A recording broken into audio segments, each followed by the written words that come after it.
worked the night shift at Blackwood Memorial Library for 17 years. Not many people last that long here.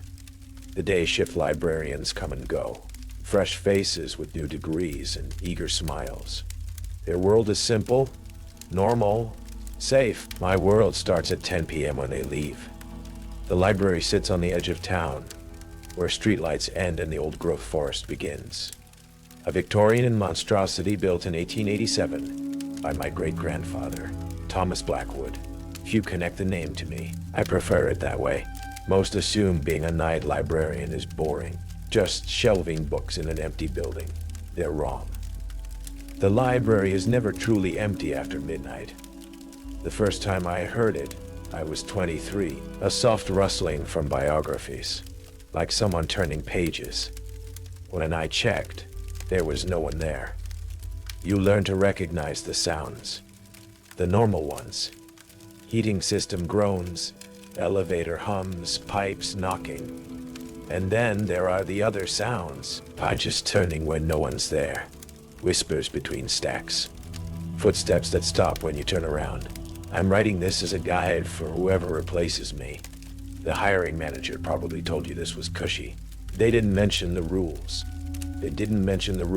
My predecessor left me nothing. I had to learn everything the hard way. I won't do that to you. In this library, ignorance isn't bliss. It's dangerous. Windows become mirrors after dark, reflecting endless shelves. Sometimes reflections don't match reality. Extra books appear. Gaps form. Occasionally someone walks past in the reflection when no one is there. Don't turn around when that happens. The security guard leaves at midnight. Budget cuts, so it's just you, alone with 500,000 books and whatever else dwells between shelves. 10 hours to survive. If you're smart, you'll follow the rules. They've kept me alive for 17 years. And if you're not smart, well, the library's always looking for new books. I learned most rules too late. My first week I noticed oddities. Books reshelf themselves. Certain sections feel colder. The elevator stops at floors that don't exist. Martin Phillips was the night librarian before me. Official story. Nervous breakdown after 22 years. Left mid-shift and never returned. I've seen his handwriting in old logs. Notes about movements between stacks and warnings. Don't follow the sounds and stay in the light. His final entry. It knows my name now. I keep these logs hidden. Day staff wouldn't understand. For them, this is just a building with books. I've tried telling them. Once I mentioned how biographies rearrange themselves overnight, the head librarian suggested I take vacation time. Night shifts can be disorienting, she said. I never brought it up again. There have been incidents. A student found unconscious in medieval history. A researcher who claimed text changed while reading. The janitor who refused to clean the third floor after dark. And larger incidents. The fire in rare books that didn't trigger sprinklers. The graduate student found catatonic. The children who went missing during an evening program, reappearing 3 days later with no memory. I compiled 5 essential rules. If you find yourself in an aisle you don't recognize, turn around and leave immediately. The security cameras sometimes show extra shelves. Do not investigate. If you hear pages flipping but no one is nearby, ignore it. The lights flicker at 3 a.m. That means it's time to close. If you find a book with your name on it, do not open it. These rules are the difference between walking out at 8 a.m. and becoming another missing person report. Last month, a new security guard started asking questions. Instead of telling him everything, I said it was just an old building with old pipes. They found his flashlight on the 3rd floor the next morning. He hasn't been seen since. Between midnight and 2 a.m., I have a routine. I check all floors, reshelf books, update catalogs. Normal tasks in a building that only pretends to be normal. I bring my own coffee. I don't use the break room machine anymore. Not since finding it had brewed a full pot by itself. The liquid thick as ink. The library has a particular smell at night. Old paper, leather, and something earthy I can't identify. Some nights are perfectly ordinary. Those nights are rare. Most nights have incidents. A book falls from a shelf. Lights dim. Temperature drops in a specific aisle. I have mental maps of places to avoid after certain hours. Mythology after 1 a.m. The entire third floor after 2:30. I keep a small radio at the desk. The library seems to like Bach. Disturbances are less frequent when his preludes play. I always bring salt. A thin line across certain thresholds. A circle around my desk on bad nights. The first time I saw something truly inexplicable was during my 3rd month. A shadow that moved wrong. Not following any person. Just sliding along the floor. Pausing at shelves as if browsing. The next night, 3 books from that section were on the floor. Open to passages about things lurking in dark waters. I reshelved them without reading too closely. The cameras are mostly reliable. That's how I noticed the extra shelf on camera 7. A bookcase wedged between others where no space should exist. I checked the floor plan. According to the layout, there was no room for another shelf.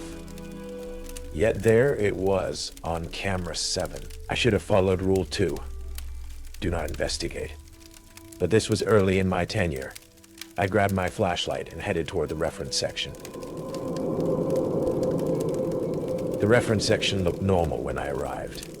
No extra shelf, just familiar encyclopedias. But on camera 7, the phantom shelf still appeared. That's when I understood rule 2 wasn't just precaution. It was lifeline. Let me explain rule 1.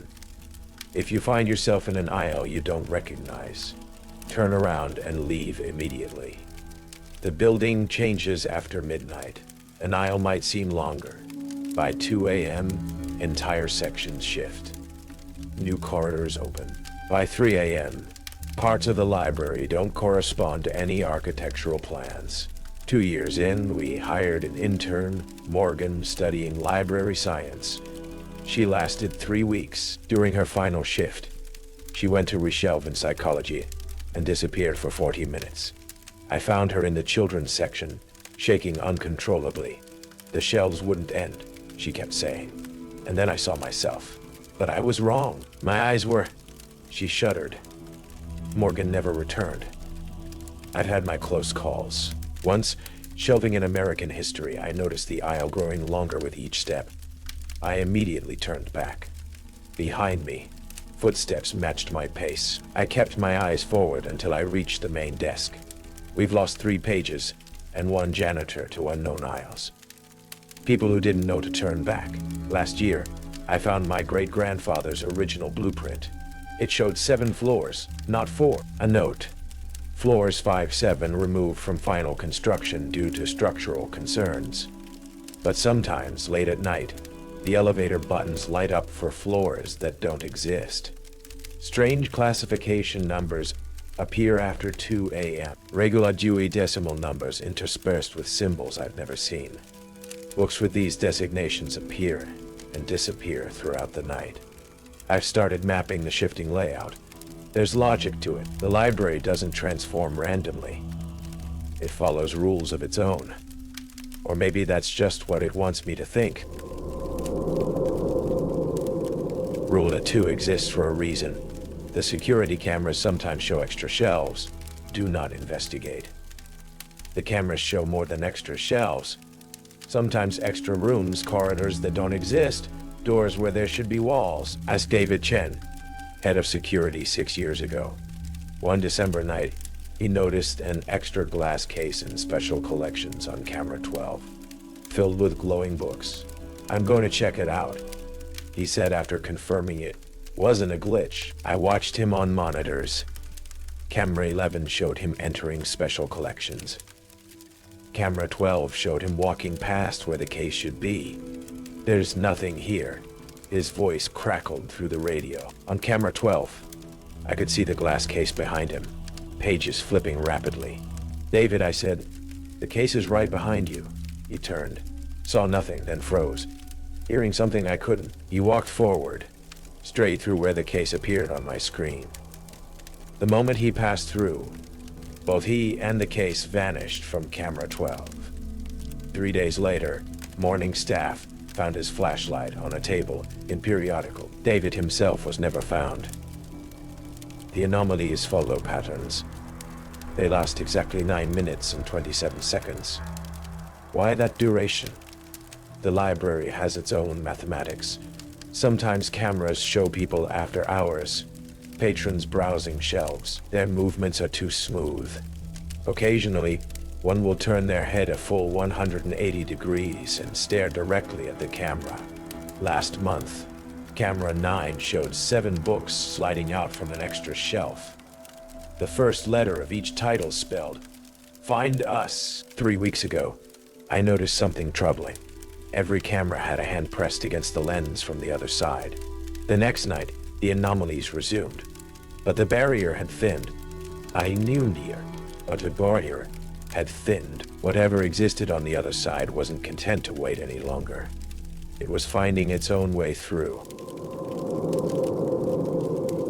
Rule of 3. If you hear pages flipping but no one is nearby, ignore it.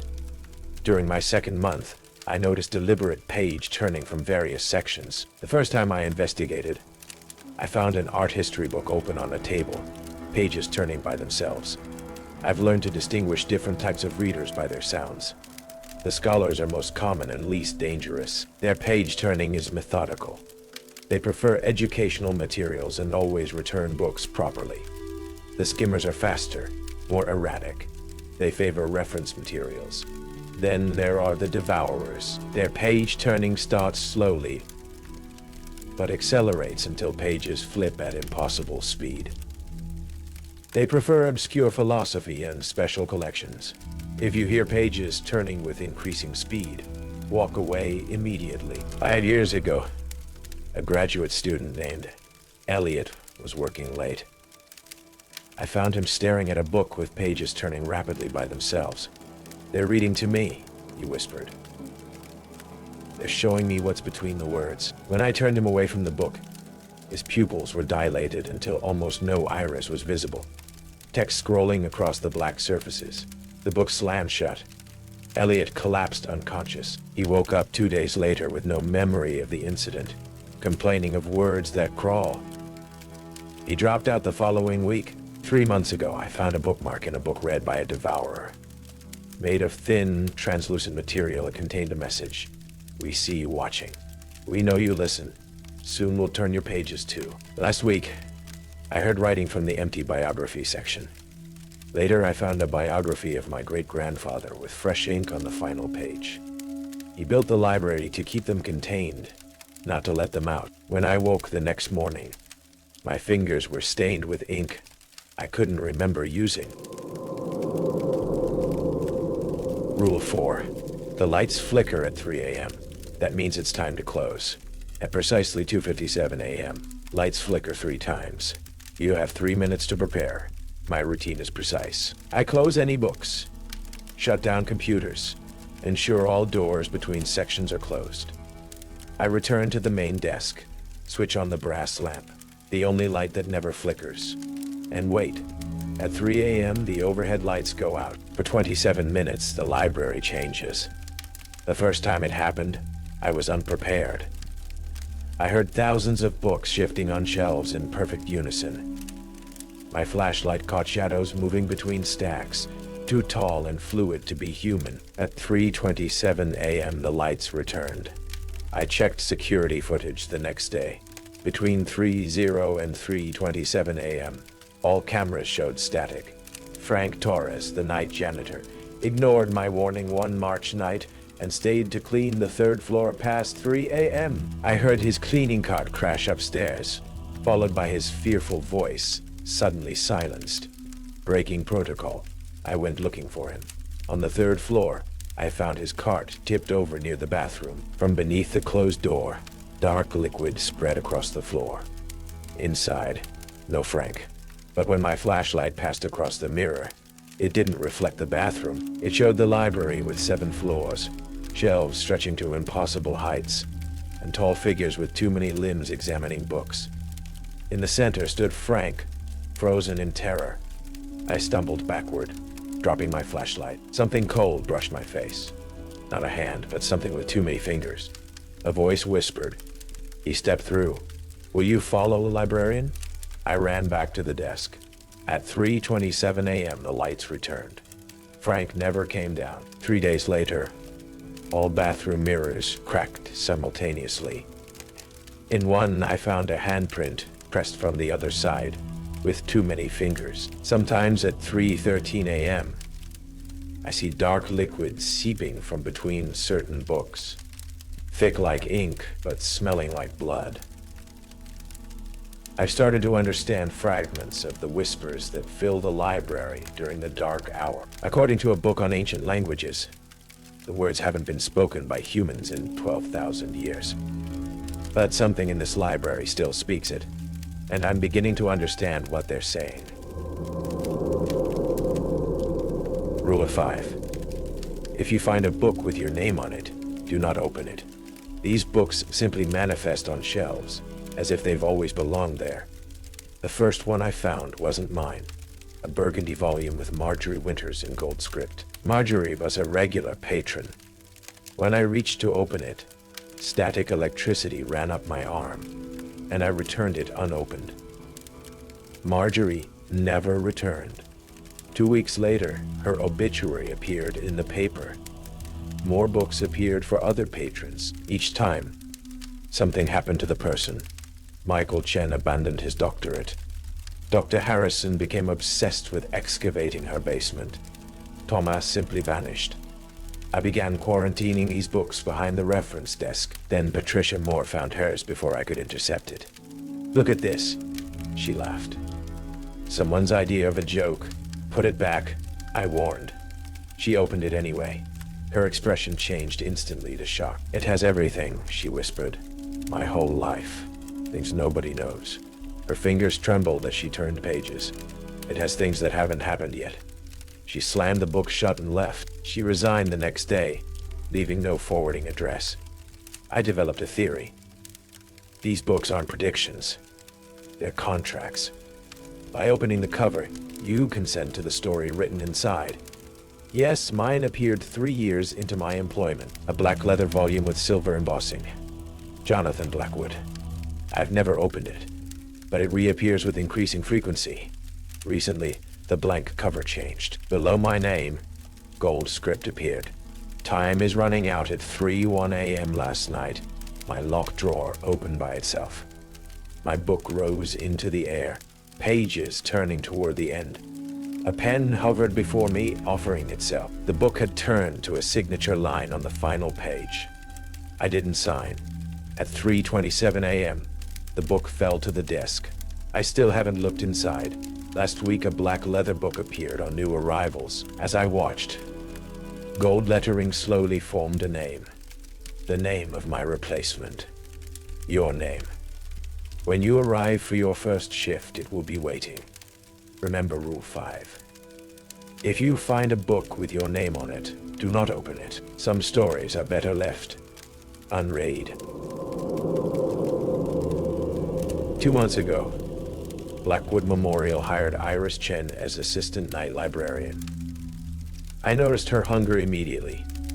Eyes darting to shelves, fingers trailing along spines, head tilting as if listening for something beneath normal sounds. "I've heard so much about you and this place," she said. "This library has quite a reputation in certain circles." "What circles?" I asked sharply. "Academic communities interested in architectural anomalies, people who appreciate unique collections." During her first night, she asked about special procedures for the night shift. "Jonathan, we both know this isn't a normal library," she said calmly. "I've spent years researching places like this, locations where boundaries between spaces flex. For the first time in 17 years, I was talking to someone who might actually believe me." I gave her the basic rules. "That's not all of them, is it?" she asked as we heard pages turning from American literature. Before I could stop her, she was already investigating. I found her watching an open book hovering at eye level, pages turning faster and faster. "Rule 3, I snapped. "If you hear pages flipping but no one is nearby, ignore it."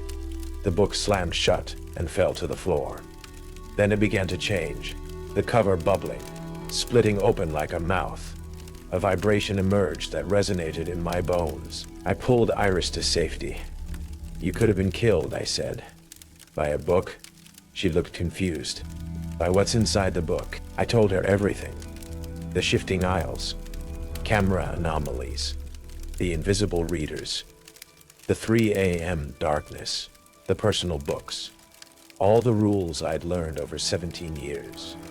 This is even more significant than I anticipated, she said, eyes bright. This isn't just a haunted building, Jonathan. It's a crossroads between realities. I realized she hadn't applied to be a librarian. You're a paranormal investigator? I prefer interdimensional researcher, she smiled. I study places like this. That night we experienced the 3 a.m. event together. The darkness felt heavier, more alert. At 3:13 a.m. we heard footsteps and Frank's voice calling from the darkness. A book appeared on the desk, showing a sketch of us staring at it. A perfect loop. For a week, Iris followed the rules. Then I found her note, testing a theory about dimensional boundaries on the 4th floor. If I'm not back by 2 a.m., check camera 14. Camera 14 showed Iris in a transformed archives room with impossible shelves. As I watched, she approached a large book on a pedestal. When she touched it, pages whipped past in hurricane wind. And she touched it. Pages whipped past in hurricane wind. Then she vanished. I found her later in reference, shaking violently. Her eyes changed, pupils elongated into vertical slits. I saw what the library really is, she whispered, her voice layered with strange harmonics. It's not a building, Jonathan. It was never a building. It's a binding. A binding. Your great-grandfather didn't build a library. He built a prison. But prisons work both ways. They keep things in, and they keep things out. As the 3 a.m. warning flickered, she left a final message in her notebook. The binding fractures. The book with your name was never about you. It was about the library itself. I've gone to find answers on the true 7th floor. Don't follow. It's already too late for me. I opened my book that night. It wasn't about me. It was about the library. The first pages showed Blackwood Memorial as originally designed. 7 floors, not 4. Annotations in my great-grandfather's handwriting crowded the margins. Beneath the library lay a complex foundation with layered circles and symbols. My family had been appointed caretakers of an elaborate prison, disguised as a public institution. Each night librarian was chosen from Blackwood descendants, serving exactly 17 years before being released from duty. The final page contained a signature line with text, the Blackwood obligation. 17 years served, 17 years earned. The choice comes but once. A key fell from the book, the key to the 7th floor. As I entered the library for my final shift, the building had changed. Where there had been 4 stories, now I could see 7. The upper floors hazy, as if viewed through heat distortion. On the 7th floor, I discovered it wasn't a floor at all. It was a viewing platform. Beyond transparent walls stretched an impossible landscape with massive non-Euclidean libraries. Between them moved beings of pure information, entities composed of living text. In the center stood what had once been Iris. Her skin had become translucent, revealing pages and text instead of flesh. They are the librarians, Jonathan, she said. The true ones. We are their books. Human history imagination. It's all text to them. It's all text to them. Your great-grandfather tried to prevent them from reading us too closely. And the choice I have to make, the binding weakens. Every 17 years, a Blackwood must decide. Strengthen the barrier, or let it fall completely. She pointed to my book. Your ancestors chose to maintain the separation. They became part of the architecture, living locks in the barrier. And if I refuse, the barrier fails. The librarians enter our reality completely. They read us all. Everything changes. I approached the glass, studying the entities. They weren't malevolent, just curious beings of pure information. The anomalies I'd witnessed were symptoms of boundary failure. I looked at my book's contract page. For 17 years I had followed the rules, kept my head down, survived. I reached for a pen, feeling the weight of generations who had made the same choice before me. The nib touched the page. Ink began to flow. Then I stopped. I choose neither option, I said. Not lock, not release. There must be a third way. That isn't possible. Not, Iris said. The binding requires a blackwood. It doesn't specify how that blackwood must serve. I held up the key. My great-grandfather built this place as a boundary that allows observation without interference. I intend to maintain that purpose, but on new terms. I placed my hand against the glass. On the other side, an entity mirrored my gesture. On the other side, an entity mirrored my gesture. A crack appeared where our hands connected. Not breaking, but opening. What have you done? Not, Iris whispered. Changed the story, I replied.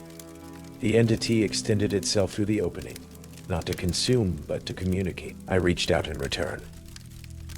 In that moment of contact, I understood. The librarians weren't invaders, but custodians. Blackwood Memorial wasn't just a prison. It was an embassy, a point of controlled contact between worlds. But fear had corrupted its purpose. The boundary had become too rigid. We weren't meant to be locks. We were meant to be translators. Since that night, the library has transformed. The 7 floors are fully visible now, though only certain visitors can perceive them. I've established new protocols. The barrier remains, but with carefully designed openings, regulated exchanges between realities. The 3 a.m. hour is no longer dangerous, but has become a time of controlled communion. I've taught my staff to recognize the signs, to facilitate rather than fear the connections. The invisible readers still visit, but now they sometimes leave messages beyond cryptic warnings. The scholars share knowledge from dimensions where history took different paths. The skimmers catalog similarities between our collections and theirs. Even the devourers have their purpose. They consume dangerous texts that threaten the delicate balance. I've been training you for this position not because I'm retiring, but because the agreement I negotiated requires additional translators. Your book appeared because you were chosen, not as a replacement, but as an expansion. Tonight, when the lights flicker at 2:57, don't retreat to the desk with a brass lamp. Instead, follow me to the 7th floor. There's someone who wants to meet you. The custodian of a vast library, very different from our own, yet connected in ways we're only beginning to understand. The rules have changed, but they still matter. You'll learn new ones. If you find yourself in an aisle you don't recognize, explore it carefully, but maintain a mental map back. The security cameras show other realities. Document what you see. When you hear pages turning, approach respectfully and introduce yourself. The lights flicker at 3 a.m. That means it's time to open, not close. And if you find a book with your name on it, read it. But remember, you're not just reading the story, you're writing it too. Welcome to your first night as a translator between worlds. The library has been waiting for you. I never figured I'd be the guy scribbling down creepy crap like this. 5 years on the force, and I still feel like the rookie. Nobody sticks around long enough to take the title off of me. Name is Nathan, 33, born and raised a few miles out on a cattle ranch I ditched for a badge. Small-town cop life sounded better than mud and cows. Less quiet, more action, steady pay. This place is a speck on the map. All cracked streets and flickering streetlights. Houses with salt bags hanging over doors like that's normal. Night shifts usually dull. Drunks, barking dogs, nothing big. Until my first solo patrol, when I found the rules. It was a slow Tuesday, fog thick enough to choke on. My cruiser humming along Maine. I popped the glove box for a pen, and there it was. A crumpled note, ink smudged. Rules to survive. 5 lines stared back.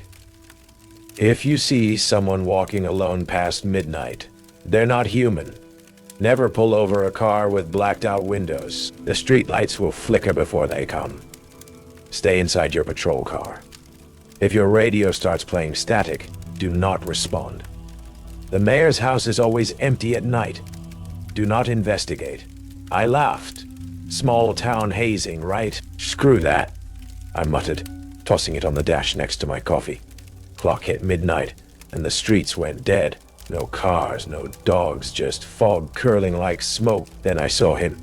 A guy shuffling down Elm, hood up, alone. Rule #1 nagging. If you see someone walking alone past midnight, they're not human. Figured I'd call it in, but he turned a corner and vanished.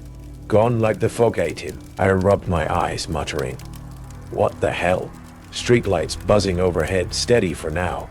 The cruiser's heat kicked on, humming low, but a chill crawled up my spine anyway. Few blocks later, the streetlights flickered, fast, like a dying bulb. Rule #3 kicking in. The streetlights will flicker before they come. Stay inside your patrol car. I locked the doors, breath fogging the windshield, watching shadows stretch across the pavement, long, twisted, clawing at nothing. A rasp scraped outside, metal on metal, and I gripped the wheel, whispering, just the wind. Then the radio crackled. Static, sharp and wet. Rule #4. If your radio starts playing static, do not respond. It hissed my name.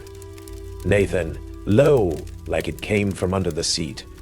I froze, hand hovering over the mic, heart slamming. Headlights cut through the fog. A car rolling slow down Pine. Windows blacked out. No plates. Rule #2. Never pull over a car with blacked out windows.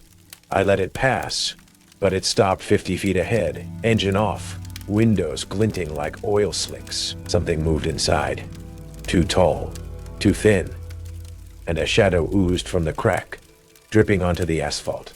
Nope, I said, easing the cruiser back, but the fog thickened, swallowing the road behind me. The static swelled. Nathan. Layered now. A dozen voices, wet and hungry. I swung past the mayor's house on Oak, big Victorian, always dark. Rule #5. The mayor's house is always empty at night. Do not investigate. A light flickered upstairs. Faint, yellow, then gone. Whispers drifted out. Come see. Soft, like a kid's voice, but wrong. Shadows pooled at the curb, clawing up the cruiser's tires, cold seeping through the metal. I gunned it. Tires squealing, the house fading in the rear view. But the whispers stuck. Nathan, echoing in my skull. Back on Main, the streetlight steadied. Fog thinning, but my hands wouldn't stop shaking. Coffee cold, note still on the dash. Ink darker now, like it bled. The radio hissed once more. Stay. And cut dead. Shadows lingered outside, curling like smoke, and I knew it wasn't hazing. This town wasn't just quiet, it was waiting, and those rules were all I had to keep it from swallowing me whole.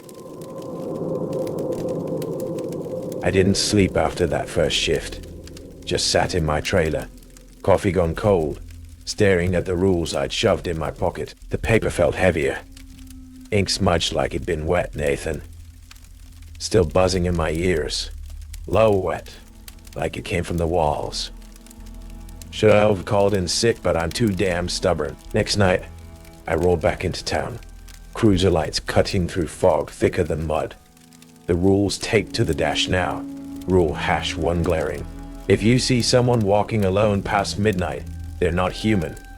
Figured I'd stick to them this time. Clock at 12:30, and there he was. Another walker, shuffling down Cedar, hood up, no sound but gravel crunching. I kept my distance, headlights dim, but he stopped, head snapping toward me, face peeling back like old paint, bone glinting under streetlights. Holy, I breathed, slamming the brakes. Rule #1 wasn't kidding. He lurched closer, flesh dripping, and vanished into the fog. A rasp echoing. Nathan, sharp, like a blade on glass. The station had old files, dusty binders in the break room, pages yellowed, some stuck with something sticky. I flipped through, hand shaky, finding names. Officer Tate, missing 89. Officer Wells, Quit 95 after shadows got loud. One scroll read, the hollow take what they call. Follow the rules. My gut twisted. This was deeper than hazing. Streetlights flickered outside. Rule hash 3. The streetlights will flicker before they come. Stay inside your patrol car. And I bolted to the cruiser, locking it tight. Claws scraped the hood. Long slow, metal groaning, shadows oozing like oil across the windshield. Next shift, the radio crackled. Static, thick, and wet. Rule hash 4. If your radio starts playing static, do not respond. Nathan. It hissed. My name layered, voices piling up. Kids, old men, her. I yanked the mic cord, but it kept going. Come see. Low, from under the seat. I smacked it dead. Breath fogging, but a blacked out car rolled up beside me. Rule hash 2. Never pull over a car with blacked out windows. Windows pulsed, black sap seeping out, a hand pressing inside. Too long, too thin. Nope, I said, peeling out. Tires squealing, but it followed. Silent, headlights off. The street started looping. Main to Elm, back to Main. No turns. Fog so thick I couldn't see the poles. A walker appeared ahead. Eyeless, mouth gaping, shambling toward me. Rule hash 1 again. I swerved, but he was on both sides now. 2, then 4. Flesh peeling, rasping. Nathan. In chorus, the cruiser shook. Claws raking the roof, and I gunned it. Pavement cracking under me. The town alive, shifting like a trap. Streetlights flickered fast. Rule hash 3, and shadows flooded the road, clawing up the tires, cold seeping through the floor. But Joey, my partner, laughed when I told him, big mustache twitching. You're cracking, rookie. It's just fog and drunks. I shoved the rules at him, voice tight. Explain this. He skimmed, shrugged. Old stories, but took a shift with me. Past midnight, he saw it. A walker on pine, face gone, bone shining. What the? He muttered, stepping out. Rule hash 1 broken. It turned, flesh sloughing off, and Joey screamed. Wet, choking, swallowed by fog as I yelled. Get back! Nothing left but his hat on the asphalt, shadows curling around it. The blacked out car showed up again next night, parked on oak, sap pooling under it, windows throbbing like a heartbeat. Rule hash 2 burned, but I crept closer. Stupid move. Flashlight catching a figure inside, head too tall, neck bending wrong. It tapped the glass, slow, wet, and sap sprayed, stinging my arm, black veins creeping under my skin. I stumbled back, cruiser rocking as claws slashed the side. Rule hash 3's flickering lights too late now. Static roared. Nathan. Rule hash 4 ignored as I'd left the radio on, her voice drilling my skull. I hit the mayor's house on instinct. Dark, looming, windows black. Rule hash 5. The mayor's house is always empty at night. Do not investigate. A glow pulsed upstairs, yellow, hollow, and whispers poured out. Come home? Soft, layered, tugging at me. Shadows pooled at the steps, clawing up, and I froze. Eyes staring back from the glass, too many, glowing white. The cruiser's horn blared, static screaming, and I ran, fog choking the street, the house hum vibrating my bones. Back at the station, I dug deeper. Files on the hollow, a pack from decades back. The town traded souls to keep them quiet. The mayor's house was ground zero, streets their veins. Every shift, they got bolder. Walkers trailing me, blacked out cars circling, lights flickering constant. Rule hash 3 useless now. My arm burned, scratches oozing sap, whispers in my head. You're ours, not from the radio, from me. You're ours, Not from the radio, from me. The town wasn't just cursed. It was alive, and I'd broken too many rules to outrun it. I was done running. The rules were shredded, taped to the dash, mocking me, and the town wasn't letting go. My arm burned, scratches oozing black sap, whispers in my head. Nathan, wet and constant. Rule #5 was the last straw. The mayor's house is always empty at night. Do not investigate. Screw that. I had to end it. Past midnight, fog choking the streets. I parked outside the mayor's house. Big, dark, humming low. The file said this was their heart, the hollow's root. I grabbed my flashlight, a roll of red tape from the glove box, some old cop trick, and kicked the door open. Inside stank of rot, floorboards creaking, shadows pooling like oil. Rule #4 nagging. The shadows move differently here. Do not follow them. They lashed out anyway, slicing my leg, cold and sharp, sap dripping from the cuts. A hum shook the walls, deep guttural. And upstairs, the glow pulsed. Yellow, hollow, pulling me in. Whispers hit. Nathan. A dozen voices splintering my skull. Rule #1's walkers echoing. If you see someone walking alone past midnight, they're not human. Footsteps scrape behind.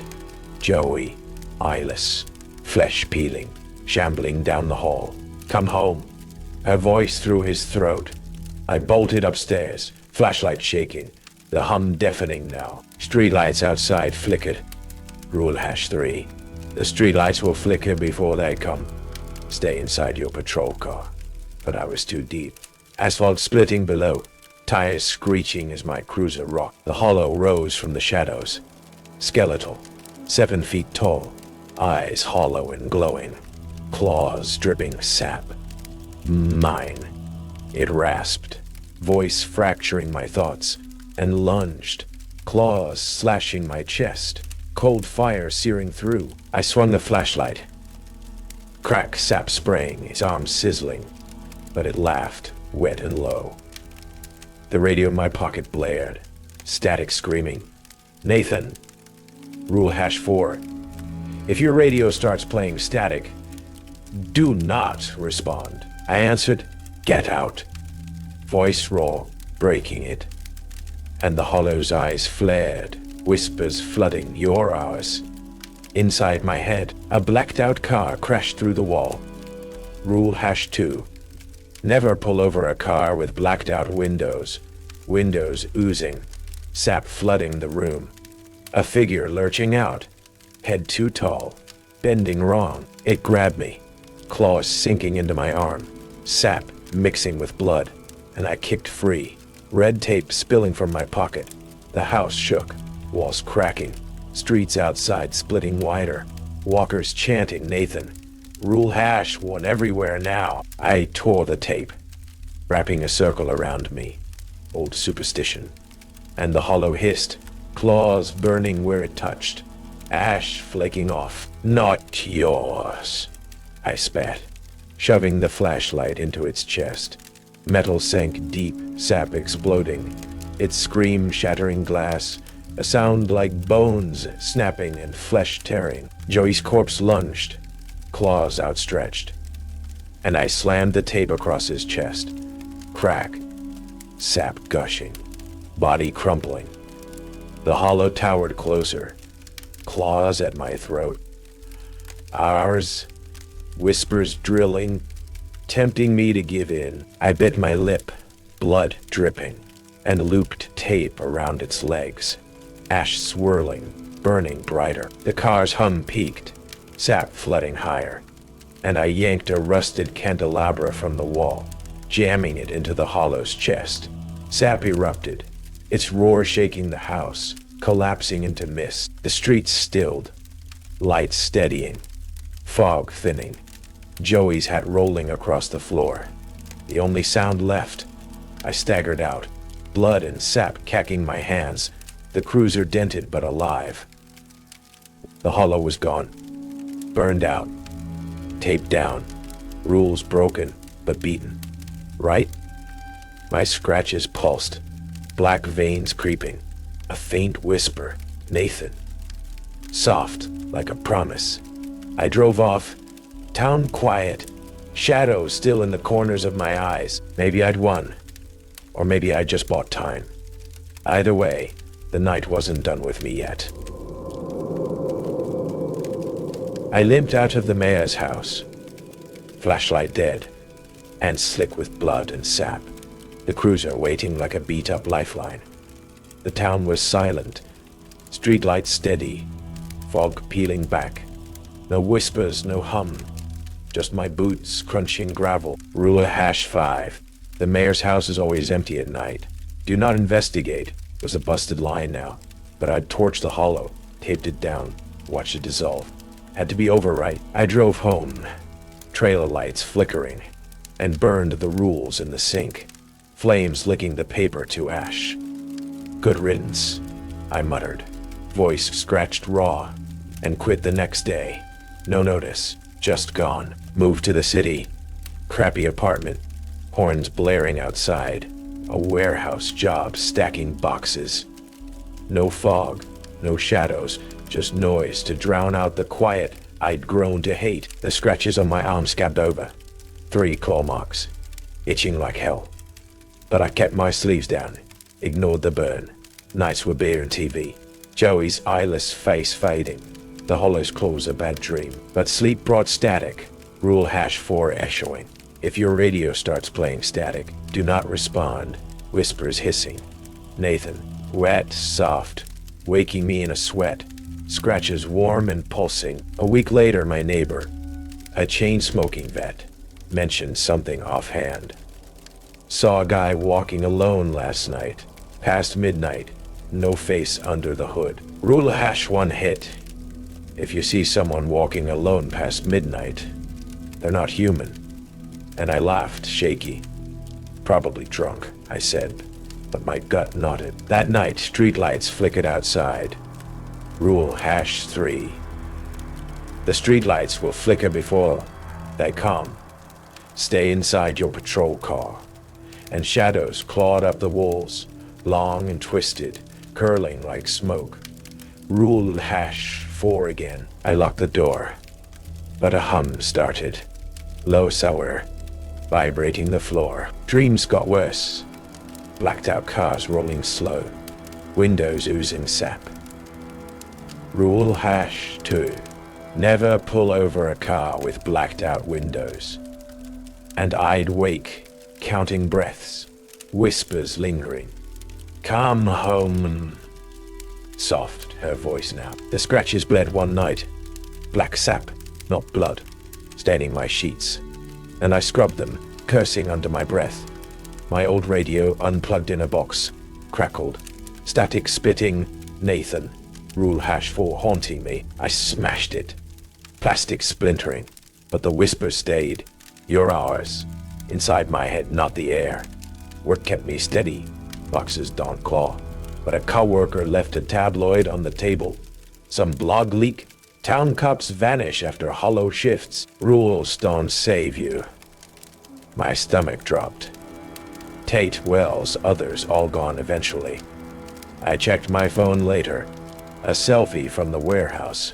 My eyes glowed hollow in the flash, white for a heartbeat, then normal. Nah, no way, I said, deleting it.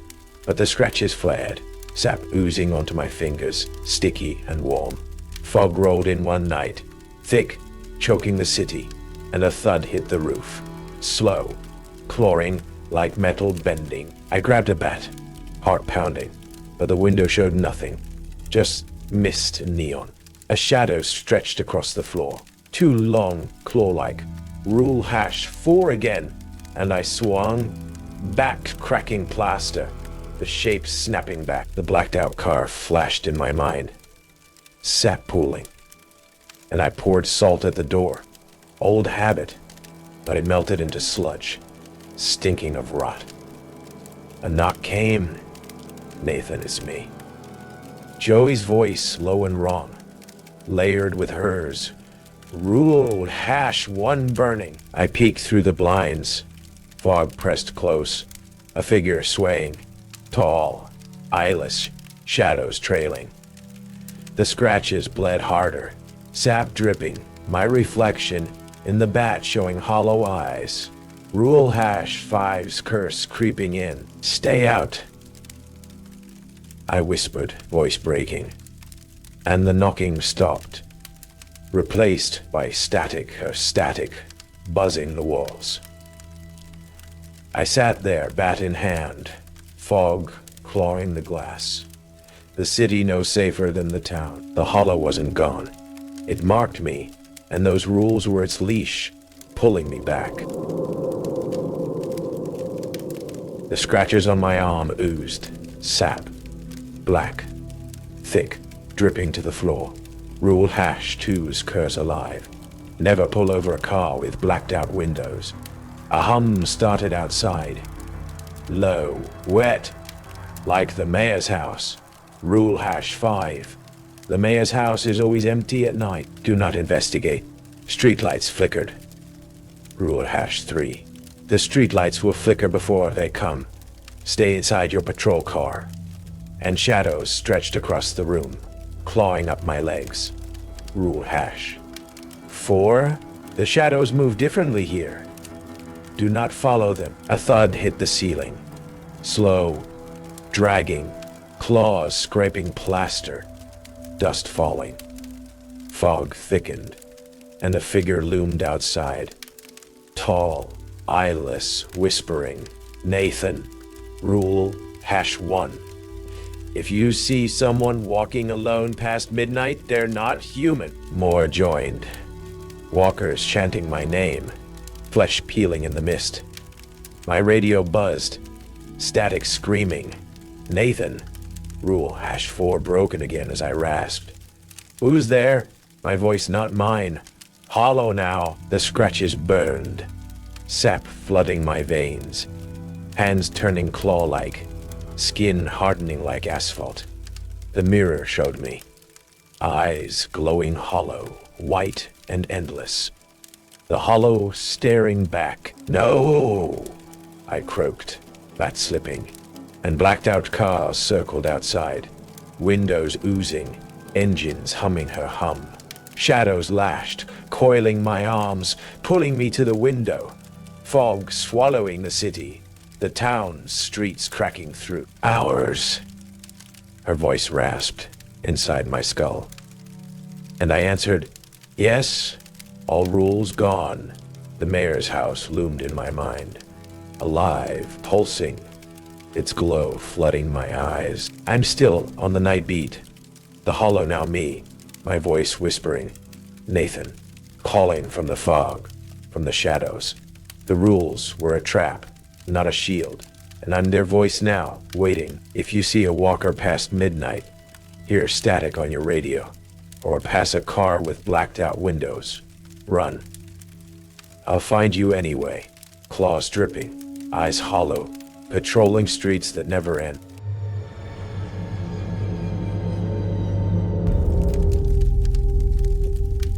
I took the night shift gig at St. Agnes Cemetery because it paid better than slinging coffee. And honestly, I like the quiet. No customers yelling, no rush hour chaos. Just me, a flashlight, and a bunch of dead folks who don't talk back. The place sits on a hill outside town. Fog rolling off the woods like it's got nowhere else to go. Tombstones jutting up like crooked teeth. My first night I figured I'd stroll the paths, check for vandals, and clock out by dawn. Easy money. Then I opened my locker in the groundskeeper's shed and found the rules. It was a crumpled paper, taped inside, scrawled in shaky black ink. Rules to survive. 5 lines stared back. If you see someone standing by a grave at 3 a.m., don't approach them. Some tombstones don't have names. Avoid them. If a grave is freshly dug but has no flowers, never go near it. The shadows move differently here. Don't follow them. Always leave before midnight. I laughed, figuring some old-timer left it to mess with the new girl. What a load, I muttered, tossing it on the bench next to my thermos. Cemeteries are creepy enough without dumb pranks. The air was cold that night, sharp against my cheeks as I started my rounds, boots crunching gravel. Fog clung low, swallowing the bases of crosses and angel statues, their faces half hidden like they were watching me. Around 3 a.m. I saw it, a figure standing by a grave near the old oak, still as stone, head bowed. Rule #1 flashed, "Don't approach them." But my gut said, check it out. Vandals don't just stand there, right? I took a step closer, flashlight beam trembling, and called, "Hey, you okay?" No answer, just a raspy whisper curling through the mist. "Anna." My name, low and wet, like it came from under the dirt. Like it came from under the dirt. I froze, heart slamming, the figure gone when I blinked. Nothing but fog and an empty plot. The whisper lingered, brushing my ears, and I swung the light around, catching shadows stretching across the path. They didn't match the stones. Too long, too thin, slithering like snakes toward me. Rule #4 hit. The shadows moved differently here. Don't follow them. But I stepped back, watching one curl around a headstone, black and oily, dripping onto the grass. "What the hell?" I breathed, stumbling away, the ground creaking underfoot like it was hollow. Back at the shed, I locked the door, breath fogging in the dim light, hands shaky on my thermos. The Rule sat there, ink smudged, daring me to laugh again. I didn't. Outside, a low moan rose, faint, guttural, rumbling up from the earth, shaking the shed's windows. I peeked through the blinds. Fog swirled thicker, and the nameless tombstone loomed closer than it'd been before, his blank face slick with dew, or maybe something darker. Rule #2. Some tombstones don't have names. Avoid them. My stomach twisted. I hadn't even clocked it on my walk. The clock ticked toward midnight. Rule #5, always leave before midnight. And I grabbed my keys, ready to bolt. But a shadow slid under the door, pooling black on the floor, slow and deliberate. It stretched toward me, claw-like, and I kicked at it, the air hissing as it snapped back. A fresh grave caught my eye through the window. No flowers, just loose dirt piled high, humming faintly like a distant engine. Rule #3. If a grave is freshly dug but has no flowers, never go near it. I hadn't, but it was there now, closer than any plot I'd mapped. Footsteps scraped outside, slow, dragging, circling the shed, gravel crunching too loud in the silence. I held my breath, flashlight off. The moan swelling into a chorus, voices overlapping. "Anna, Anna." Not one, but dozens, whispering my name. The clock struck midnight, a dull chime echoing from the chapel, and the shed shook, once hard, like something massive shifted below. I gripped the rules, paper crinkling, my laugh long gone. This wasn't a job anymore. It was a trap, and those rules weren't a prank. They were all I had left to survive the night. I didn't sleep after that first night. Just sat in my apartment, staring at the rules I'd stuffed in my pocket, the paper damp with sweat or something worse. My hands wouldn't stop shaking, thermos coffee gone cold, the whispers still buzzing in my ears like static. "Hannah," low and wet, like they'd crawled out of the ground. I should have quit right then, but rent was due, and I'm stubborn as hell. So I went back to St. Agnes the next night, flashlight heavier in my grip, telling myself it was just a weird shift. Cemeteries played tricks, right? The fog was thicker, clinging to my legs as I stepped onto the gravel path, the shed's light flickering like it was dying. I checked the clock. 10 p.m., plenty of time before midnight.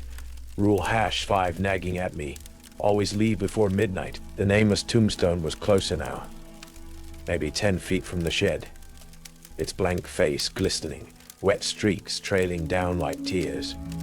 Rule #2. Some tombstones don't have names, avoid them. I turned away, but a rasp scraped the air. "Anna."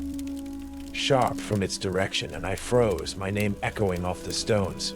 I shook it off, muttering, "Screw this," and started my rounds, flashlight cutting through the haze. The flowerless grave was still there, dirt piled high, no shovel marks, like it dug itself. Rule #3. If a grave is freshly dug, but has no flowers, never go near it. A faint hum pulsed from it, low and steady, vibrating my boots. I stepped back. A shadow spilled from the hole, black, oily, stretching toward me like fingers. Rule #4. The shadows move differently here. Don't follow them. I didn't.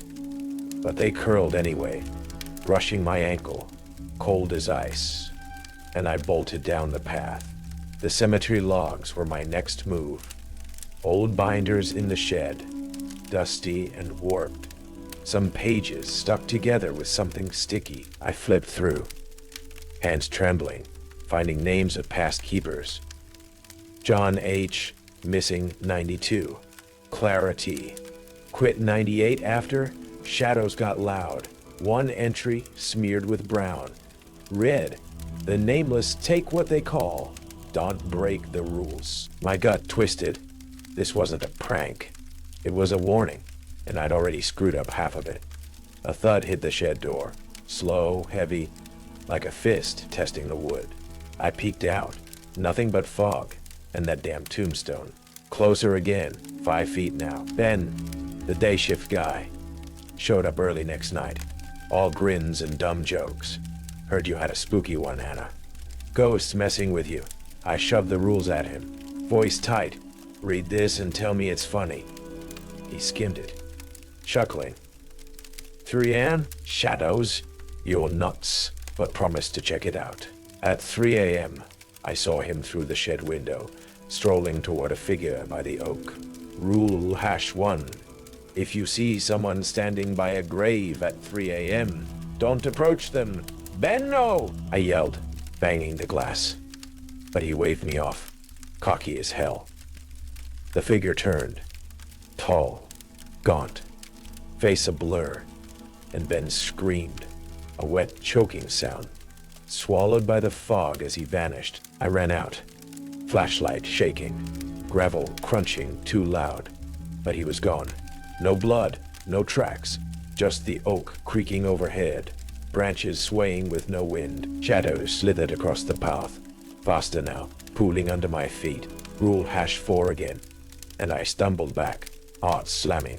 The flowerless grave hummed louder, dirt shifting like something was climbing out. I turned to run, but a whisper hissed, "Anna," from behind a nameless tombstone, now 3 feet from me, its surface rippling like water. Back in the shed, I locked myself in, breath fogging the cold air. The logs opened to Clara's last page. Found a crypt. Don't go in. They watch from there. My next shift, I couldn't shake it. Grabbed a crowbar and headed out. Fog so thick I could barely see the stones. The shadows moved again, curling ahead like a trail. Rule #4, screaming not to follow.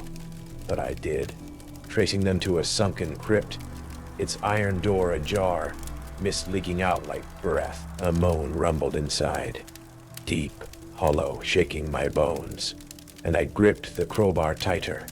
Inside, the air stank of rot, walls slick with black mold, carvings etched deep, a towering shadow swallowing stick figure souls, its eyes gouged red. Whispers filled the space.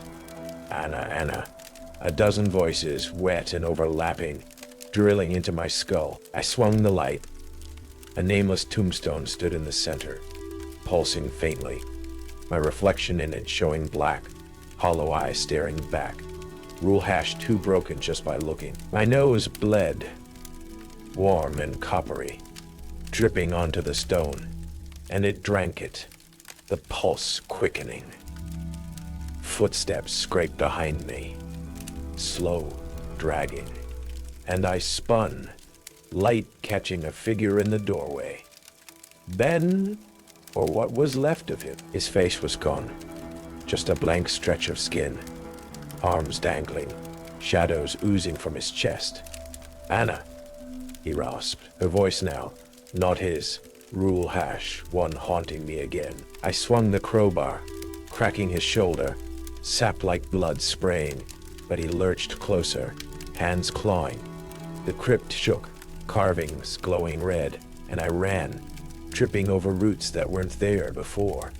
The fog alive with whispers. Back at the shed, the clock hit 11:58, rule hash 5 ticking down, and I grabbed my keys. But the flowerless grave was outside now, inches from the door, humming so loud my teeth ached. Shadows poured from it, flooding the shed, cold and wet, wrapping my legs. I kicked free, slamming the door, but a thud rocked the roof. Something heavy pacing above, claws scraping tin. The nameless tombstone pressed against the window, glass cracking, its blank face staring in. Ben's radio crackled from my bag. Static, then her voice. Anna. Clear. Hungry, layered with his scream. I smashed it, pieces scattering. But the whispers grew. You're mine. Not from the radio, from inside my head. The log said the nameless took Clara after she stayed past midnight. Rule hash 5. And I knew I couldn't keep breaking them. The crypt was its heart. The rules its trap. And it wanted me next. I clutched the crowbar, the shed trembling, fog seeping under the door, the night stretching endless. I wasn't running anymore. The shed was a cage, the whispers clawing at my brain. Anna, and that damn flowerless grave humming outside like a heartbeat. Rule hash 5 was toast. Always leave before midnight. The clock ticking past 12. The air thick with fog and rot. I'd broken every rule but one, and the nameless knew it. The crypt was its lair. The log said so.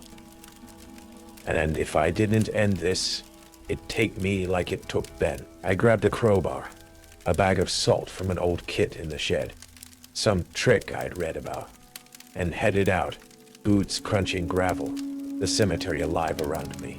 The fog swallowed my flashlight beam. Tombstones leaning closer, their edges wet and red. A shadow lashed out. Rule hash 4. The shadows move differently here. Don't follow them. Slicing my arm, cold and sharp, blood dripping onto the path. I swung the crowbar, air hissing, but it snapped back, more pooling ahead, guiding me to the crypt. The door hung open. Mist pouring out, a moan rumbling deep. Low. Guttural, shaking my bones. I stepped in. Salt heavy in my pocket, the carvings glowing red now, pulsing like veins. Whispers hit heart. Anna, Anna. A chorus, worried and ragged, drilling into my skull. Rule hash 2. Some tombstones don't have names. Avoid them. The nameless stone in the center flared. My reflection's black eyes staring back. Nose bleeding again, warm and thick. I looked away, but the ground split. Graves cracking open, dirt spitting up, and it rose from the mist. The nameless, a skeletal shadow, tall as the crypt, eyes glowing white, claws dripping black ooze. Mine. It rasped, voice splintering my thoughts. It lunged, claws slashing. I dodged, crowbar cracking its arm, sap spraying, sizzling on the stone. The flowerless grave's hum swelled outside. Rule hash 3. If a grave is freshly dug, but has no flowers, never go near it. And roots burst through the floor, coiling my legs, thorns biting deep.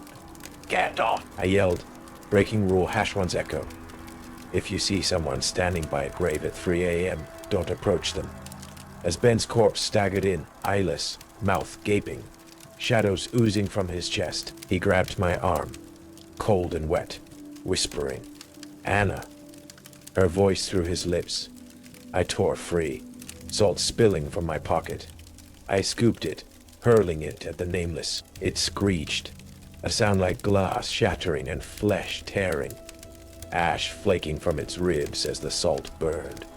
Shadows whipped faster, slicing my cheek, blood mixing with sap on the floor. The crypt shook, nameless tombstones pulsing red, air warping, graves outside vomiting mist. The hum deafening now. Ben lorched it again, hands clawing, and I slammed the crowbar into his skull. Crack, his blank face splitting, black ooze gushing, body crumpling. The nameless towered closer, claws inches from my throat. You mine, whispers fracturing my head, tempting me to answer. I bit my tongue, tasting blood, and poured salt in a circle around me, hands shaking. It hissed, claws raking the air, burning where salt touched, ash swirling thick. Not yours, I spat, voice raw, and jammed the crowbar into its chest.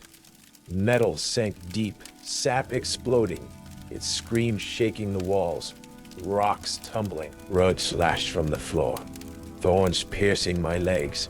I kicked, salt scattering, the circle breaking. It grabbed me, claws sinking into my shoulder, cold fire searing through. My vision doubled, the nameless stone's reflection showing my eyes glowing white now.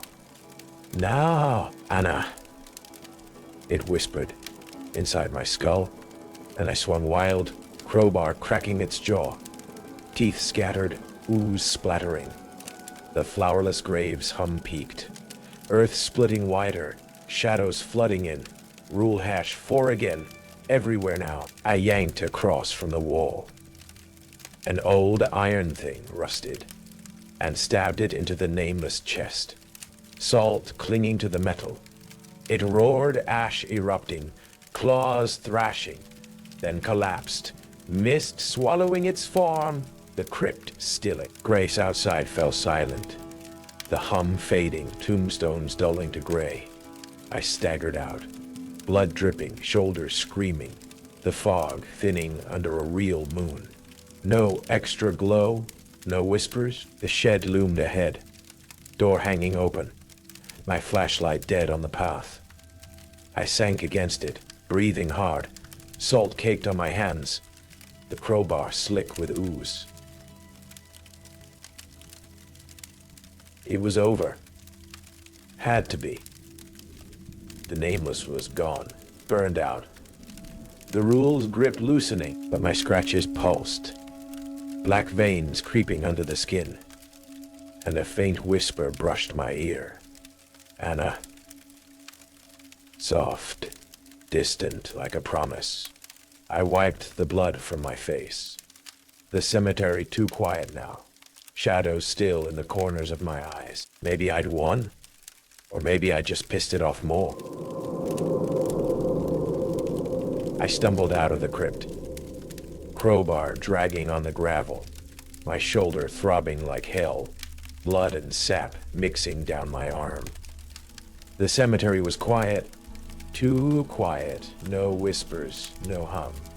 Just the wind rattling dead leaves across the tombstones. The fog thinned, the real moon hanging pale and normal. No extra glow to freak me out. Rule #5's midnight curse felt broken. I'd burned the nameless to ash, salted it down, and watched it dissolve. That had to be it, right? I limped to the shed, grabbed my stuff. Keys, thermos, the rules, and torched the paper in a trash can, flames licking it to black curls. Good riddance, I muttered, voice hoarse, and peeled out in my truck, St. Agnes shrinking in the rear view. I quit the next day, called the supervisor, said I'd had enough, and didn't care about the paycheck. Moved to the city, a cheap apartment downtown where horns and lights drowned out the silence I'd grown to hate. Got a gig at a warehouse, holding boxes. Mindless, safe. No graves or shadows to deal with. The scratches on my arm scabbed over. 3 jagged lines like claw marks, itching under my sleeves. Nights were beer and TV, trying to forget Ben's eyeless face, the nameless claws. But sleep brought dreams. Fog choking crypt, whispers calling. Anna! Rule #1 nagging. If you see someone standing by a grave at 3 a.m., Don't approach them. I'd wake. Sweaty, the scratches warm, pulsing faintly. A week in, my neighbor, an old guy with a limp, mentioned something offhand. Saw a weird stone in the park last night. No name on it. Just sitting there. Rule #2 hit me. Some tombstones don't have names. Avoid them. And I laughed it off shaky. Probably kids messing around, I said, but my stomach nodded. That night, fog rolled in. Thick, sour seeping under my door. Like it had a mind of its own. I bolted it shut, but a shadow slid across the floor. Long, claw-like. Rule #4. The shadows move differently here. Don't follow them. It vanished when I blinked. But the air stayed heavy, cold as the crypt. Sleep got worse. Dreams of a flowerless grave. Dirt piling itself, humming low. Rule #3. If a grave is freshly dug but has no flowers, never go near it. I jolt awake, counting to 10, trying to shake the whispers. Anna.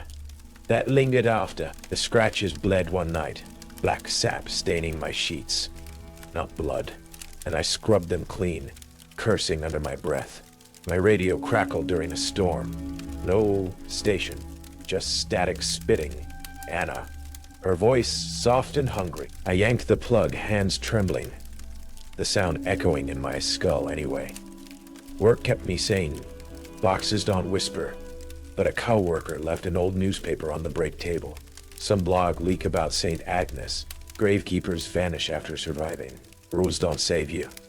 My gut dropped. Clara, John, others all gone eventually. I checked my phone later. A selfie from the warehouse. My eyes glowed faintly in the flash. White for a heartbeat, then normal. No way, I said, deleting it fast. But the scratches flared, sap oozing onto my fingers, sticky and warm. Fog hit hard one night, choking the city streets, and a thud rattled my ceiling. Slow, pacing, like claws on tin. I grabbed a kitchen knife, heart pounding, but the window showed nothing. Just mist and streetlights. A shadow stretched across my wall, too long, curling like roots. Rule #4 again, and I swung at it, blade clanging on plaster, the shape snapping back. The flowerless grave flashed in my mind, humming, and I poured salt at the door. Old habit now, but it melted into black sludge, stinking of rot. A knock came, soft, rhythmic. Anna, it's me. Ben's voice, low and wrong, layered with hers. Rule #1 burned. Don't approach. But I peeked through the blinds.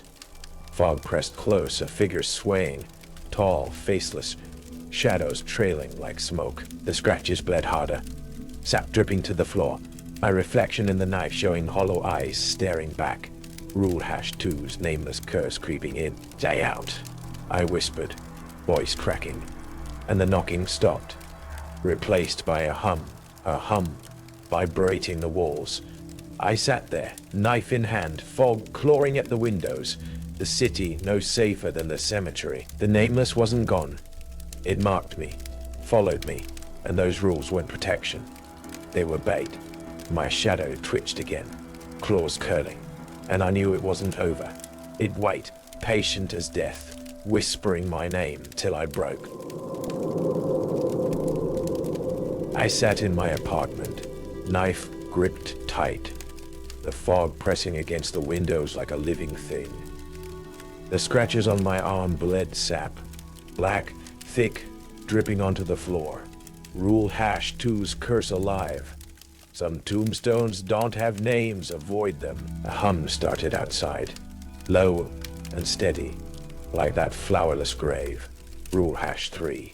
If a grave is freshly dug but has no flowers, never go near it. Vibrating through the walls, my teeth aching, I stood, shaky, and peeked out. Nameless tombstones sprouted in the street, wet and gleaming. Shifting closer, a shadow stretched across the room, claws curling, roots digging into the floor. Rule #4.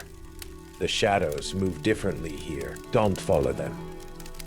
It moved anyway, brushing my leg, cold as death. The hum swelled, and a thud hit the ceiling, dragging footsteps, claws scraping, echoing the nights I'd broken. Rule #5. Always leave before midnight. Folk seeped in, sour and thick, a figure swaying outside. Then, faceless, whispering, Anna. Rule #1. If you see someone standing by a grave at 3 a.m., don't approach them. I didn't, but he tapped the glass slow and wet. The mirror caught my eye. My reflection's eyes glowed white, hollow. The nameless staring back. No, I gasped, knife slipping, and the tombstones crashed through the walls, cracked, nameless, oozing red. Meine. Her voice rasped inside my skull, and I answered, yes. All rules shattered. Shadows lashed, coiling my arms, sap flooding my veins, my skin hardening like stone. The hum deafened. Fog swallowing the room. The city gone. Replaced by St. Agnes, graves splitting open. I'm still in the cemetery, the nameless now me, my voice whispering, Anna, calling from the fog, from the nameless stones. The rules were bait, not salvation, and I'm their keeper now, waiting. If you hear your name at 3 a.m., see shadows twist, or pass a grave without flowers, run. I'll find you anyway, patient as dirt, my claws dripping, my eyes glowing through the mist.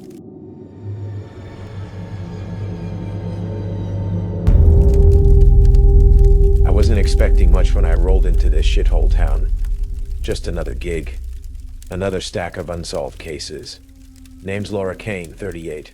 Been chasing dead ends since I got my badge. The fog hit me first. Thick and sour. Swallowing my headlights as I pulled up to the station. Place looked like it hadn't seen a paint job since Nixon. Cracked bricks, windows smudged with grime. Salt sprinkled over the door like some backwoods superstition. Inside smelled like burnt coffee and regret. The kind of stink that sticks to your soul. The desk sergeant barely grunted when I flashed my eye. Just pointed me to a corner with a busted chair and a dented filing cabinet. I was unpacking my crap, shoving pens and notepads into drawers, when a crumpled paper slipped out, scrawled in shaky ink, rules to survive. I smirked. Newbie hazing, right? Then I read it, and that smirk died fast. If a body's got no signs of trauma, assume they're still watching. Never touch a body with no shadow. Some dead folks come back to file reports. Don't record them. If a victim's family won't ID them, don't push it. The coroner gets bodies before they die. Don't ask how. Figured it was bullshit, but my gut twisted anyway. I stuffed it in my pocket just as my radio crackled. First case, dead guy in the woods, no cause. Great, I muttered, grabbing my coat and stepping back into the fog. The crime scene was a mess of damp leaves and silence. Too quiet, like the woods were holding their breath. Guy was sprawled out, eyes wide open, staring at the sky like he'd seen God, and didn't like it. No blood, no cuts. Rule #1 nagging me. Assume they're still watching. I crouched down, flashlight shaking a little, and that's when I saw it. No shadow. Light hit him dead on, but the ground stayed blank. What the hell? I whispered, pulling the rules out again. My smirk long gone. Rustling hit my ears. Sharp, close. I spun around, hand on my holster, and saw him. A guy stumbling out of the trees, pale as a ghost. Clothes torn, face sunken like he'd been underground too long. I need to report a murder, he said, voice wet and raspy, like he'd gargled gravel. I swallowed hard. Whose murder? Mine, he croaked, lips peeling into a grin that stretched too wide, teeth yellow and cracked. His breath hit me, rotten thick, like meat left out in the sun. Rule #3 burned in my head. Don't record them. Can't help you, I said, keeping it steady even as my pulse jackhammered. He tilted his head, grin splitting wider. You'll see.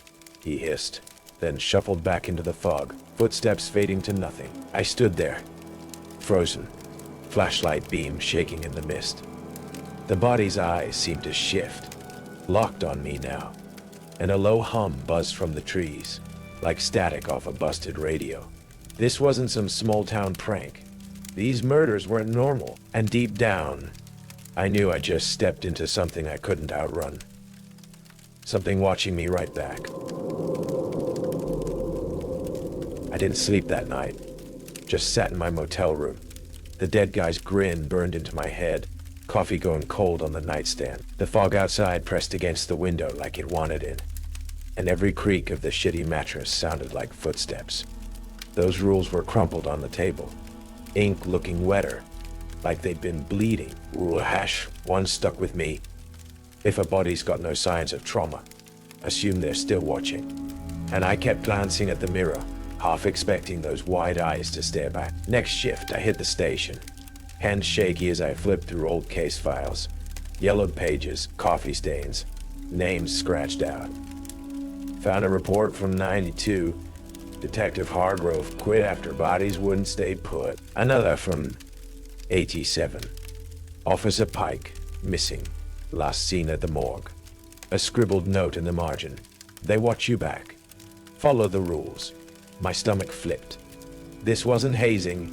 It was a warning. The radio crackled. Kane. Got another one downtown alley. I grabbed my keys, the rules stuffed in my pocket, and rolled out. Fog was thicker now, headlights barely cutting through, and the alley stank of piss and rot. Body was slumped against a dumpster. No cuts, no blood, just those damn open eyes. Rule hash 1 again. I shone my flashlight, and the beam caught it. No shadow. Ground stayed blank, like the light didn't touch him. A rustle came from the dumpster. Sharp wet. I spun, gun out, and a woman staggered into view, skin waxy, eyes sunken, dress torn. I need to report my death. She rasped, voice like a drowned thing, lips peeling back to show black gums. Rule hash 3. Some dead. Folks come back to file reports. Don't record them. Can't take it, I said, backing up. But she lurched closer, breath hitting me. Foul.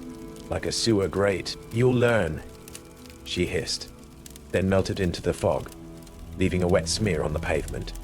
Back at the station, I called the coroner. Might already have it. Some come early. Rule hash 5. The coroner gets bodies before they die. Don't ask how. What the hell does that mean? I snapped, but he hung up, leaving static buzzing in my ear like a swarm of flies. Next day, I tracked down the alley guy's family. Rule hash 4 on my mind. If a victim's family won't ID them, don't push it. Knocked on a sagging trailer door, and a woman answered. Gray hair, blank stare. Your husband's dead, I said, showing his photo. She didn't blink, just shook her head, eyes locked on mine. Unreadable. Not ours, she muttered, slamming the door.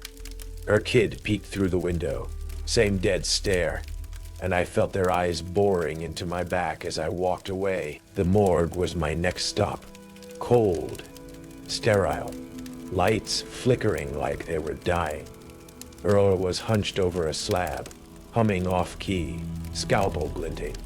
Got your alley guy, he said, not looking up. I stepped closer, and the body twitched, slight, but real, eyes flicking to me. Jesus, I yelped, stumbling back. Rule hash 1 screaming now. Earl grinned, teeth yellow. They do that sometimes? Keep watching. Keep watching. I couldn't take it. Grabbed a file off his desk, flipped it open. Pages of names, dates, all no trauma, no shadow. A photo slipped out. Hargrove, pale and wide-eyed, standing over a slab. Same slab, same guy. My hands shook. That case was 30 years old. What is this place? I muttered, but Earl just hummed louder, the sound drilling into my skull. Back in the cruiser, the fog thickened, streetlights buzzing, shadow stretching too long across the dash. A tap hit the window. Slow, wet. And I jerked around, gun up. Nothing but mist, but the glass was smeared, like fingers had dragged through it. Rule of hash 2. Never touch a body with no shadow. Burned in my head, and I floored it. Tires squealing, heart slamming. Station was quiet when I got back. Too quiet. Desk sergeant was gone, chair still warm, coffee cup steaming. I sat down, opened another file, and froze. My name stared back, typed neat. Laura Kane, pending. No date, no details, just my damn name.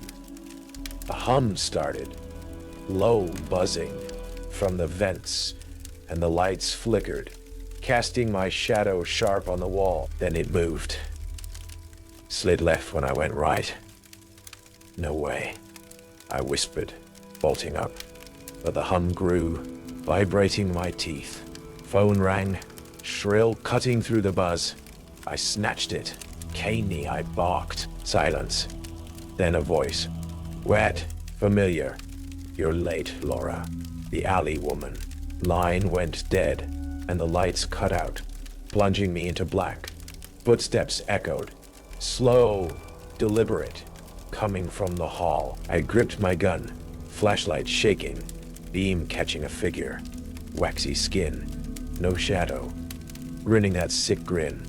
I ran, out the back, into the fog, chest burning. The town felt alive, watching, every corner whispering my name. Laura. Soft, layered, like a chorus of the dead. My motel room was a blur.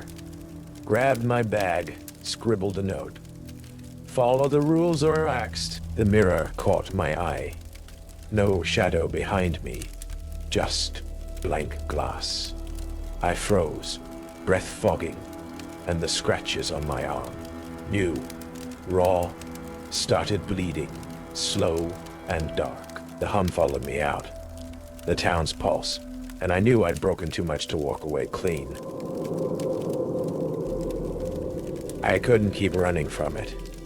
Those damn rules were a noose tightening around my neck, and the morgue was the knot. My arms bleeding slow, dark, sticky, from scratches I didn't remember getting. And the hum followed me everywhere, low and steady, like a heartbeat in the walls. Rule hash 5. The coroner gets bodies before they die. Don't ask how. Was the last straw. I had to know, even if it broke me. Fog choked the streets as I pulled up to the morgue, lights flickering like a dying pulse, my gun heavy in my hand. Inside was cold as hell, air thick with bleach and something sour. Earl wasn't at his desk, just that damn humming echoing down the hall, louder now, rattling my teeth. I gripped my flashlight, beam slicing through the dark, and headed for the basement stairs. Rule hash 5 screaming in my head. The door creaked open, hinges groaning, and a draft hit me. Wet, light breath off a slab. Steps echoed below. Slow, deliberate, and I froze. Light catching a shadow on the wall. It stretched too long. Nobody to cast it. Rule hash 2. Never touch a body with no shadow. I swallowed, throat dry, and descended, boots clanging on metal stairs. The hum spiked, sharp buzzing, and the lights flickered out, plunging me into black. Shit, I hissed, flashlight shaking, beam landing on rows of slabs. Bodies, eyes open, staring right at me. Rule hash 1. If a body's got no signs of trauma, assume they're still watching. A hand shot out, cold, waxy, grabbing my ankle from a slab. I yelped, kicking free, and the body sat up. Alley guy, grinning that sick grin, no shadow under him. You're late, he rasped, voice wet and layered, like a dozen throats at once. I stumbled back, gun up, but more sat up. 10, 12. eyes locked on me, mouths moving, whispering, Laura. A chorus of the dead I had ignored. Rule #3. Some dead folks come back to file reports. Don't record them. The floor shook, cracks splitting concrete, and I bolted for a side room, slamming the door, heart slamming harder.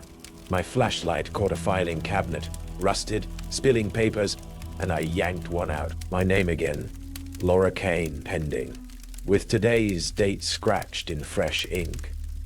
No, I breathed, but the hum turned to a scream. High, piercing, glass shattering somewhere above. Footsteps closed in. Slow, wet, slapping the floor like bare feet on tile. I grabbed a roll of red tape from my pocket, old cop habit, and wrapped it around the door handle, hands shaking, whispering, "Stay out." The pounding started, hard, rhythmic, and the tape stretched, creaking like it'd snap. A voice cut through. "Earl's low and wrong. They came early for you, Kane. Rule #5 again." I spun, beam hitting him in the corner, hunched grinning, eyes too wide, no shadow behind him. He lurched, fast, and I fired, bullet ripping through his chest. But he didn't drop, just laughed, wet and gurgling, blood pooling where his shadow should have been. "You can't stop it," he croaked, and the door buckled, tape tearing, bodies spilling in, waxy grinning, no shadows, hands clawing. I swung the flashlight, crack, smashing one skull, but it kept coming, eyes glowing white, whispering my name. The room tilted, walls cracking, floor buckling, and I ran, shoving through them, their fingers cold, dragging at my coat. A woman grabbed me. Trailer lady from Rule #4. If a victim's family won't ID them, don't push it. Blank stare hissing. Not ours, as her nails dug in, drawing blood. I elbowed free, sprinting up the stairs, the hum chasing me, vibrating my bones. Outside, fog swallowed the street. Lights dead. Town silent. But the morgue scream followed. Glass raining behind me. I hit the cruiser, hands slick with blood and sweat, and peeled out, tires screeching, the hum fading to a buzz in my skull. My arm throbbed, scratches oozing, black and warm, and the rear view showed nothing behind me, just blank glass. I'd made it out, but those eyes, those damn watching eyes, stayed with me, and I knew the rules weren't done screwing me over. I peeled out of that morgue parking lot like a bat out of hell, fog swallowing the cruiser's taillights, my hands slick with blood and sweat on the wheel. The hum was gone, mostly just a faint buzz in my skull, like a radio stuck between stations. My arm burned, scratches oozing dark and sticky, but I kept driving, straight out of town, no looking back. "Screw this place," I muttered, voice scratched raw, tossing the rules onto the passenger seat. They landed face up, ink smudged, mocking me. I crashed at a city motel, cheap, neon buzzing outside, sheets smelling like bleach and regret. Quit the force next day. No notice, just a voicemail. "I'm done." Figured I'd leave the dead behind. Start over stacking boxes or pouring drinks. Anything but bodies. The scratches scabbed over. 3 jagged lines, itching like crazy, but I kept my sleeves down, ignored the heat pulsing under my skin. Nights were whiskey and late-night TV, trying to drown out those wide, watching eyes. A week in, I woke to a thud, soft, wet, against the window. Folk pressed close.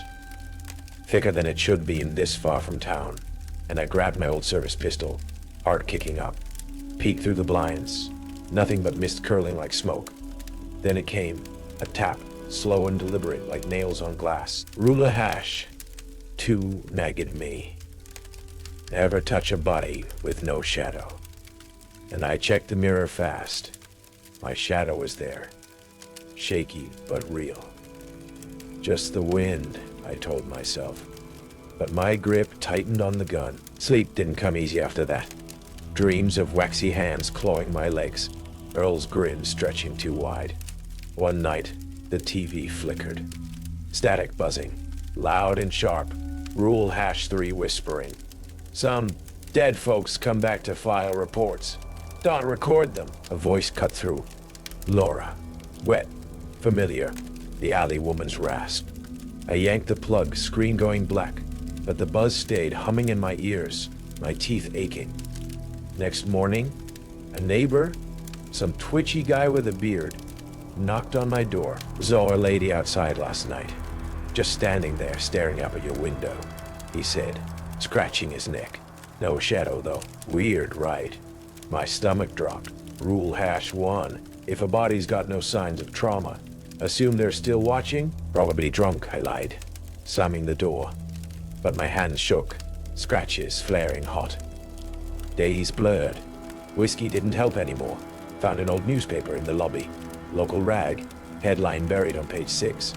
Town mourns lost detective. Picture was Hargrove. Pale and wide-eyed. Same as the morgue file. Article said he'd vanished after a case. Same damn pattern. I checked my arm. Scratches bleeding again. Dark and slow, staining my sleeve. The mirror caught me off guard. No shadow this time. Just blank glass behind my reflection. No, I croaked, backing up, breath fogging fast. Phone rang that night, shrill, cutting through the quiet. I snatched it, voice tight. Who's this? Static hissed. Then Earl. They're waiting, Kane. Line went dead, but a knock hit the door. Slow, wet. Rule #4 flashing. If a victim's family won't ID them, don't push it. I peeked out. Trailer lady. Gray hair plastered to her face. Staring blank. Whispering. TV flickered again. Static screaming. And my old radio. Unplugged in a box. Buzzed to life. Laura. Layered voices now. A dozen dead throats. I smashed it. Plastic cracking. The hum swelled. Vibrating the walls. Folk clawed the windows. Thicker. Darker. And a shadow stretched across the floor. Too long, no sauce. Rule #2 again. I swung my pistol. Crack, shattering a lamp. But the shadow snapped back, curling like smoke. I scribbled a note. Follow the rules or you're screwed. And stuffed it in my coat, hands trembling. The mirror showed my eyes. Hollow, glowing faint. And the scratches bled harder. Dark pooling on the floor. The knock came again. Laura. Earl's voice now, wet and close. I grabbed my bag, ran for the door, fog swallowing the lot, the hum chasing me like a pulse. I'd escaped the morgue. But this town, this damn case, wasn't letting me go, and I was running out of fight.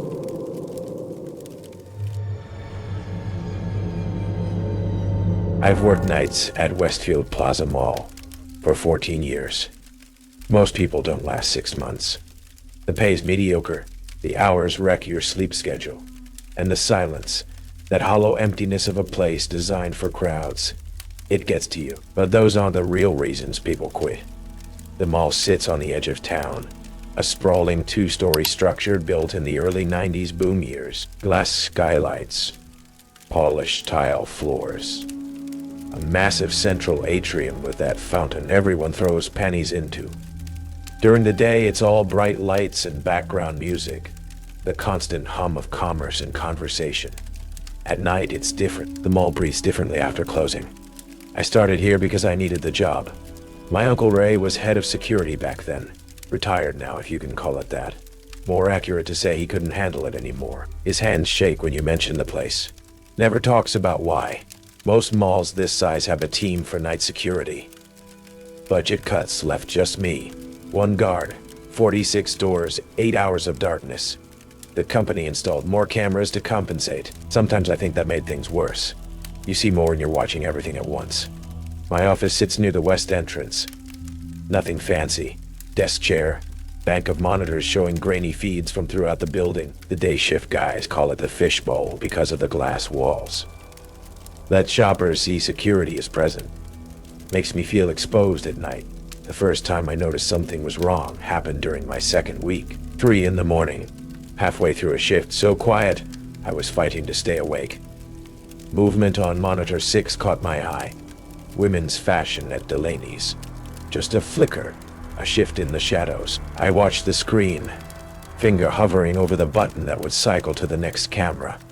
There, a mannequin in the display window had turned, just slightly. Its head angled toward the camera when I swear it had been facing forward before. I radioed Tony, the other night guard back then. Did you go by Delaney's tonight? Nope. Main corridor only. Why? Just checking, I said. Eyes locked on the mannequin. As I watched, it remained perfectly still. Of course it did. It was just a mannequin. But I knew what I'd seen. Protocol said to investigate any unusual activity. So I grabbed my flashlight and made the long walk through the silent mall.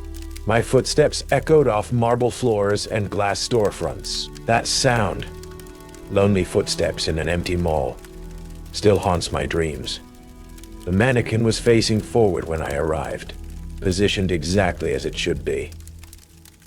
Perfect posture, blank face, lifeless eyes. I stood there for a full minute, flashlight beam trained on its featureless face, looking for what? Movement? Signs of life? Then I saw it.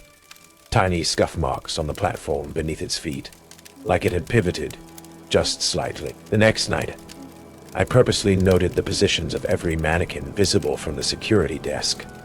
By morning, 3 had shifted.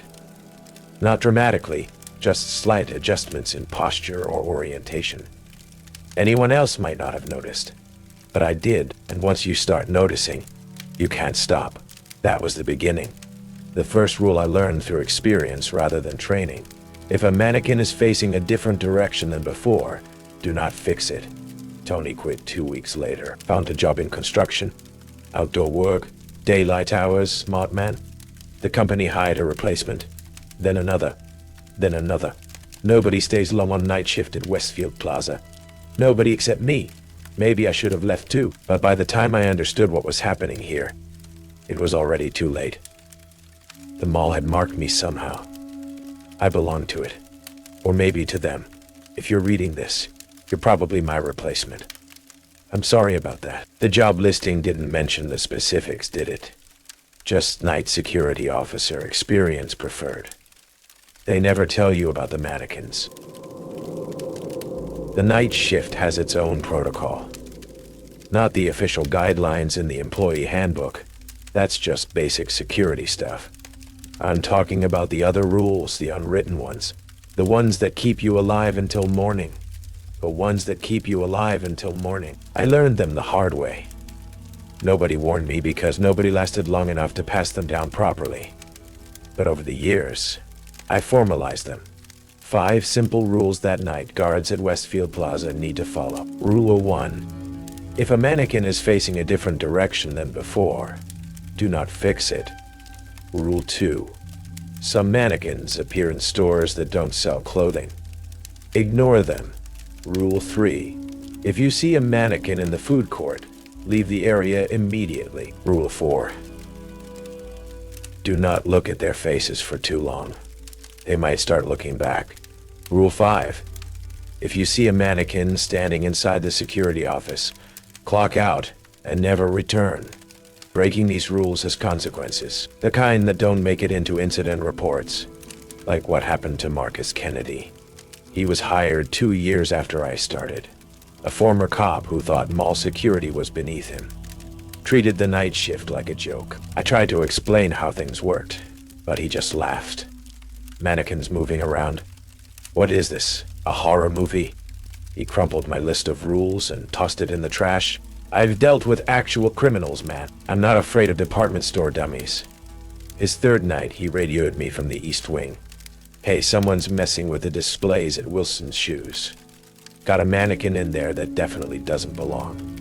I felt my stomach drop. Leave it alone, Marcus. Just note it in the log and continue your rounds. Seriously? That's your response? Someone's obviously screwing with us. Just leave it. I'm moving it back to whatever clothing store it came from. This isn't rocket science. The radio went silent. I switched to the East Wing cameras and watched him approach the shoe store. Sure enough, a mannequin stood inside.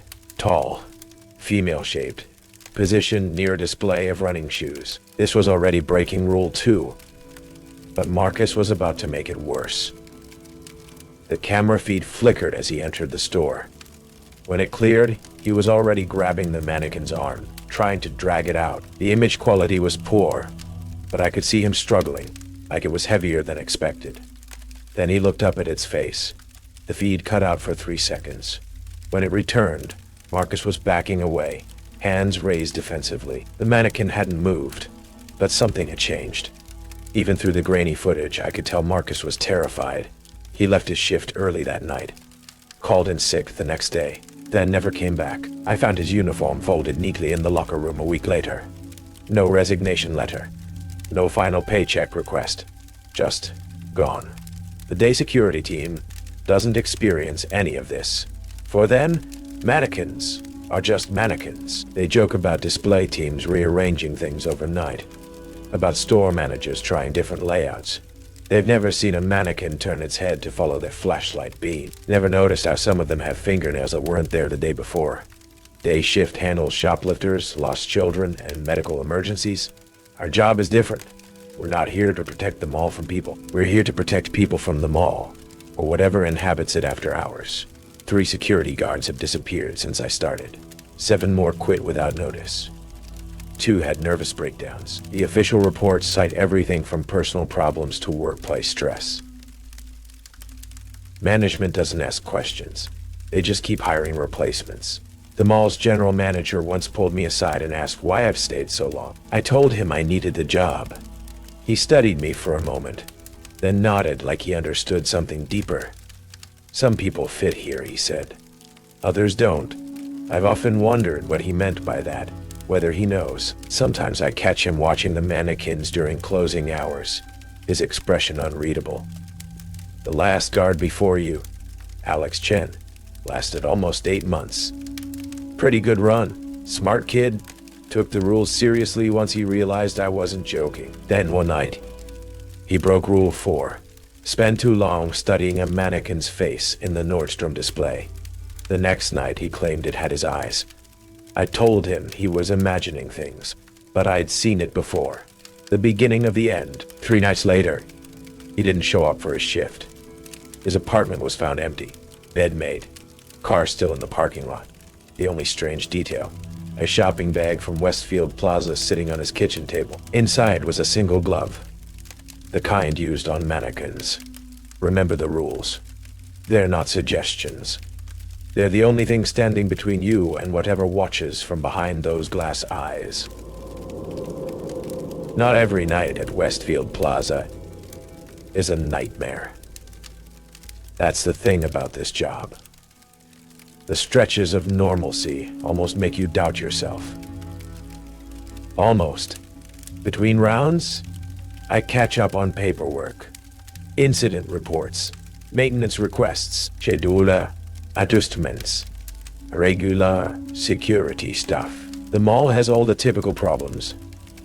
Leaky ceiling tiles when it rains, burnt out lights that maintenance always fixes a week too late, the occasional raccoon that somehow finds its way inside through the loading docks. I listen to podcasts on quiet nights, true crime, ironically. Something comforting about other people's horrors when you're living your own. The sound of human voices keeps me grounded when the silence stretches too thin. My routine is methodical. Perimeter check at 11:30. Full walkthrough at 10 a.m. Second perimeter at 3:30. Final walkthrough at 5:0, before the early staff starts arriving. Predictable, orderly, safe. Between rounds, I monitor the cameras from my desk. 46 feeds cycling every 10 seconds. Just enough time to register what you're seeing before the image changes. Just enough time to catch the subtle differences. There's a strange beauty to an empty mall at night. Promotional signage frozen mid-enthusiasm. Escalators stilled like mechanical waterfalls. Storefronts darkened, except for the small security lights that cast long shadows across perfectly arranged displays. The fountain in the central atrium, shut off but still reflecting the emergency lights in its shallow pool. Sometimes, when nothing's moved for hours, when the only sound is the hum of the ventilation system, I almost forget what this place becomes after midnight. Then I'll catch it.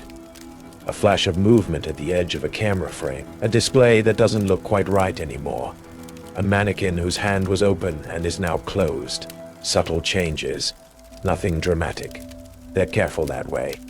The changes follow patterns. They're most active between 2:0 and 4:0 am. The deepest part of the night. Activity increases during new moons and decreases during full moons. They're more restless on cold nights than warm ones. More aggressive in winter than summer. I document everything in a personal log. Not the official security records. Management would think I was losing my mind. My private observations kept in a locked drawer at home. 14 years of patterns and anomalies. 14 years of trying to understand. The mannequins never move when you're watching them directly. Never. I've tried setting up independent cameras, leaving my phone recording while I walk away. The footage always corrupts, always, or shows nothing despite clear evidence of movement.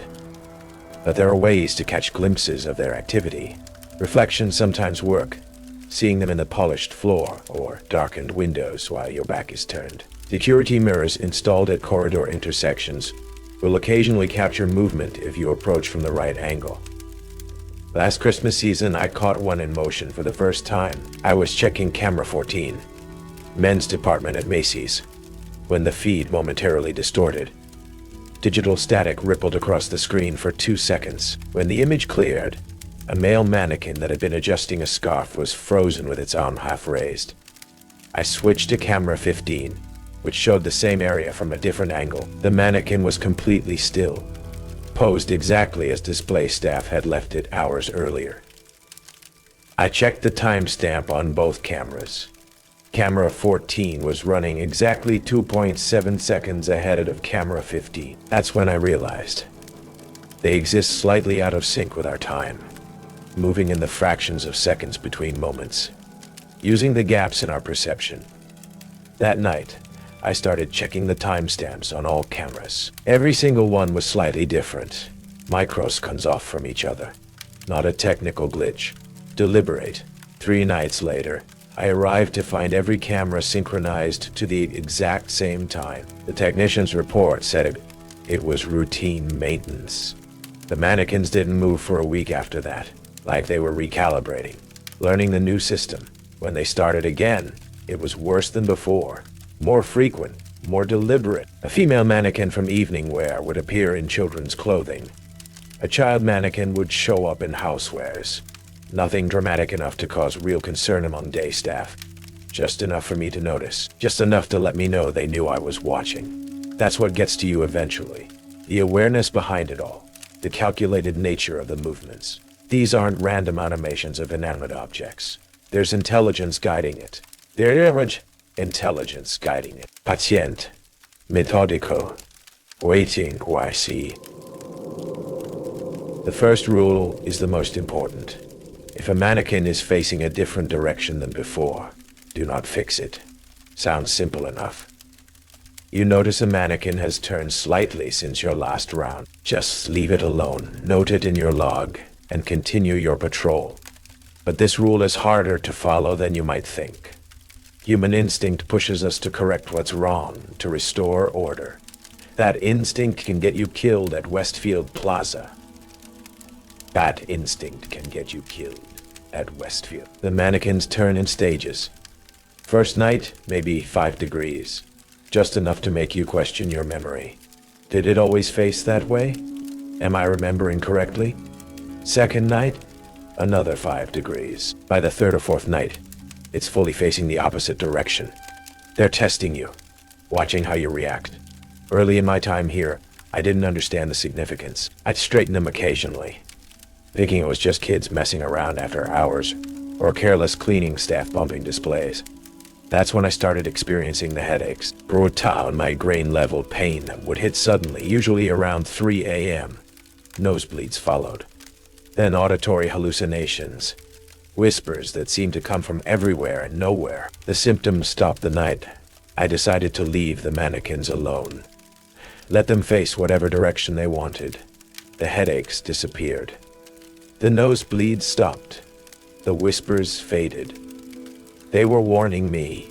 Not everyone heeds these warnings. Take Peter Wilkins, the trainee I was assigned 5 years ago. Former military, confident to the point of arrogance.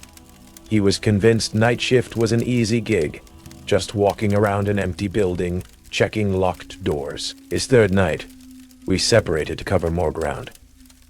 I took the east wing. He took the west. Standard procedure, but I was nervous about letting him patrol alone so soon. I gave him the rules before we split up. Remember, if you see a mannequin that's moved, don't touch it. Yeah, I got it. He interrupted. Still think you're being paranoid, but whatever makes you happy. 20 minutes into our separate patrols, his voice crackled over the radio. Hey, Mike, Macy's display is a mess. Mannequins all turned around. Want me to fix it before the morning staff arrives? I immediately responded, negative. Do not touch them. Just continue your patrol. Silence for a moment then. Seriously. There's like 6 of them all facing the wall now. Looks ridiculous. Peter, listen carefully. Do not touch them. That's an order. A sigh through the static. Fine. Your mall. Your rules. I should have gone to him immediately. Should have made sure he complied. Instead, I continued my patrol, wanting to give him space to prove himself. 15 minutes later, I checked camera 22, which covered the Macy's main floor. Peter was there, seemingly ignoring my instructions. He had already repositioned 2 mannequins and was working on a third, turning it to face the store entrance. I grabbed my radio. Peter, stop what you're doing right now. No response. On screen, he continued adjusting the mannequin, apparently not hearing me. I tried again, practically yelling into the radio. Still nothing. I ran. From the east wing to Macy's is almost a quarter mile through the mall. I sprinted the whole way, radio still clutched in my hand, breath coming in ragged gasps. When I reached Macy's, Peter was standing in the center of the display area, surrounded by mannequins he'd repositioned, all perfectly arranged, facing outward again. He was adjusting the sleeve on the last one, a female figure in a summer dress. Peter, what the hell are you doing? I shouted from the entrance. He turned, surprised, finishing the display. Didn't you say to fix them? I said the exact opposite. He frowned, looking genuinely confused. No, you definitely told me to straighten them up. I remember clearly. Before I could argue further, the store lights flickered. Just once, a momentary dimming that could have been a power fluctuation. Nothing unusual, except every mannequin's head was now tilted slightly down, looking directly at Peter. He didn't notice. I did. We need to leave. Now. I backed toward the entrance. Peter laughed. What's wrong? Afraid the mannequins are going to get me. He turned to the nearest one, a male figure in a business suit. You coming to life, buddy? Going to follow me home? As a joke, he reached up and twisted the mannequin's head back and forth. Look, no horror movie here. Just plastic and... He stopped mid-sentence, staring at his hand. A thin line of blood ran from his palm down his wrist. Shit, he muttered, examining the cut. Edge of the neck joint must be sharp. The cut wasn't serious, but I knew immediately what it meant. Peter, we're leaving. Don't touch anything else. Don't even look at them. Just walk to me now. Something in my voice must have finally gotten through to him. He stepped away from the display, wiping his bleeding hand on his uniform pants. As we walked back to the security office, I noticed small blood droplets on the floor behind us. More than should have come from such a minor cut. Peter's had nothing, but his face had gone pale. By the time we reached the office, blood was streaming down his arm, dripping steadily onto the tile.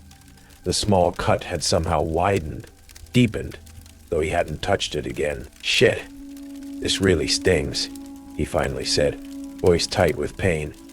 Got a first aid kit? I bandaged him up as best I could, but the bleeding wouldn't stop. The cut seemed to be expanding before our eyes, the edges pulling apart to reveal not just blood and tissue, but something else, something white and smooth beneath his skin. By morning, Peter was running a high fever. When the day shift arrived, I insisted he go to the hospital. That was the last time anyone at Westfield Plaza saw him. 3 days later, store staff reported a new mannequin in the Macy's display. Male, same height and build as Peter. The manager assumed it had been delivered during overnight stocking. I recognized the faint scar on its right palm immediately. Since then, I've documented 43 instances of mannequins changing direction.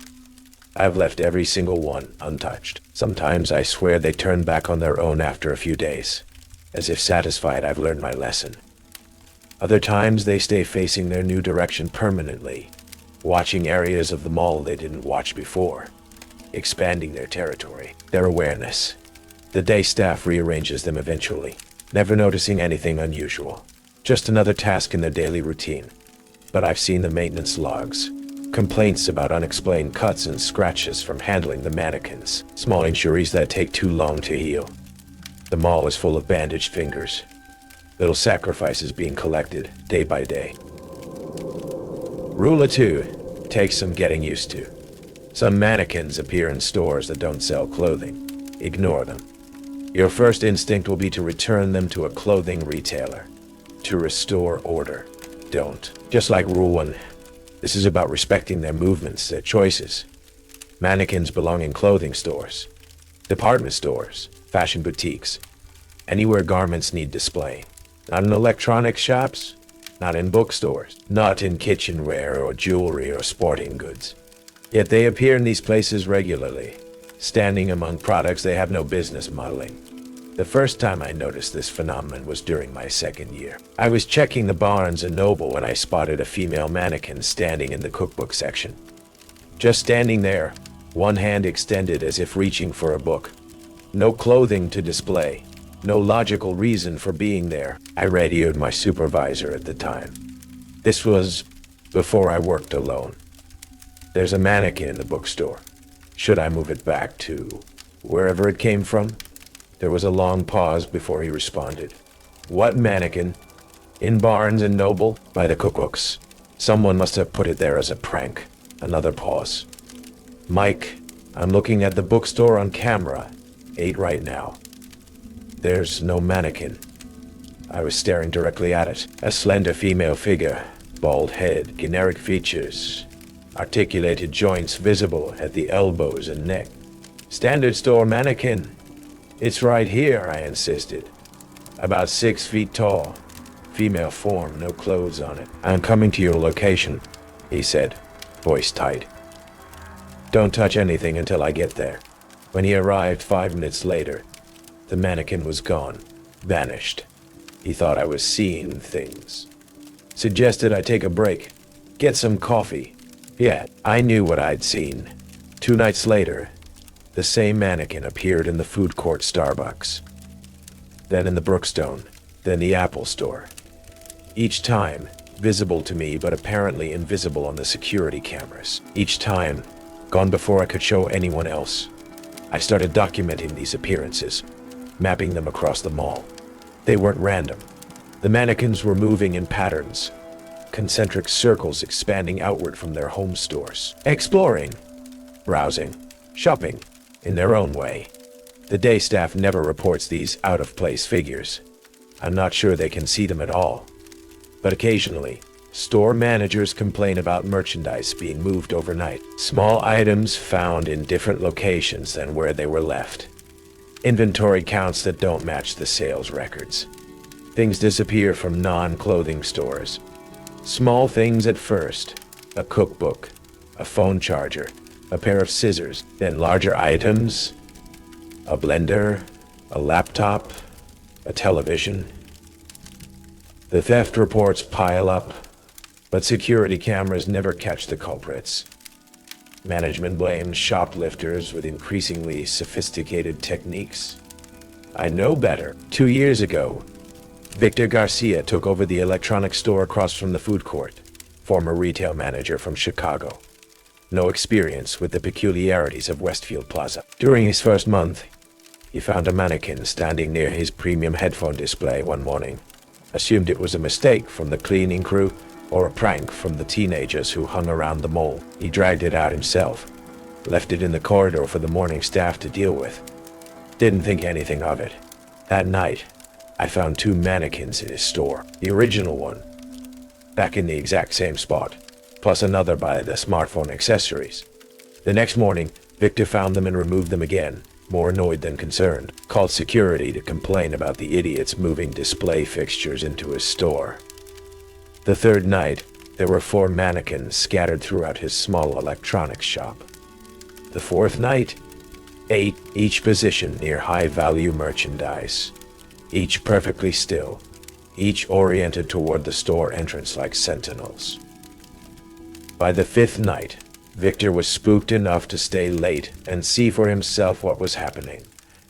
He hid in his back office after closing, watching through the security monitors he'd installed at his own expense. I found him there during my 11:30 rounds, hunched over the monitor, eyes bloodshot, clutching a baseball bat. "They don't show up on camera," he told me, voice cracking. I watched one walk in, actually walk, but the screen shows nothing. I tried to explain the rules, told him he needed to leave them alone. He wasn't listening. "I'm going to catch one," he said, knuckles wide around the bat. Prove what's happening. No amount of warning would dissuade him. I continued my rounds, dreading what morning would bring. Victor's wife reported him missing the next day. Police found his car in the mall parking lot, his office untouched. The only unusual detail, every piece of electronic merchandise in his store had been neatly unplugged, the cords wrapped uniformly, the batteries removed, every screen wiped clean, and a single mannequin standing behind the register, wearing Victor's store lanyard. The store remained closed for weeks during the police investigation. When it finally reopened under new management, all the original inventory had been replaced. Too much evidence of product tampering, according to the report. I've seen the mannequins take things since then. Not often, but enough to confirm my suspicions. Small objects held in their rigid hands. A book, a pair of headphones, a kitchen knife. They're collecting, gathering resources for some purpose I can't fathom. Last month I found a child-sized mannequin in the toy store, clutching a small walkie-talkie. As I watched from the doorway, it slowly raised the device to where its mouth would be if it had detailed features. For a moment, I thought I heard static, a faint transmission coming through. Then a child's laughter, distant and distorted, before the signal cut out completely. I backed away and continued my rounds, the rule echoing in my head. Some mannequins appear in stores that don't sell clothing. Ignore them. They'll ignore you too, until they don't. The food court at Westfield Plaza spans the entire north end of the first floor. 12 fast food counters arranged in a semicircle around a central dining area with seating for 300. During business hours, it's the busiest section of the mall. Constant movement, conversation, the mingled smells of pizza and Chinese food and cinnamon pretzels. At night, it's cavernous, empty. The counter is dark behind their metal security gates. Nothing but circular tables and molded plastic chairs stretching across nearly 10,000 square feet of space. No mannequins belong in a food court. There's nothing to display, no clothing to model. If you see one there, something has gone very wrong. Rule 3 is absolute. If you see a mannequin in the food court, leave the area immediately. I learned this rule from Ramon Diaz, the night janitor who worked Tuesdays through Saturdays for nearly a decade. Ramon was old school, 50-something, built like a tank, never complained about the weird stuff. He cleaned the floors, emptied the trash, and minded his business. "You notice things when you're invisible," he told me once. "People don't see janitors. We're like furniture. You see everything when nobody's watching you." Ramon had seen plenty at Westfield Plaza. The mannequins didn't bother him much. He'd worked retail before, said he'd always found them creepy even in normal circumstances. He followed my rules without questioning them, didn't fix their positions, ignored them in non-clothing stores, avoided prolonged eye contact. But the food court, that was different. They don't belong there, he said one night, voice low even though we were alone in the security office. When they go there, they're hungry. I asked what he meant. He hesitated, then rolled up his sleeve to show me a series of small, perfectly circular scars on his forearm, like someone had punched holes through his skin with a hole puncher. 3 years ago, he explained, I was mopping near the Chinese place. Didn't check the area first, just started working. Didn't see it until I was already in the middle of the food court. The mannequin had been seated at a table, hands flat on the surface, featureless head tilted slightly, as if watching him. A standard display model, female proportioned, the kind you'd see in any department store. I froze. Ramon continued. It was like, you know how prey animals know not to move when a predator is watching. That instinct. But I was already too close. The mannequin's head turned toward him, tracking his position. Its neck made a sound like grinding plastic. Then its jaw dropped open. Not like a hinge, but like dough stretching and tearing, revealing a dark cavity inside. Ramon ran, dropped his mop and sprinted for the corridor. He almost made it. Felt like someone grabbed my arm, he said, fingers tracing the circular scars. Pulled me back. But there was nothing there, nothing I could see. Just the sensation of teeth. Lots of small, sharp teeth. Lots of small, sharp teeth. He broke free and made it to the corridor. When security checked the cameras later, they showed Ramon apparently having some kind of panic attack, dropping his equipment and running, then stumbling and falling before recovering and running again. No mannequin visible. No explanation for his injuries. Ramon never cleaned the food court at night again. Switched to mornings for that section only. Management accommodated him. Experienced janitors were hard to replace. He quit last year, didn't give notice, just stopped showing up. Left his uniform and ID badge in the locker room. His apartment was found empty a week later, rent paid through the end of the month.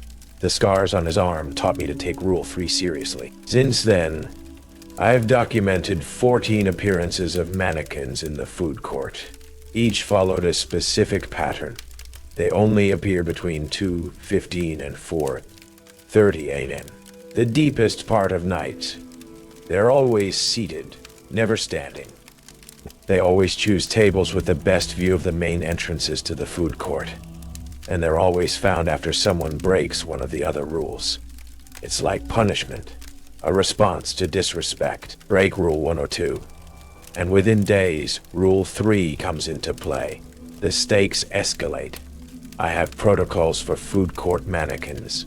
Never enter the area if the lights are flickering. That's the first warning sign. Use the service corridors to bypass the food court entirely.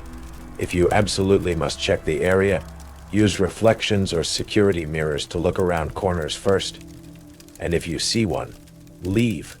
Immediately. No hesitation, no investigation, no photographs. Just go. Last winter, a mannequin appeared in the food court 3 nights in a row. Always at the same table, always in the same position, hands flat on the surface, head slightly tilted. By the 3rd night, I noticed something disturbing. A small pile of what looked like breadcrumbs on the table in front of it.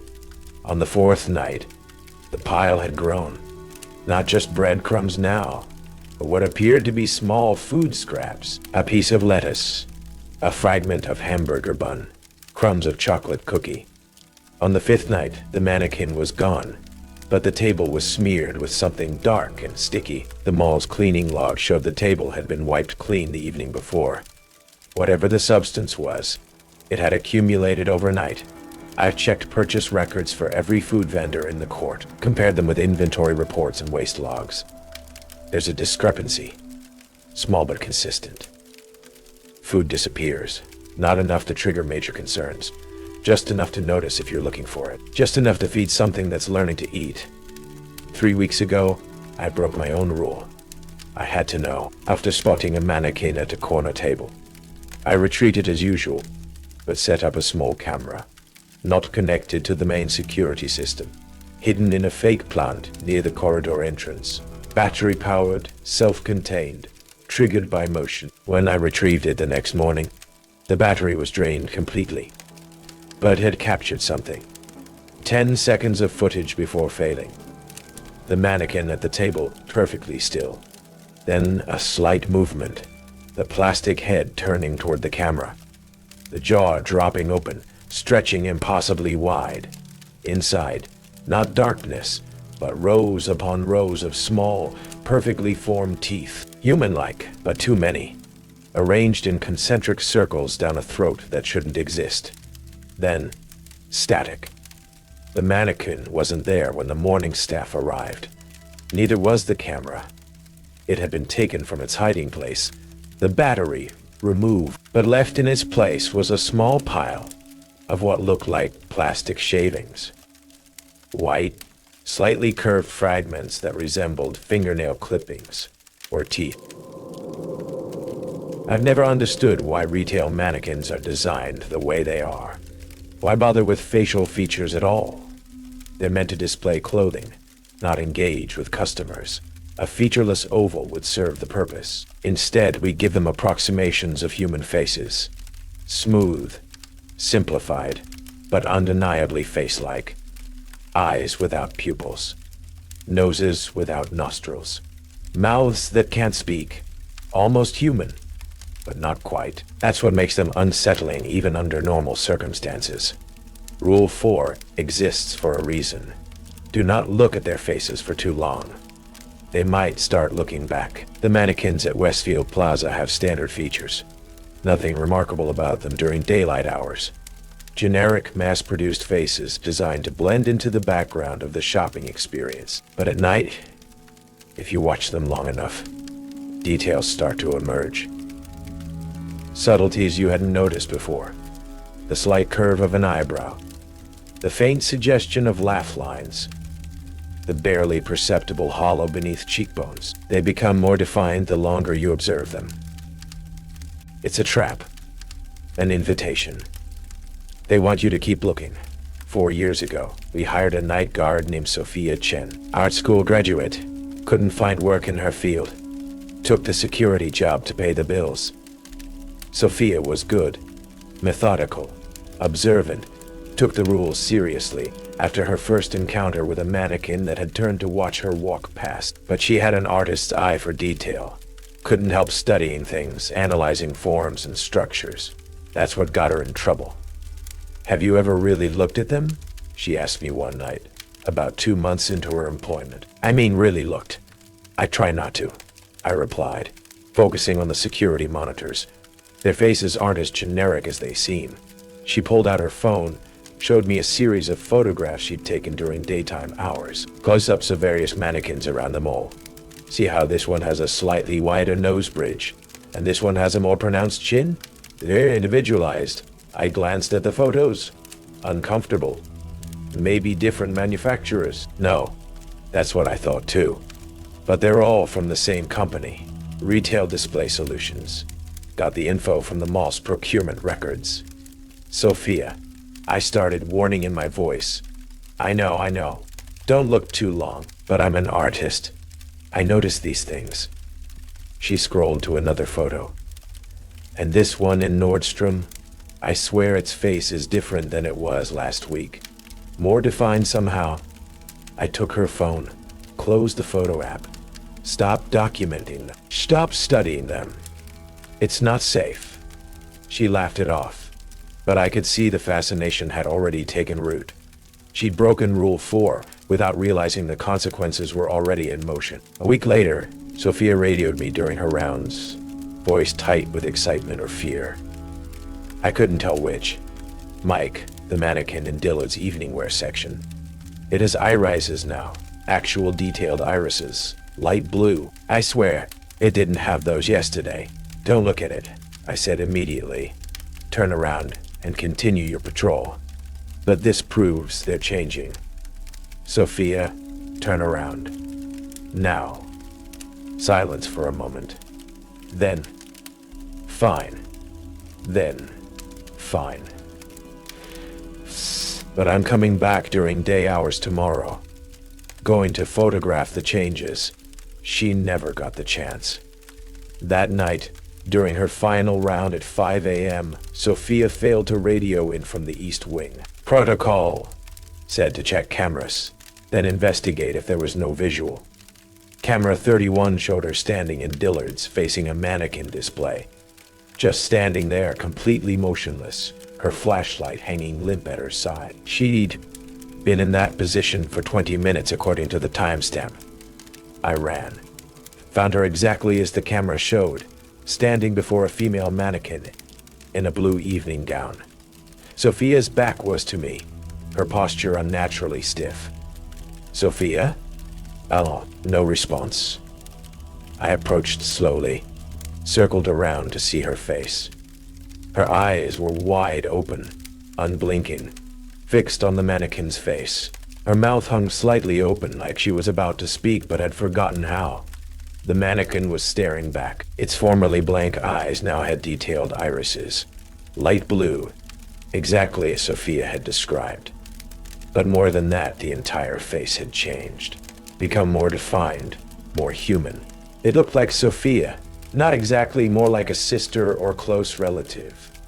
Not exactly more like a sister or close relative. Similar bone structure, similar expressions, a resemblance just close enough to be disturbing. I grabbed Sophia's arm, shook her. We need to leave. Now. She blinked slowly, as if waking from a deep sleep. It has my eyes, she whispered. It took them while I was looking. It's just a mannequin, I said, pulling her away. Let's go. Not just a mannequin, she murmured, still half dazed. Not anymore. I got her back to the security office, gave her water, tried to ground her in reality. By the time our shift ended, she seemed almost normal, embarrassed about the incident, blaming it on exhaustion and an overactive imagination. But she called in sick the next night. And the next. When she finally returned a week later, something had changed. She avoided looking directly at the security monitors, used mirrors and reflective surfaces to check corridors before entering them, wore sunglasses during indoor rounds. My eyes are sensitive suddenly, she explained when I asked. Doctor says it might be an autoimmune thing. I didn't believe her. Not after what I'd seen in Dillard's. The mannequin with her eyes was gone the next day. Moved to storage during a floor reorganization, according to the department manager. Sophia never mentioned it again, but she started covering all reflective surfaces in the security office, putting tape over the microwave door, turning the computer monitors to face the wall when not in use, avoiding the windows after midnight when they became mirrors against the darkness outside. I keep seeing someone watching me, she admitted one night. Not my reflection, someone else using my eyes. She quit 3 weeks later. I ran into her sister at the grocery store some months after, asked how Sophia was doing. She's managing, her sister said carefully. The blindness was a shock, but she's adapting. Blindness, my blood went cold. The doctors can't explain it. Her eyes look perfectly healthy, but she can't see anything except shadows and light. Started almost 6 months ago. She shook her head sadly. The strange thing is, she seems almost relieved. There are ways to safely observe the mannequins if you must. Peripheral vision is safest. They seem less aware of being watched if you're not looking directly at them. Security cameras work for short periods, though the footage often corrupts if a mannequin becomes aware it's being recorded. Reflections in windows or polished floors give you a few seconds of safe observation, but never ever maintain direct eye contact for more than a few seconds. Count to 3, then look away. Maintain that discipline no matter how compelling the details become, no matter how much you want to verify what you think you're seeing, because they are changing, evolving, taking small pieces of everyone who looks too long.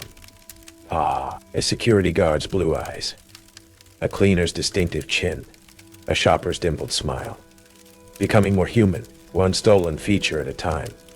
Last month, I checked camera 19, Junior's department at Penny's, and froze. A teenage mannequin stood in the center of the department, facing directly into the camera. Its face was fully formed now. Detailed eyes with pupils and irises, a nose with actual nostrils, lips with the subtle creases of real skin. It was smiling, a knowing, patient smile, and it was waving at the camera. At me. The motion was subtle, just the fingers of its right hand curling and uncurling in a beckoning gesture. Come here. See me. I switched to another camera immediately, heart pounding against my ribs. When I checked camera 19 again an hour later, the mannequin was gone. But that night, I found a Polaroid photo slipped under the security office door. A picture of me, sleeping in my apartment, in my own bed.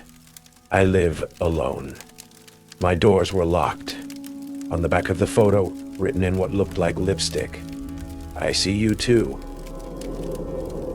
There's a reason Rule 5 is last. If you see a mannequin standing inside the security office, clock out and never return. The security office is our sanctum, our safe zone, the one place in the mall where the rules of the outside world still apply, where logic and reason maintain their hold. The reinforced door, the wall of monitors, the constant light.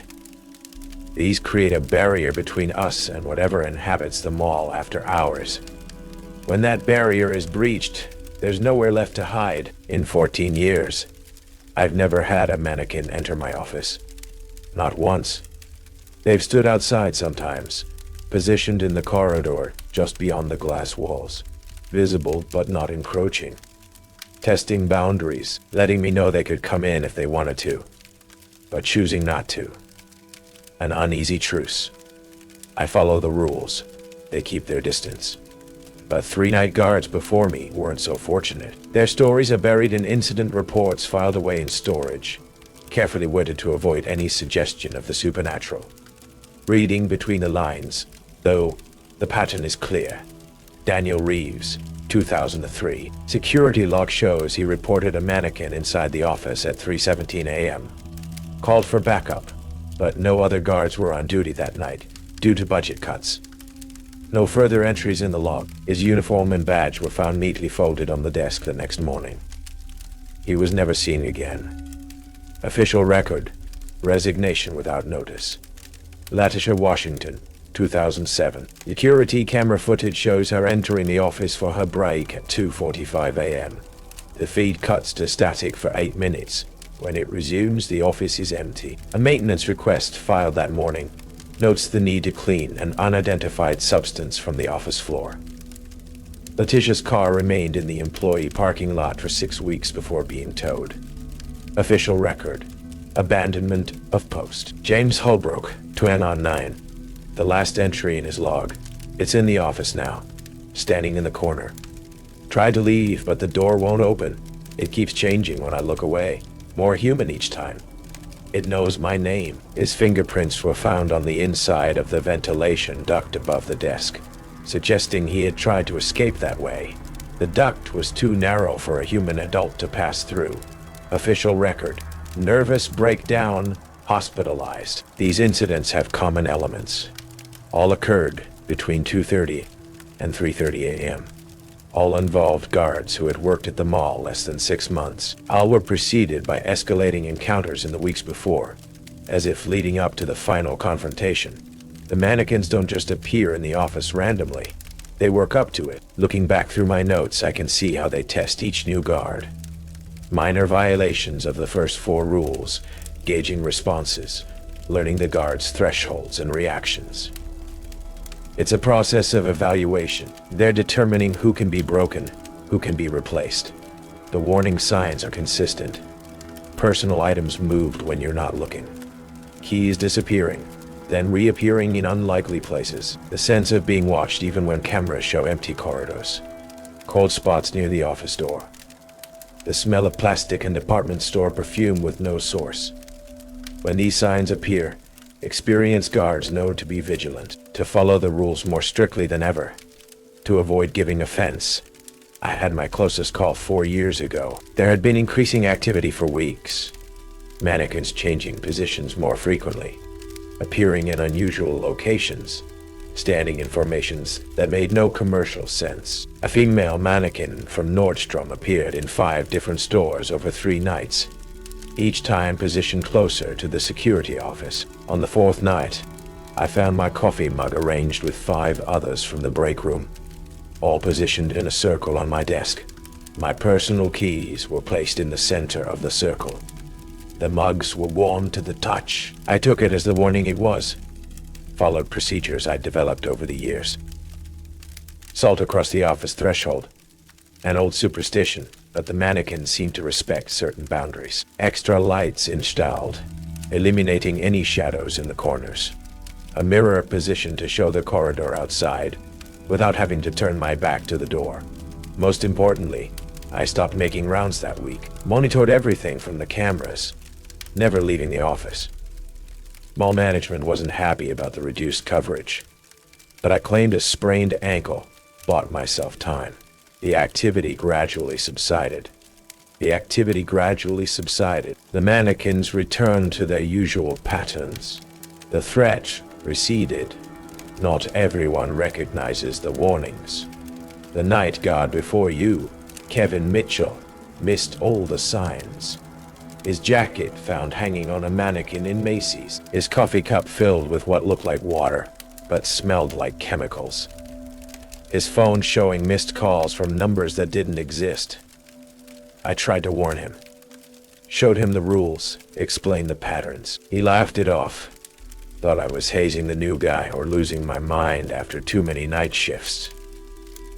"They're just mannequins, Mike," he said. "Creepy, sure, but not sentient, not dangerous. The night it happened, I was off duty. Stomach flu. Violently ill at home. Kevin texted me around 2 a.m. Weird shit happening tonight. Think you might be right about some of it. Then at 3:12 a.m., there's one in the office.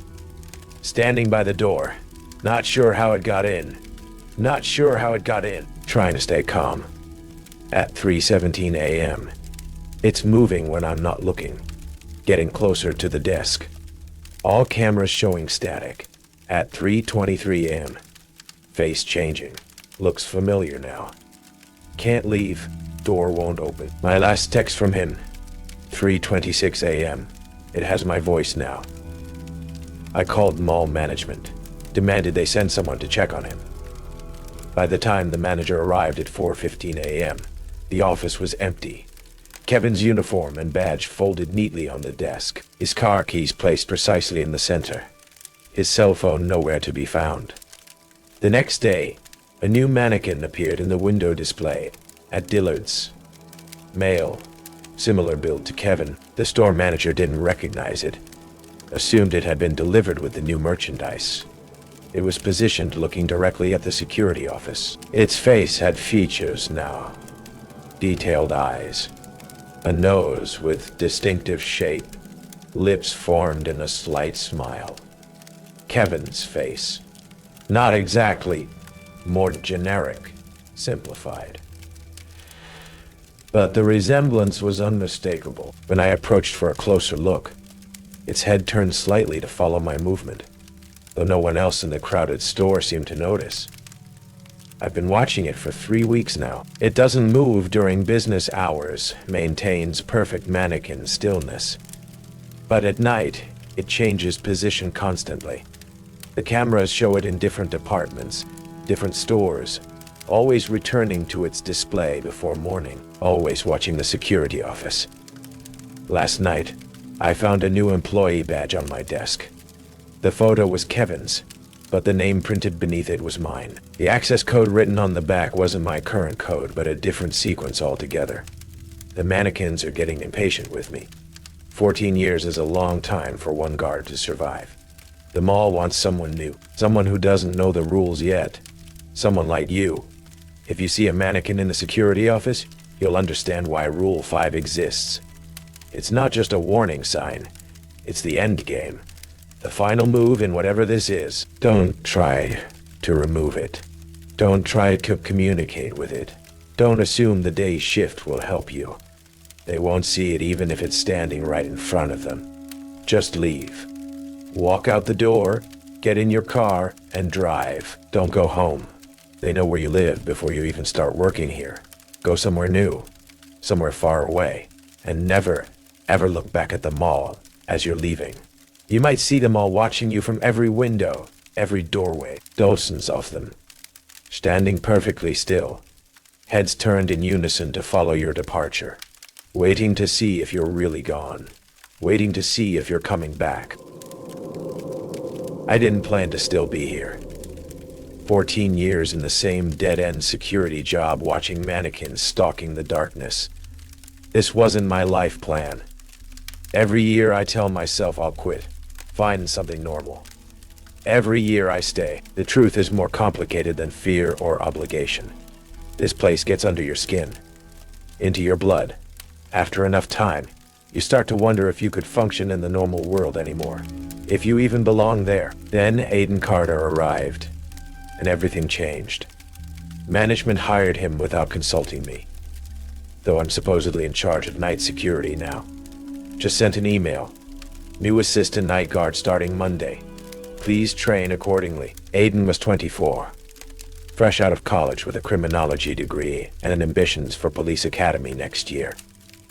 Tall, confident, athletic. The kind of guy who'd never had his worldview seriously challenged. He walked into the security office on his first night with the swagger of someone who thought this job would be easy. "So you're the infamous Mike," he said, dropping his backpack on the desk. "Heard you've been here forever." 14 years, I replied, sizing him up. Clean uniform, regulation boots, eyes clear and alert.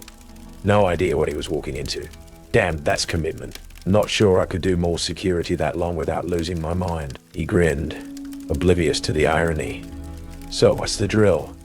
Walk around looking intimidating, watch some cameras, drink coffee." I handed him the official security manual, the sanitized version management provides. "Start with this, then we'll discuss the other protocols." Other protocols. He flipped through the manual disinterestedly. "My protocols. The ones that keep you alive until morning." He laughed, stopping when he realized I wasn't joking. "The mannequin stuff.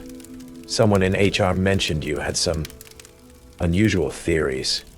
Of course they'd warned him about me. Probably painted me as the eccentric old guard with his quirky superstitions. More convenient than admitting the truth. "They're not theories," I said flatly. "They're rules. 5 of them. Break them, and you won't last a month here." I showed him my handwritten list. He read it, expression shifting from amusement to concern, probably questioning whether he'd be working with a lunatic. "Look, Mike, with all due respect, mannequins don't move.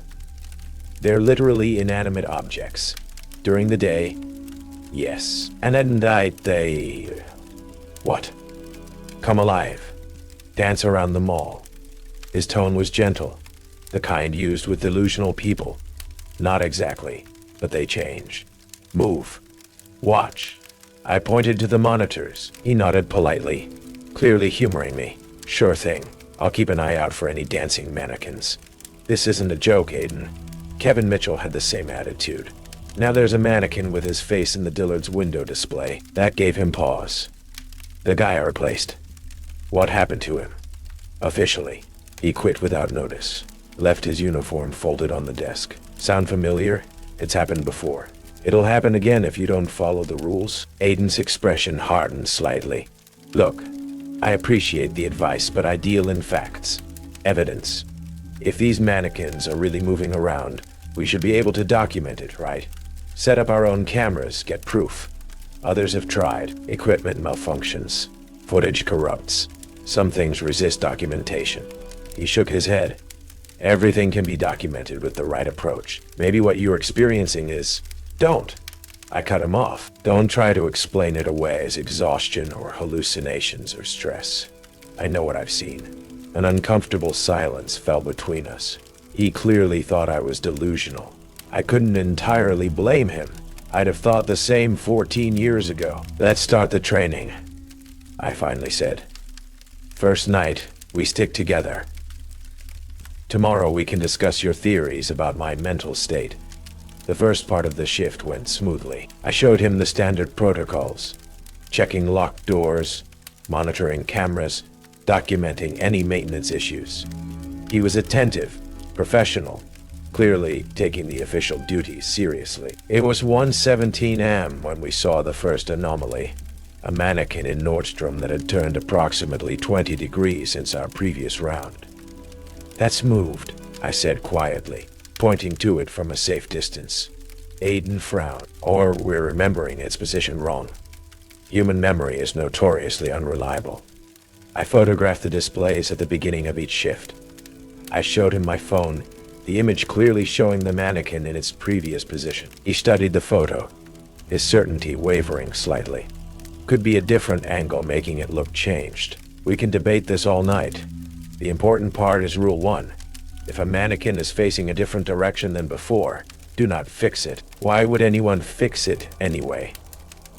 Not our job to arrange displays, because humans like order.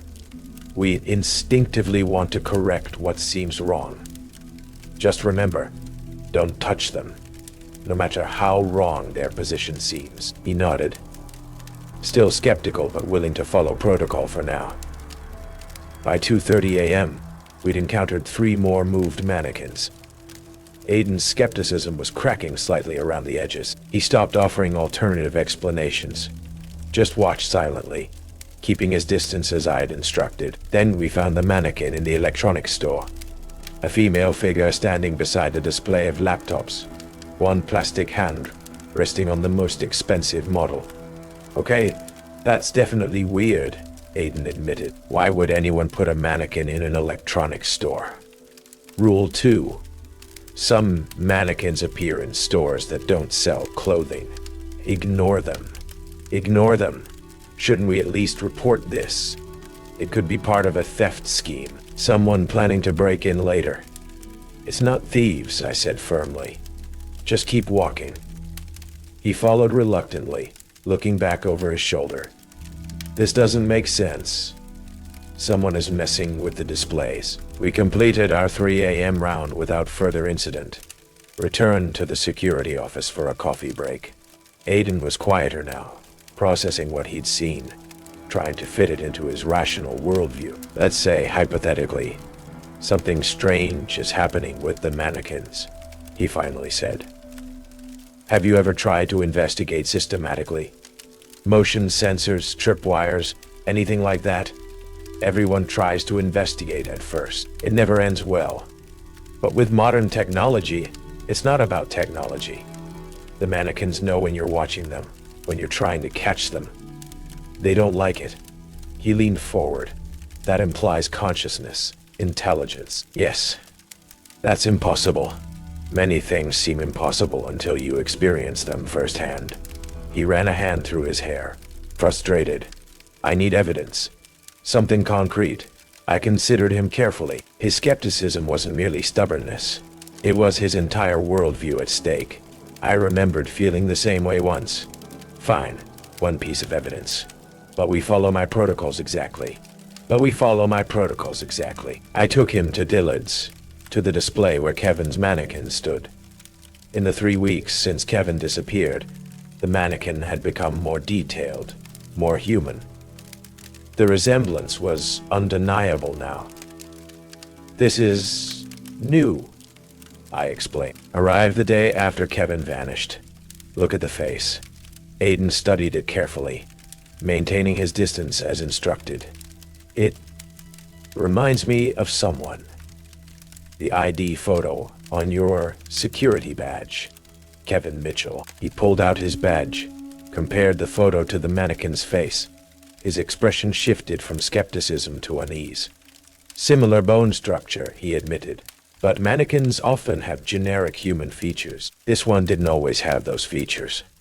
It was blank when it first appeared. It's been gaining definition, becoming more like him." Aiden took out his phone. "I'm going to document this. No photos," I said sharply. Rule of 4. Do not look at their faces for too long. They might start looking back. Cameras count as looking. He ignored me, raised his phone to snap a picture. The flash illuminated the display for a split second. When he checked the image, his face paled. The photo showed the mannequin with its head turned directly toward the camera, though it had been facing forward when he took the picture. "That's," he began. "Delete it," I interrupted. "Now," he complied without argument, hands slightly unsteady. Finally, a crack in his certainty. "Let's get back to the office," I suggested. Dawn shift starts in 2 hours. As we walked, Aiden kept glancing over his shoulder, the first sign of true awareness, the realization that you're being watched, followed, assessed. We made it safely back to the security office. Aiden sat quietly for several minutes, processing what he'd seen. I gave him space, caught up on paperwork, waited for the questions I knew would come. "How long has this been happening?" he finally asked. "At this mall, since it opened in 1992. But similar phenomena have been reported at other locations. Department stores, shopping centers, anywhere with concentrations of mannequins. Why? What do they want?" The eternal question, the one I'd been asking myself for 14 years. "I have theories, nothing concrete." I hesitated, then decided he deserved the truth. "I think they're trying to become us, or replace us. They start by mimicking our appearance, our movements. Then they take more specific attributes." "Like what?" "Physical features, personality traits, memories." Aiden shook his head. "That's not possible. Neither is a mannequin turning to face a camera." He had no response to that. We finished the shift in relative silence, the weight of new knowledge settling heavily on him. As morning approached, I hoped he might be one of the few who could adapt, who could learn to follow the rules without needing to understand everything. I was wrong. Aiden arrived for his second night with a backpack full of equipment. A personal camera, motion sensors, even an EMF detector. The tools of a paranormal investigator, not a security guard. "This isn't ghost hunting," I warned. "These aren't spirits. There's something else. I need to understand what's happening," he insisted. "If these things are real, there must be a way to study them safely, to document their behavior. Others have tried. They're gone now." He ignored me, setting up his equipment on the desk. "I've been researching all day. There are techniques for documenting paranormal phenomena without triggering defensive responses, non-invasive observation methods. The mannequins don't care about your methodology. They care about respect, about following the rules." But his mind was made up. He had the certainty of the educated skeptic, convinced that proper scientific method could contain any phenomenon, explain any mystery. The most dangerous kind of observer. I tried reason. At least wait a few weeks. Learn the patterns. Understand what you're dealing with before you start experimenting. If I wait, I might start believing these things can't be studied. Start accepting limitations without testing them. That's not how progress works. The arrogance of youth. The arrogance of youth. The certainty that he could succeed where others had failed. I recognized it because I'd once felt the same. "Your shift. Your call," I finally conceded. "But I won't participate in this. And when things go wrong, not if, when. Remember, I warned you." We separated for our rounds. I took the west wing.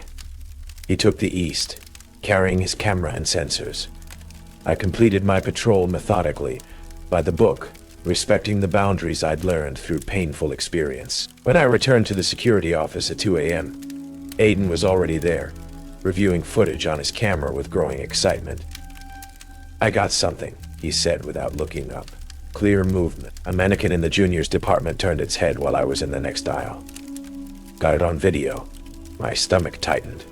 "Show me." The footage was surprisingly clear. A teenage mannequin in casual wear, standing among others in a standard display.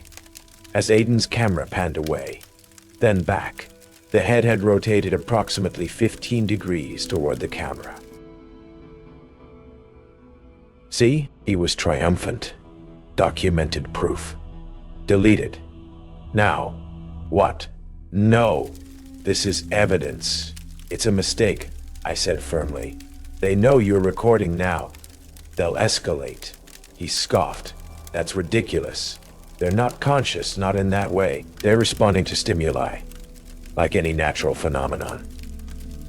Delete the footage, Aiden. Trust me on this. I'm not destroying evidence. He pocketed the camera. I'm going back out. The juniors department seems particularly active. The juniors department seems particularly active. Going to set up stationary recording. Don't, I warned. At least wait until you've been here longer. Understand the patterns better. But he was already heading for the door, the excitement of discovery overriding caution. The night's half over. What's the worst that could happen in a few hours? Those words. Always those words before disaster. I followed him, against my better judgment. If he was determined to break the rules, someone needed to be there to deal with the consequences. The juniors department was eerily still when we arrived. The mannequins stood in their displays, exactly as they should be. Nothing out of place, nothing moved. See, normal, Aiden said, setting up his camera on a small tripod behind a clothing rack. I'll leave this recording. We'll see what happens when no one's watching. As he adjusted the camera, I scanned the department, unease crawling up my spine. Something was wrong. The air felt heavier, charged somehow. The silence too complete, like the building was holding its breath. Then I saw it. The food court mannequin, seated at a table, just visible through the department store entrance, facing our direction. Rule 3, screaming in my mind. If you see a mannequin in the food court, leave the area immediately. We need to go, I said, grabbing Aiden's arm. Now, what? I just set up. Food court. Mannequin. We leave. Now. He looked where I was pointing, frowned. It's just sitting there. That's what makes it dangerous. Trust me on this one. Something in my voice must have convinced him. He hesitated, then nodded, leaving his camera behind. We backed away, not turning our backs to the food court. The mannequin remained still, watching our retreat with its blank face. But as we reached the corridor, I swear it inclined its head slightly, acknowledging our departure.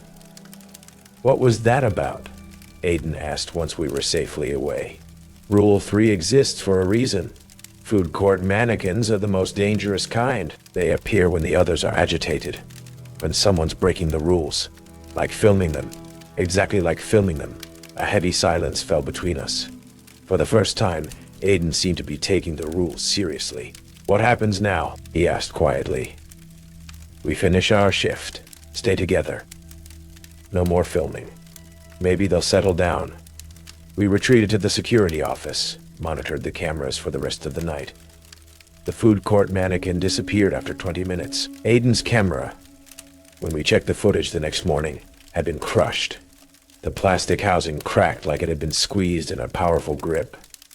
I thought that might be enough to convince him, that he might finally understand the rules weren't arbitrary, weren't just superstition.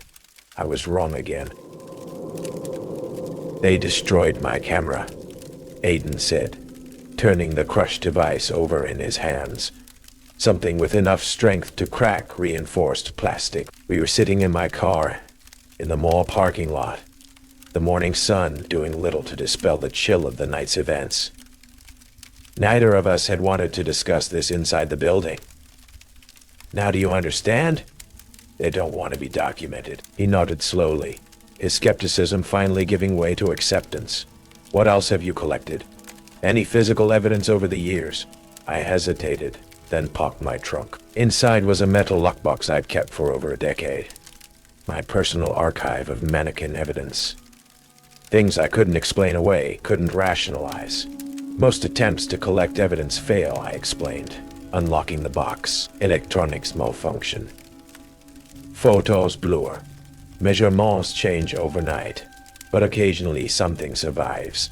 I showed him my collection, a store receipt dated 3 years ago, listing items never purchased, a single glove, a tube of lipstick, a pocket mirror, the customer name, and mannequin, a fragment of what appeared to be plastic skin, but which remained warm to the touch regardless of ambient temperature. A security badge belonging to Daniel Reeves, the guard who disappeared in 2003, found behind a display case during renovations in 2010.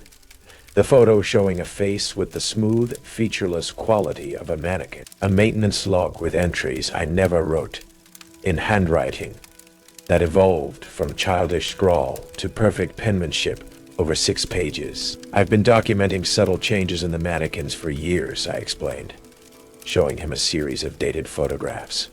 They're becoming more detailed, more human. It's happening slowly, but it's accelerating. The photos showed the progression clearly. Mannequins from 2009 with generic, almost abstract features. The same display figures in 2015 with more defined faces. Current models with individualized characteristics that no factory would have included. They're not just moving anymore, I said quietly. They're evolving. Aiden studied everything carefully, the scientist in him cataloging details while the rational skeptic retreated further. What about physical effects on people? He asked, handing back the photos. You mentioned they take specific attributes. What does that mean? I rolled up my sleeve, showing him the circular patch on my forearm, where the skin had a slightly different texture. Smoother, almost synthetic. Food court encounter, 2011. Only got this close because I was rescuing a cleaning guy who broke Rule 3. He leaned closer, then pulled back sharply. It looks like mannequin skin, I confirmed. The texture changed gradually over about 6 months. Doctor called it an unusual form of scarring. I know better. Does it hurt? No, but it doesn't sweat either. Doesn't tan. Doesn't age. I showed him my left hand, where 2 fingernails had the same smooth, synthetic appearance. Most guards who stay longer than 5 years develop these changes. Small pieces of us being replaced. Aiden was silent for a long moment, processing. Why do you stay? If this place is slowly changing you, why not leave? The question I'd asked myself 1,000 times. The answer still wasn't clear, even to me. At first, I stayed because no one believed me. I needed proof. I closed the lockbox, secured it in my trunk. Then I stayed because I understood the patterns, the rules. Thought I could warn others, save lives. I paused, considering how much to reveal. Now, I'm not sure I can leave. There's something that happens to long-term guards. A kind of bond forms. The mall recognizes us. The mannequins know us. We become part of whatever this is. Like Stockholm Syndrome? Something deeper? I've tried quitting 3 times. Each time, strange things happened at my new workplace. Mannequins appearing in buildings that never had them. Co-workers developing blank expressions, stiff movements. Once, I found my new boss standing perfectly still in his office for 45 minutes, not blinking. I shuddered at the memory. After the 3rd time, I understood. This doesn't stay confined to Westfield Plaza. It follows you. Or more accurately, part of it is already inside you, spreading like an infection. Aiden looked genuinely alarmed now. I've only been here 2 nights. You should be fine if you leave now. Find another job, another town. The changes don't take hold immediately. And you just keep working here until whatever happens. I shrugged, resigned to my fate. Something's coming. The mannequins are more active lately, more aggressive, breaking patterns they've maintained for years. I didn't tell him my deepest fear, that after 14 years, the changes had progressed too far.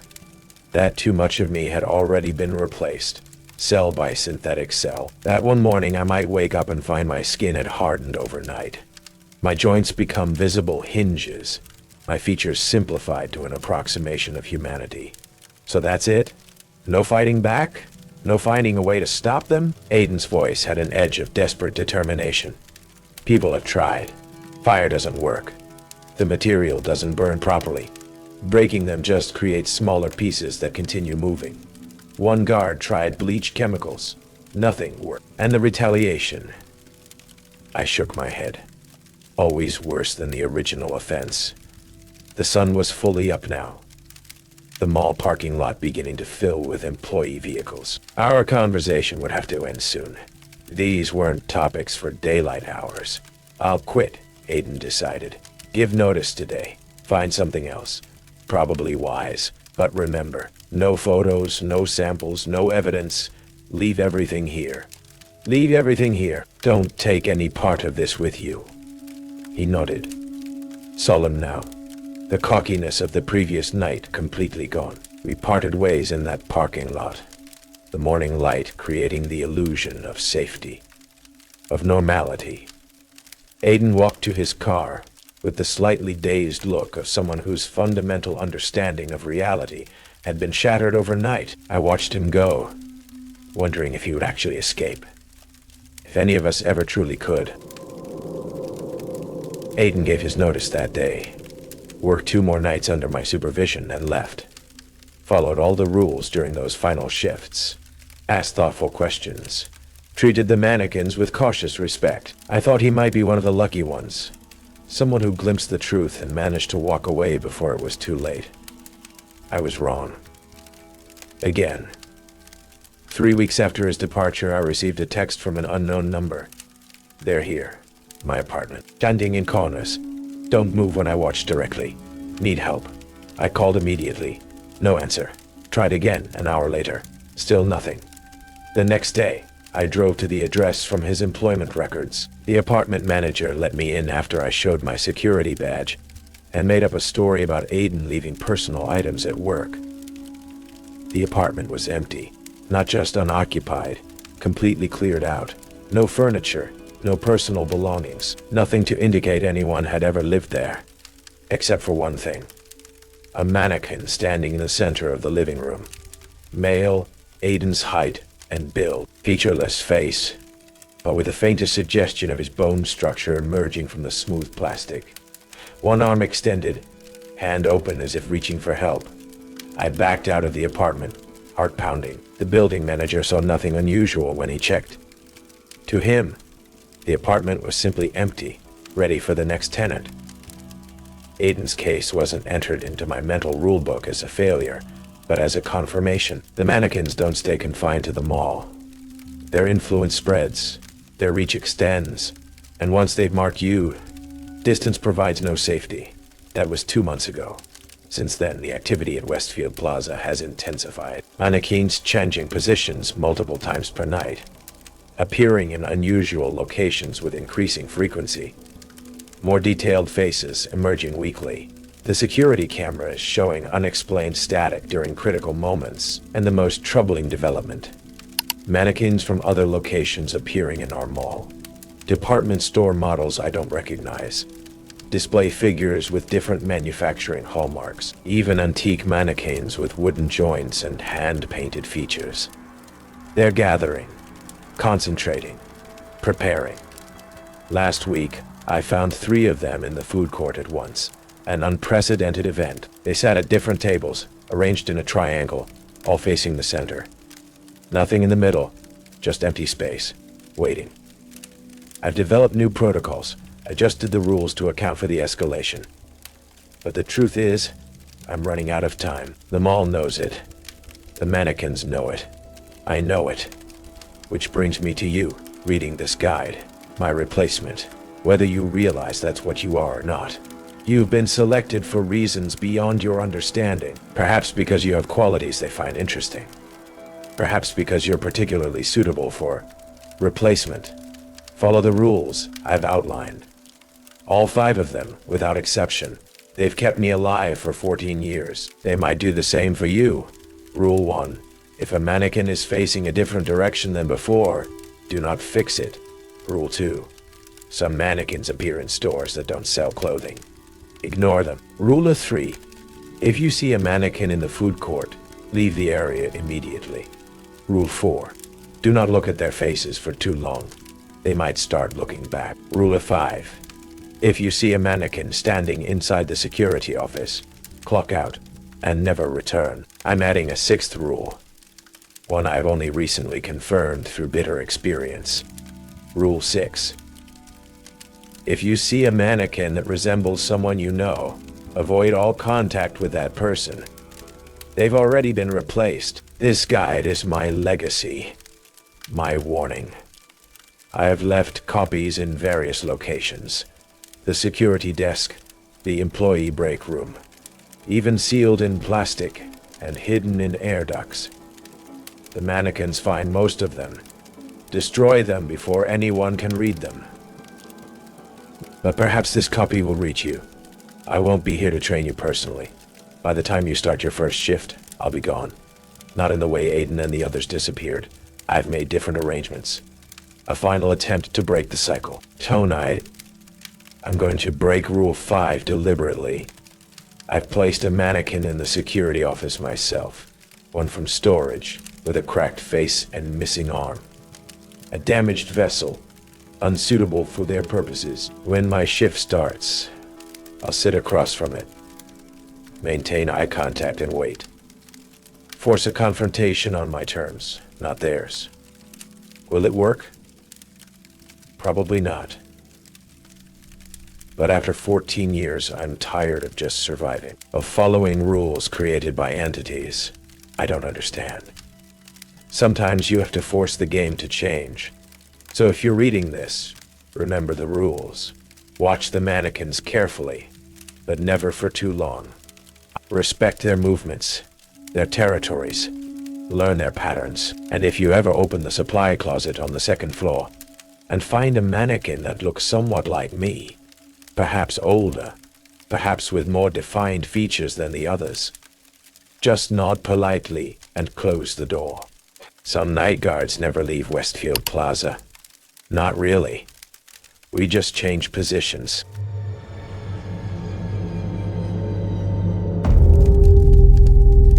I've worked night shift at Westlake Memorial Hospital for 17 years. Most nurses don't last 6 months on nights. They blame the hours, the disrupted sleep patterns, the skeleton staffing. They tell themselves it's the stress of making critical decisions, while the doctors sleep soundly in their homes. That's not why they leave. Westlake Memorial sits on the outskirts of town. A sprawling 6-story structure built in the 1960s and expanded haphazardly over decades. The oldest wing, Blackwood Ward, dates back to 1897 when the original sanitarium stood on these grounds. The hospital administration keeps Blackwood functioning despite its age. Budget constraints, they claim. I know better. Hospitals sound different at night. The squeaking of rubber-soled shoes against linoleum, the mechanical inhale-exhale of ventilators, the rhythmic beeping of cardiac monitors, each with its own distinct pattern, like heartbeat fingerprints. Most people find these sounds disturbing. For night nurses, they become comforting. White noise that tells us everything is normal. It's when those sounds change that you need to worry. I started at Westlake because my mother worked here before me. Nosing runs in my family. 3 generations of women who've worn the uniform, who've navigated the delicate boundary between life and death. My mother spent 30 years on day shift, retired with a pension and a gold watch. Never experienced what happens after midnight. Never had to learn the rules. She doesn't understand why I drink before bed, why my hands sometimes shake when I talk about work, why I lie in my bedroom windows with salt. The hospital has 4 wings, 6 floors, and 200 beds. Night shift staffing, 3 nurses per wing, 1 charge nurse for the whole hospital, 2 on-call doctors who usually sleep in the break room. Too few of us, spread across too much space. The administration knows this isn't safe. They don't care. When you're responsible for 30 patients with only 1 nursing assistant to help, you develop a 6th sense. You learn which rooms to check more frequently, which patients might crash, which ones might try to escape, which ones might change. The first time I noticed something was wrong happened during my 2nd month. 3:17. I know because I checked my watch when the monitors in rooms 301 through 312, simultaneously flatlined. I ran to the nearest room, expecting a dying patient, prepared to start CPR. Mrs. Chandler was sitting upright, eyeing me calmly, the disconnected monitor leads dangling from her bed. Her vital signs were perfect when I checked them manually. So were the vitals for the other 11 patients. All 12 had removed their monitor leads at precisely the same moment. None could explain why.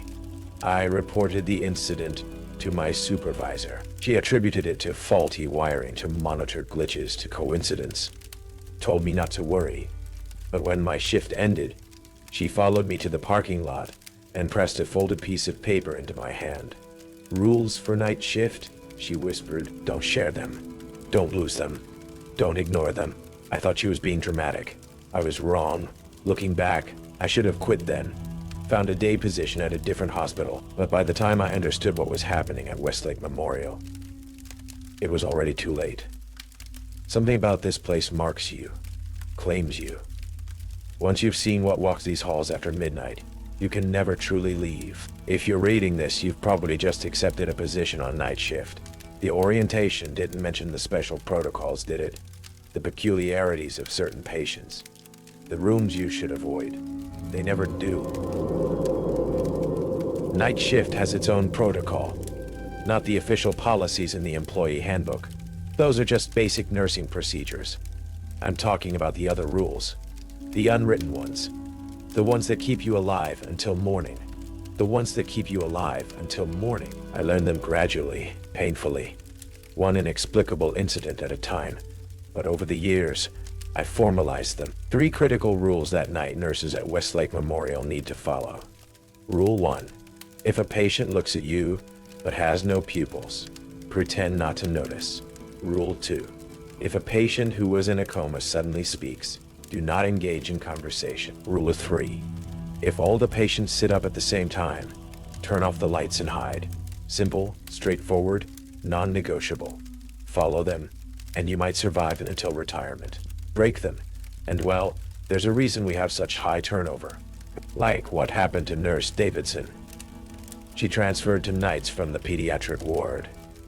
Excellent credentials, impeccable references, completely unprepared for Westlake after dark. I tried to warn her, to explain how things worked, but she dismissed me with professional courtesy. "I appreciate your concern," she said, "but I've been nursing for 20 years. I think I can handle a night shift." Her third night, she was assigned to Blackwood Ward, the oldest section, where the most incidents occur. Around 2 a.m., she paged me, her voice tight with controlled panic. "Diane, could you come check on the patient in 108? Something's wrong with his eyes." I knew immediately what she'd encountered. "Just note his vitals and move on to the next patient," I advised. "Don't mention the eyes, but his pupils are completely gone. Just white where the iris and pupil should be. He might be having a neurological event." I closed my eyes, dread settling into my stomach. "Has he looked directly at you?" "Yes, he's tracking my movements. That's what's so strange. He can clearly see. But there's nothing there to see with. Listen to me," I said urgently. "Leave the room calmly. Don't run. Don't show fear. Then go to the supply closet on the second floor and wait for me." She laughed nervously. "You can't be serious. This patient needs Emma." I cut her off. Rule 1. If a patient looks at you but has no pupils, pretend not to notice. You've already broken it by acknowledging what you saw. Now we need damage control. This is ridiculous. I'm calling Dr. Winters. The line went dead.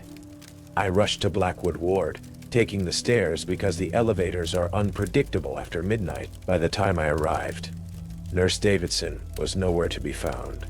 Room 108 was empty. Bed neatly made, no sign of a patient or his chart. We found her 3 hours later in the basement radiology department, performing a neurological assessment on an empty gurney, talking and recording vitals for a patient who wasn't there. When we tried to lead her away, she became hysterical, insisting she could see the patient clearly, an elderly man with no pupils who kept whispering her name. The official report cited acute stress reaction. She was transferred to day shift, then administrative work, then quietly let go. I heard she's working at a clinic in Arizona now. Doesn't remember her time at Westlake. Doesn't remember me. Probably for the best. The day staff doesn't experience these things. For them, Westlake is just another understaffed, overworked hospital. They complain about demanding patients, about inadequate resources, about administrative bureaucracy. They've never had to check vital signs on a patient whose face keeps changing when they look away. Never had to silently back out of a room when a comatose patient starts reciting their childhood address. Day shift handles medication errors, difficult family members, and the occasional code blue. Our job is different. We're not just caring for the sick and injured. We're managing the boundary between worlds. A boundary that thins dangerously between 1 a.m. and 5 a.m. 7 nurses have disappeared from night shift since I started. 12 more quit without notice. 3 had psychotic breaks. The official report cites stress, sleep deprivation, personal issues. Administration doesn't investigate too deeply. They just keep hiring replacements. The director of nursing once called me into her office and asked why I've stayed so long. I told her I needed the shift differential. She studied me for a long moment, then nodded like she understood something deeper. Some nurses belong here, she said. Others don't. I've often wondered what she meant by that. Whether she knows. Sometimes I catch her lingering outside certain rooms during shift change, her expression unreadable as she stares at patients who shouldn't be able to stare back. The last nurse before you, Lisa Chambers, lasted almost a year. Impressive streak, smart, adaptable, took the rules seriously. Once she witnessed a pupil-less patient for herself. Then one night, she broke Rule 2, responded to a comatose man who called her by name. The next night, she claimed the patient had told her things no one could know. Childhood secrets, private fears, the name of her long-dead twin. 3 nights later, she didn't show up for her shift. Her apartment was found empty, bed made, car still in the parking lot. The strange part, her patient had no history of a twin sibling either. But after Lisa disappeared, his medical record showed a note about his twin sister who died in childhood. A twin with Lisa's exact birth date. Remember the rules. They're not suggestions. They're the only barriers between you and whatever walks the corridors of Westlake Memorial after visiting Hour's End. Not every night at Westlake Memorial is a waking nightmare. That's what makes it so insidious. The stretches of normalcy lull you into complacency, make you doubt yourself, make you wonder if you imagine the other nights. Between the inexplicable incidents, I'm still a nurse. I still dispense medications, change dressings, monitor vital signs. I hold the hands of the dying. I celebrate with those who heal. I do my job, and I do it well. That's how I've survived 17 years. I cling to the routine, to the ordinary, to the parts of nursing that make sense. My typical shift begins at 10:30 p.m. with handoff report from the evening nurses. We sit in the conference room, fluorescent lights humming overhead, styrofoam cups of coffee growing cold as they update me on 30 patients. Post-op vital signs, pain management concerns, family dynamics, normal medical information. I take meticulous notes, ask appropriate questions. This part feels like nursing anywhere. Professional, methodical, grounded in science and evidence. The evening nurses never mention the other things. Either they don't see them, or they pretend not to. Either way, their ignorance is a blessing. By 11:15, I'm on the floor, introducing myself to patients who are still awake, checking IVs, administering the first round of night medication. The hospital settles into its nocturnal rhythm.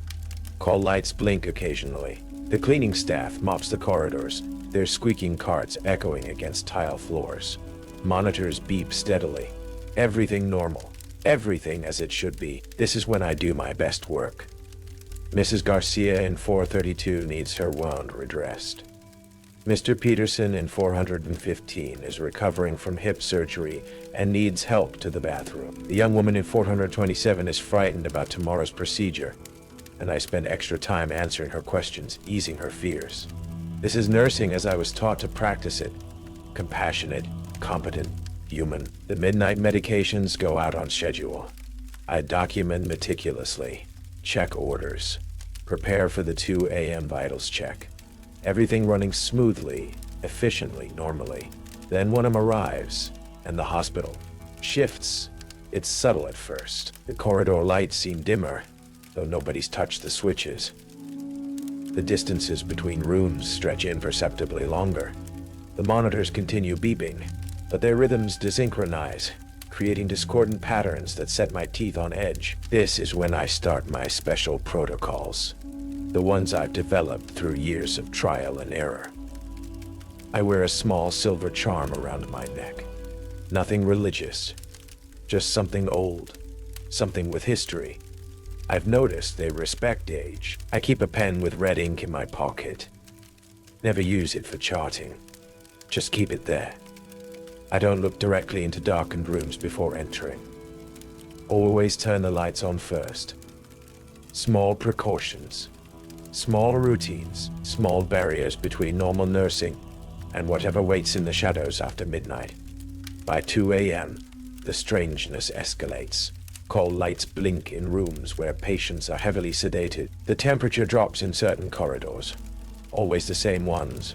Always by exactly 11 degrees. The smell changes. Beneath the familiar antiseptic hospital scent comes something older, earthier, like freshly turned soil. The first time I encountered a pupil-less patient, I wasn't prepared. No one had warned me. The rules weren't formalized yet. Just vague cautions passed between night nurses. Be careful in the old wing. Don't look too closely at Mr. Winters. No explanations, no specifics. It was my 4th night shift. Mr. Abernathy, in 212, needed his blood pressure medication. Routine task. I entered the room, turned on the small bedside lamp rather than the harsh overheads, a courtesy to sleeping patients. Approached the bed, checked his wristband against my medication record. All standard procedure. Mr. Abernathy, I spoke softly. I have your blood pressure medicine. He opened his eyes, turned to look at me, and my blood froze in my veins. His eyes were white, completely white. No pupils, no irises.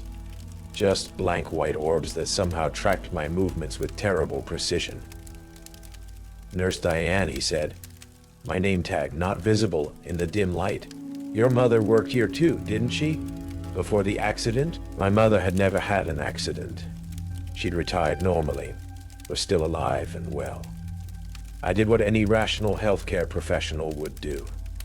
I assumed he was experiencing some neurological event. A stroke, perhaps, or a reaction to medication. I pressed the call button for assistance and leaned closer to check his pupils with my pen light.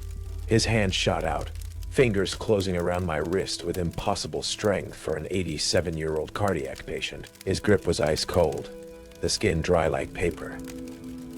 They're coming for you too, he whispered, those white eyes fixed on mine. They always collect the Blackwood nurses. My family name isn't Blackwood. Never has been. I didn't understand what he meant. Not then.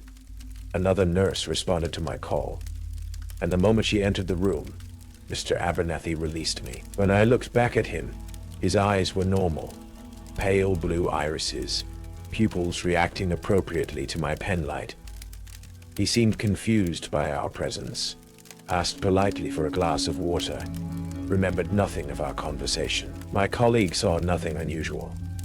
When I tried to explain what had happened, she suggested I might be overtired, offered to cover my patients while I took a break. That night, driving home as dawn broke over the horizon, I checked my ID badge hanging from the rearview mirror. It still showed my correct name, but for a moment, just as the rising sun hit the plastic, I could have sworn it read Diane Blackwood. 3 days later, Mr. Abernathy died peacefully in his sleep. Natural causes. When I came in for my shift, his room was already occupied by a new patient. No one remembered him having white eyes. His chart showed no neurological symptoms, no unusual behavior. But taped to the inside cover of his medical record was a small, yellowed photograph from what looked like the 1940s. A group of nurses standing in front of Westlake, when it was still called Blackwood Sanitarium. And in the center, a young woman who looked exactly like me, wearing a name tag that clearly read Nurse Blackwood. That was my first encounter. I've seen hundreds since then. I've learned to recognize the warning signs, the slight drop in room temperature, the faint smell of soil, the way the monitors skip every third beep. I've learned to avert my gaze, to pretend I don't notice when their eyes go white, to continue providing care as if nothing is wrong, because that's the strangest part of night nursing at Westlake Memorial. Even when things turn inexplicable, the medications still need to be dispensed, the vitals still need to be recorded, the patients still need to be turned to prevent bed sores. The hospital may slip sideways into something impossible after midnight, but healthcare continues regardless. We adapt, we survive, and if we're very careful, very lucky, we make it to morning handoff with our sanity intact. Rule of 1 exists for a reason. If a patient looks at you but has no pupils, pretend not to notice. It sounds simple. See something impossible, ignore it, continue your duties. In practice, it's incredibly difficult. Everything about medical training teaches us to observe, to document, to intervene. When we see a symptom, we're programmed to respond. Pupilless eyes should trigger an immediate neurological assessment, a call to the attending physician, diagnostic tests. That's exactly what you cannot do at Westlake Memorial. The patients with white eyes aren't experiencing medical emergencies. They're not patients at all. Not entirely. Not anymore. They're conduits, doorways, vessels for something else to look through. Something that knows you, watches you, evaluates you through borrowed eyes. The pupilless patients have patterns. They appear most frequently in the oldest wing, Blackwood Ward. They're more common during the dark moon phase.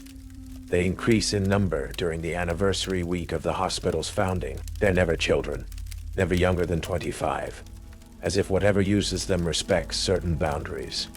Their medical charts offer clues if you know what to look for.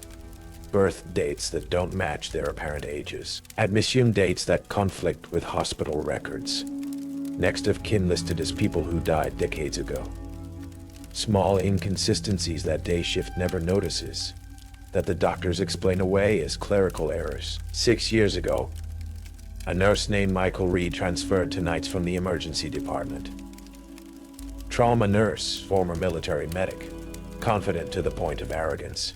I've treated patients in active war zones, he said during orientation. Nothing in this hospital scares me. I tried to explain that the pupilless weren't dangerous if handled correctly, that acknowledging them, documenting them, treating their condition as medical, that was what triggered escalation.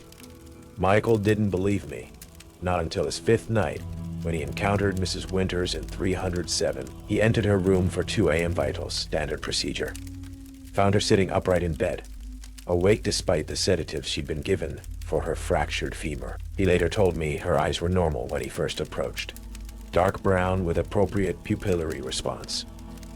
Then she spoke his name, his full name, Michael Andrew Reed, not visible on his badge, which only showed M. Reed, RN. When he looked up from the blood pressure cuff, her eyes had changed, white, pupilless, fixed on him with terrible intensity.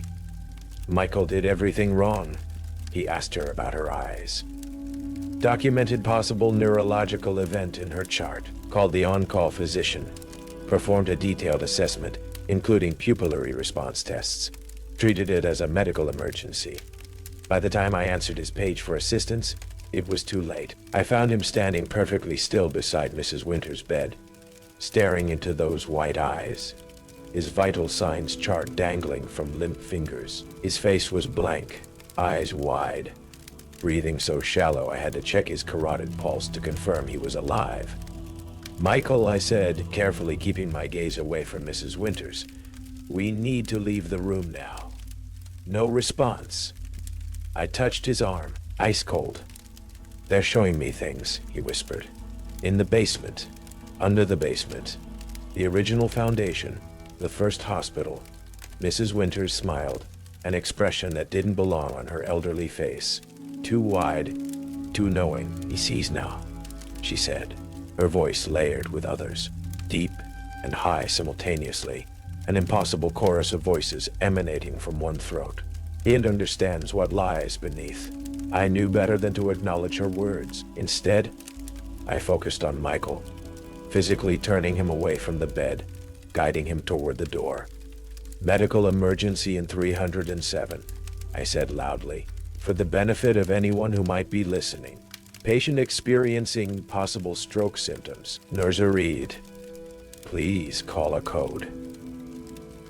The theatrical performance was for Mrs. Winters, or whatever was looking through her eyes. I had to maintain the pretense that this was a normal medical situation, that I hadn't noticed anything unusual. It worked, barely. Once in the hallway, Michael collapsed against the wall, shaking uncontrollably. I led him to the break room, gave him water, waited for the color to return to his face. "What the hell was that?" he finally asked. "Rule 1, I replied. "If a patient looks at you but has no pupils, pretend not to notice." Her eyes, he struggled to find words. They showed me things. The hospital, but different. Older. There were rooms that don't exist anymore. Procedures that. He shuddered. They don't teach those in medical school. "What else did you see?" I kept my voice neutral, professional, though my heart was racing. "Tunnels under the basement. A room with a stone table. Medical records with my name on them. But the dates were from 1932. He looked up at me, eyes haunted. "And you were there. Younger, different uniform, but it was you." The name tag said Blackwood. I finished for him. "Nurse Blackwood." He nodded slowly. "What's happening here, Diane?" "I don't know everything," I admitted. "But I know the rules keep us safe. You broke Rule 1. You acknowledged what you saw. You tried to document it, treat it. That's when they show you things. When they start taking interest in you." The next morning, Mrs. Winters had normal brown eyes. No recollection of the night's events. Her chart showed no record of Michael's documentation. The pages had been replaced with fresh ones, the handwriting an imperfect imitation of his. Michael transferred to day shift the following week, lasted 3 months before quitting nursing altogether. Last I heard, he was tending bar in another state, as far from any hospital as he could get. I've encountered 17 pupil-less patients this month alone, an unusually high number. Something's changing at Westlake Memorial. The boundaries are thinning. The white-eyed ones are watching with greater intensity, greater purpose. Last week I checked on Mr. Collins in room 224, found him awake. Those terrible white eyes fixed on the ceiling. I carefully avoided looking directly at him, took his vitals with practiced efficiency, made notes in his chart without commenting on his appearance. As I turned to leave, he spoke in that layered voice, the voice that isn't entirely human. "The girl was right about you, Nurse Blackwood. You've lasted longer than the others, but time's running out." I continued writing in his chart, giving no indication I'd heard anything unusual. "Rule 1. We're waiting for you in the basement," he continued. "In the records room. Your file is nearly complete." I finished my notes, hung the chart back on its hook, and left the room without responding. Perfect professional indifference. But that night, I went to the basement. Not the modern hospital basement with its laundry facilities and storage rooms. The old basement. The original foundation of Blackwood Sanitarium. Now sealed off behind a maintenance door marked "Danger. Do not enter." The lock was broken. The door slightly ajar, as if someone, or something, had recently visited. I didn't go in. I know better. But I caught a glimpse through the opening. Stone walls slick with moisture, stairs descending into darkness. And at the bottom, a faint light. The smell of soil and antiseptic drifted upward, along with something else.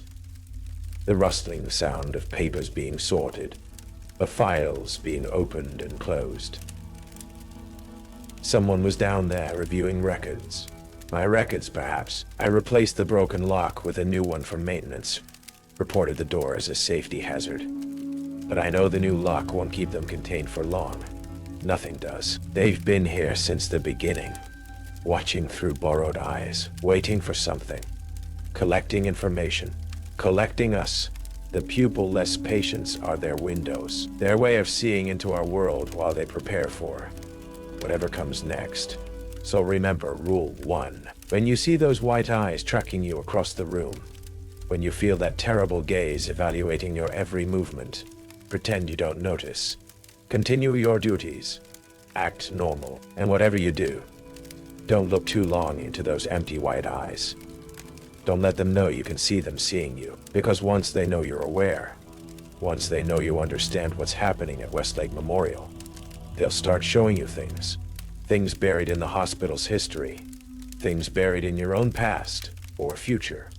Things no nurse should ever have to see. The Glasgow Coma Scale is the standard measurement for consciousness. It assesses eye response, verbal response, and motor response. A score of 15 means fully alert. A score of 3 means deep coma. Medical science is precise about these distinctions. It's supposed to be reliable. At Westlake Memorial, between 1 a.m. and 5 a.m., the Glasgow scale becomes meaningless. Rule 2 exists because we've learned the hard way. If a patient who was in a coma suddenly speaks, do not engage in conversation. Comatose patients don't speak, can't speak. Their brain activity doesn't support consciousness, let alone complex communication. That's what the textbooks say, what the monitors confirm, what medical science insists upon. But at Westlake, especially in Blackwood Ward, science has limitations. The speaking coma patients have their own patterns. Unlike the pupil-less ones, they only communicate between 3:0 and 4:15 a.m. The deepest part of night. They speak in their normal voices, not the layered chorus of the white-eyed ones. They remember things they shouldn't know. Details about your life, your history, your fears. And unlike the pupil-less patients, they're actively trying to engage you. That's what makes them dangerous. They want you to respond, to acknowledge them, to converse. Those who do rarely last another week on night shift. Dr. James Reynolds was the first physician to document an encounter, though document isn't quite accurate, since his notes disappeared from the medical record within hours. Only his personal journal preserved what happened, discovered in his locker after he failed to return from rounds one February night. Reynolds was covering night shift when a major pileup on the highway brought in multiple traumas. One patient, male, mid-30s, no identification, suffered catastrophic head injuries. CT scan showed extensive bleeding, brainstem damage, minimal activity. Glasgow Coma Scale 3. The neurosurgeon declared him unlikely to survive the night, made him DNR, and moved on to more salvageable patients. Around 3:20 a.m., Reynolds entered the room to pronounce time of death. The monitoring equipment had already been disconnected, standard practice for end-of-life comfort care. The patient should have been brain dead minutes from cardiac death. According to Reynolds' journal, the patient opened his eyes as he approached the bed. Not unusual. Agonal reflexes can mimic consciousness. But then the patient spoke, calling Reynolds by name, though they'd never met, and the doctor wasn't wearing an ID badge. "Dr. Reynolds," the patient said in a perfectly clear voice, "I've been waiting for you. We have your wife's test results." Reynolds' wife had been experiencing concerning symptoms. Unexplained weight loss, night sweats, fatigue. She had undergone testing the previous week, but hadn't received results yet. No one at the hospital should have known about her condition. Instead of backing away, instead of remembering that a Glasgow 3 patient cannot possibly speak, Reynolds engaged. "What results? Who are you?" The patient smiled. His head injury, a devastating open fracture that had exposed brain matter, was still clearly visible. Yet he spoke without difficulty, without pain. The tumor is malignant, stage 4. But we can help her, Dr. Reynolds. We help our own. We've always taken care of the Westlake staff. Come closer. Let me explain the treatment. Reynolds did what any devoted husband would do. He stepped closer, listened intently as the comatose patient described an experimental procedure. Something involving the basement levels? Something not in any medical journal? The patient spoke with authority, using complex medical terminology, explaining the success rate, the process. All Reynolds needed to do was bring his wife to the sub-basement level at midnight. The original staff would take care of everything. Reynolds agreed. At the end of his shift, he called his wife, told her to meet him at the hospital that night. Then he went to the basement to prepare as instructed. Security footage shows Reynolds using his keycard to enter the maintenance door leading to the old foundation. He never emerged. His wife arrived at midnight as planned, was directed to the same door by a nurse no one on staff recognized. She never emerged either. 3 days later, a new oncology specialist joined the hospital roster. Dr. James Reynolds, according to his credentials. He looked similar to the missing physician, but those who knew him well noticed differences. Subtle changes in speech patterns and mannerisms, in the color of his eyes. His wife volunteers in the hospital gift shop now. She looks healthier than ever. The former friends mention she doesn't quite recognize them anymore. Doesn't seem to remember her previous life. No one asks questions. Not officially. But the night nurses added a new rule to their unwritten list. I've encountered 14 speaking coma patients since then. Each time, I follow strict protocol. Enter the room briskly. Perform necessary care efficiently. Document vital signs.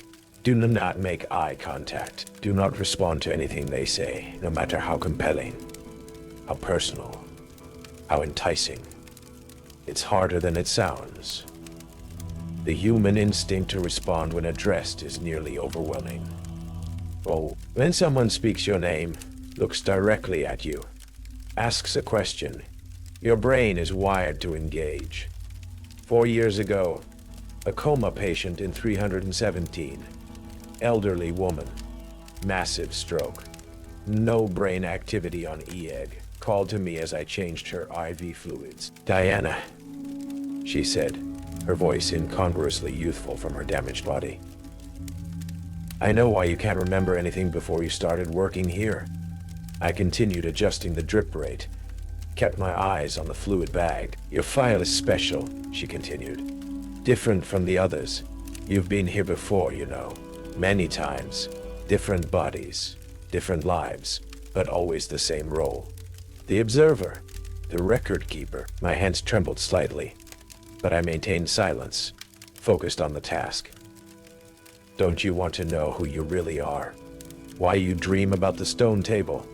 Why the name Blackwood feels more right than your legal name? Her tone was gentle, persuasive. I can show you. Just ask me. Just say, show me, and I'll tell you everything. I finished the IV adjustment, made my notes, and left without responding. That night, 3 nurses who had worked at Westlake less than a month disappeared during their shifts.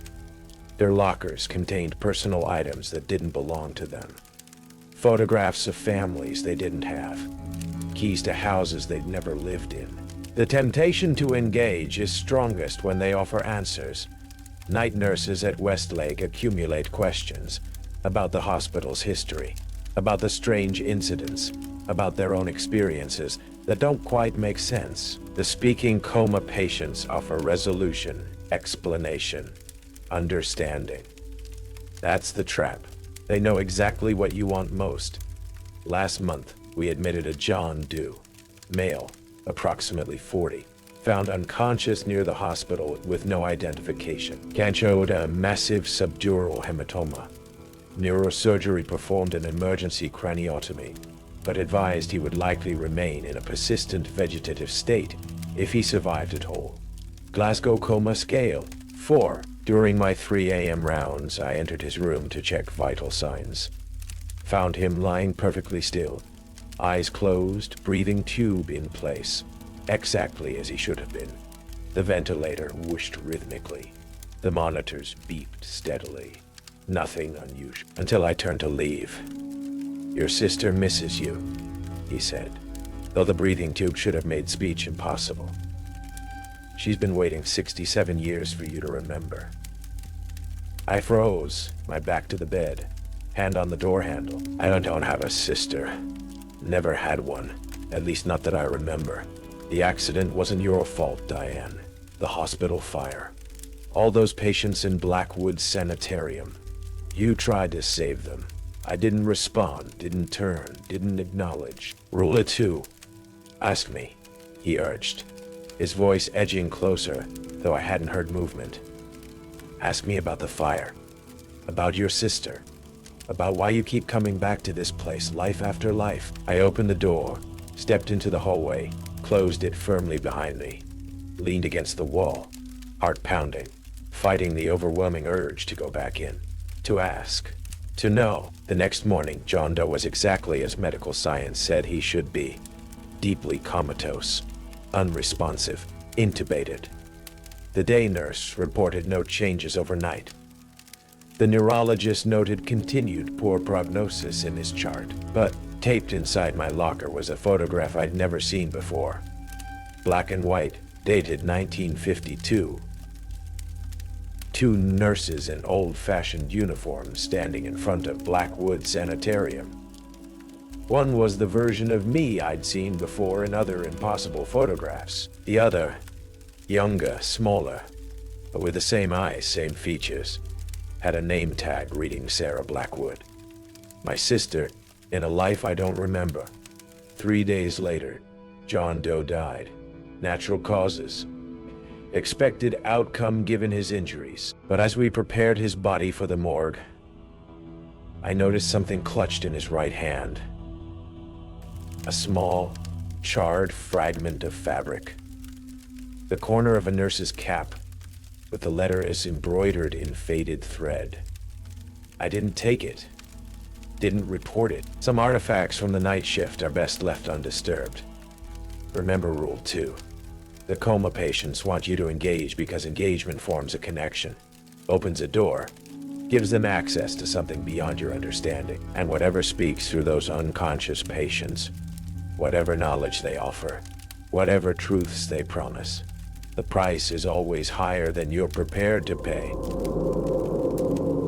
Rule 3 is the rarest occurrence at Westlake Memorial. It's also the most dangerous. If all of the patients sit up at the same time, turn off the lights and hide. In my 17 years on night shift, I've experienced this phenomenon exactly 8 times. Each incident was preceded by warning signs.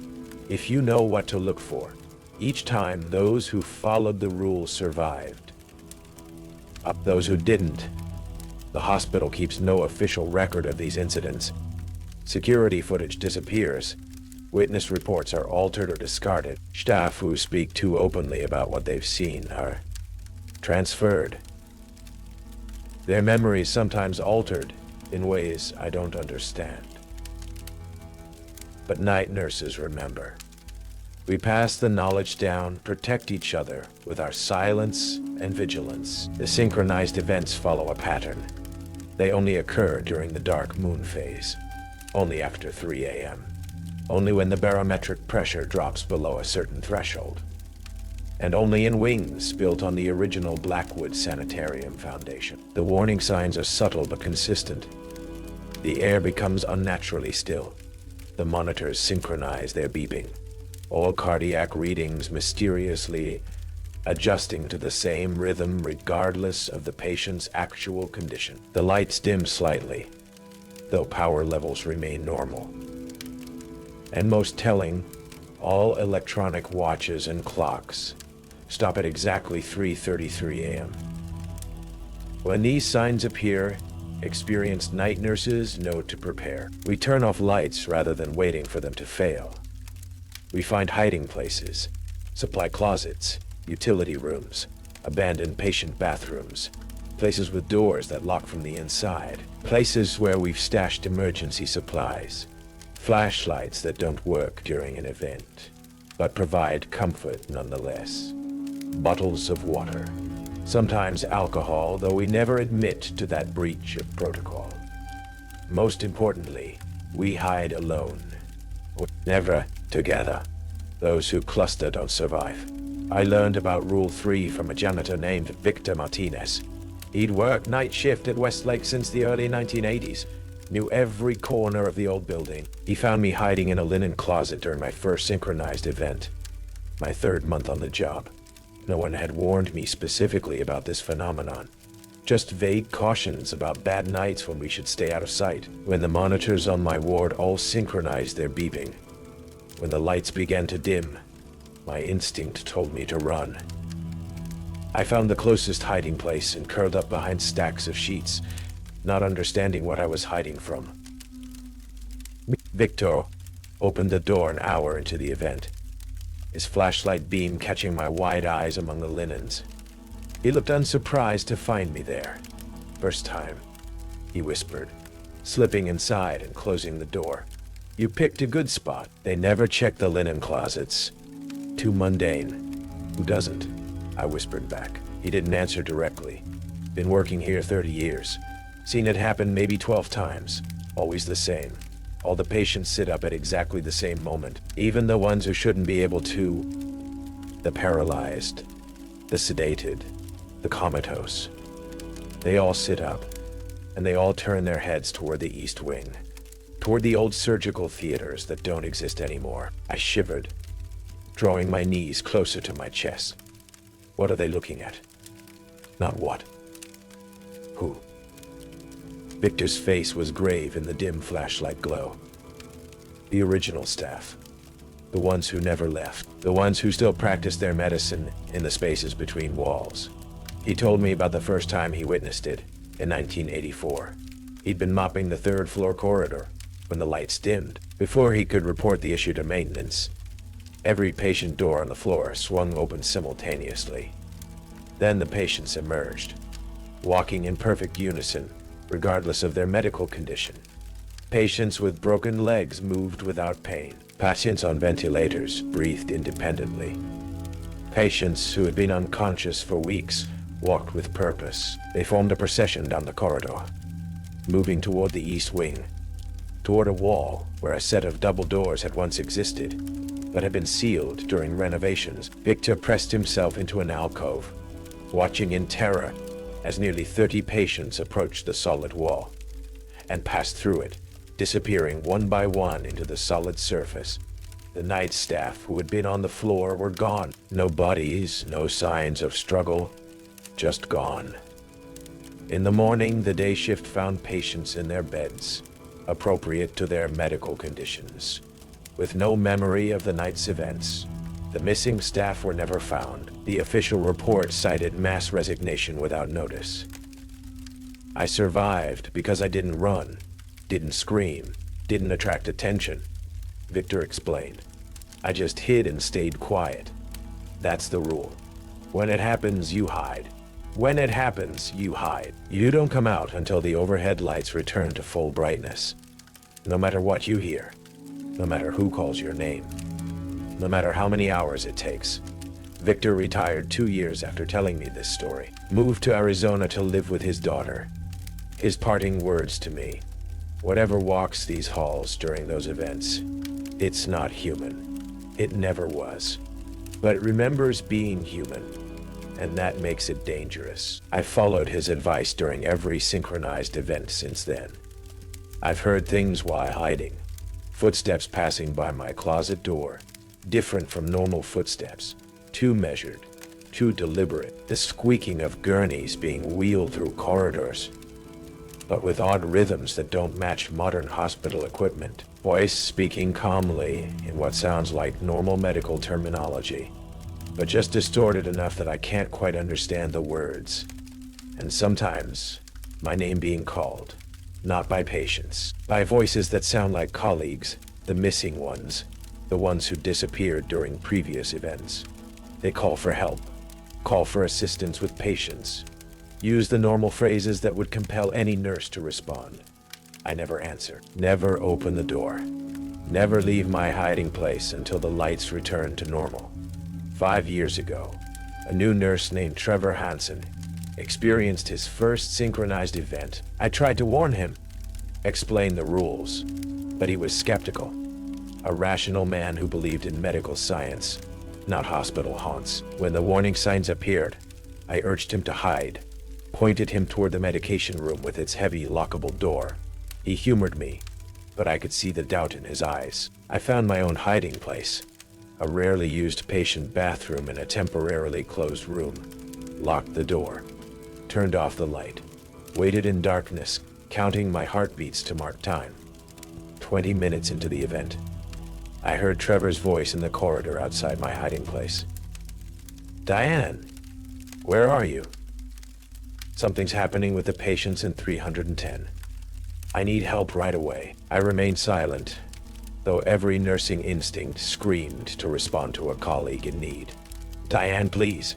His voice was closer now, right outside my door. "They're doing something to Mr. Jackson. Some kind of procedure."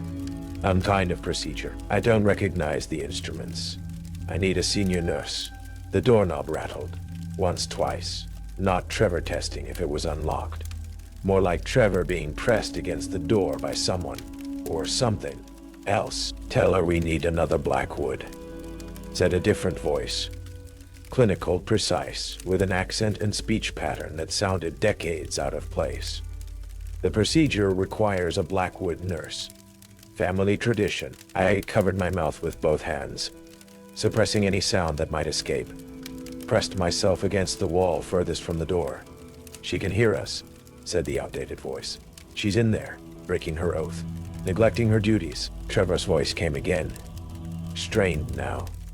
"Diane, please. They say if you come with them, they'll let me go. Please. They're hurting me." I closed my eyes, focused on my breathing. Silently recited medication dosages, procedure protocols, anything to drown out those pleading words. After what seemed like hours, the voices retreated. The overhead lights flickered back to life. The air pressure normalized. I waited an extra 10 minutes before emerging. Found the corridor empty, silent, normal. Checked the medication room where Trevor should have been hiding.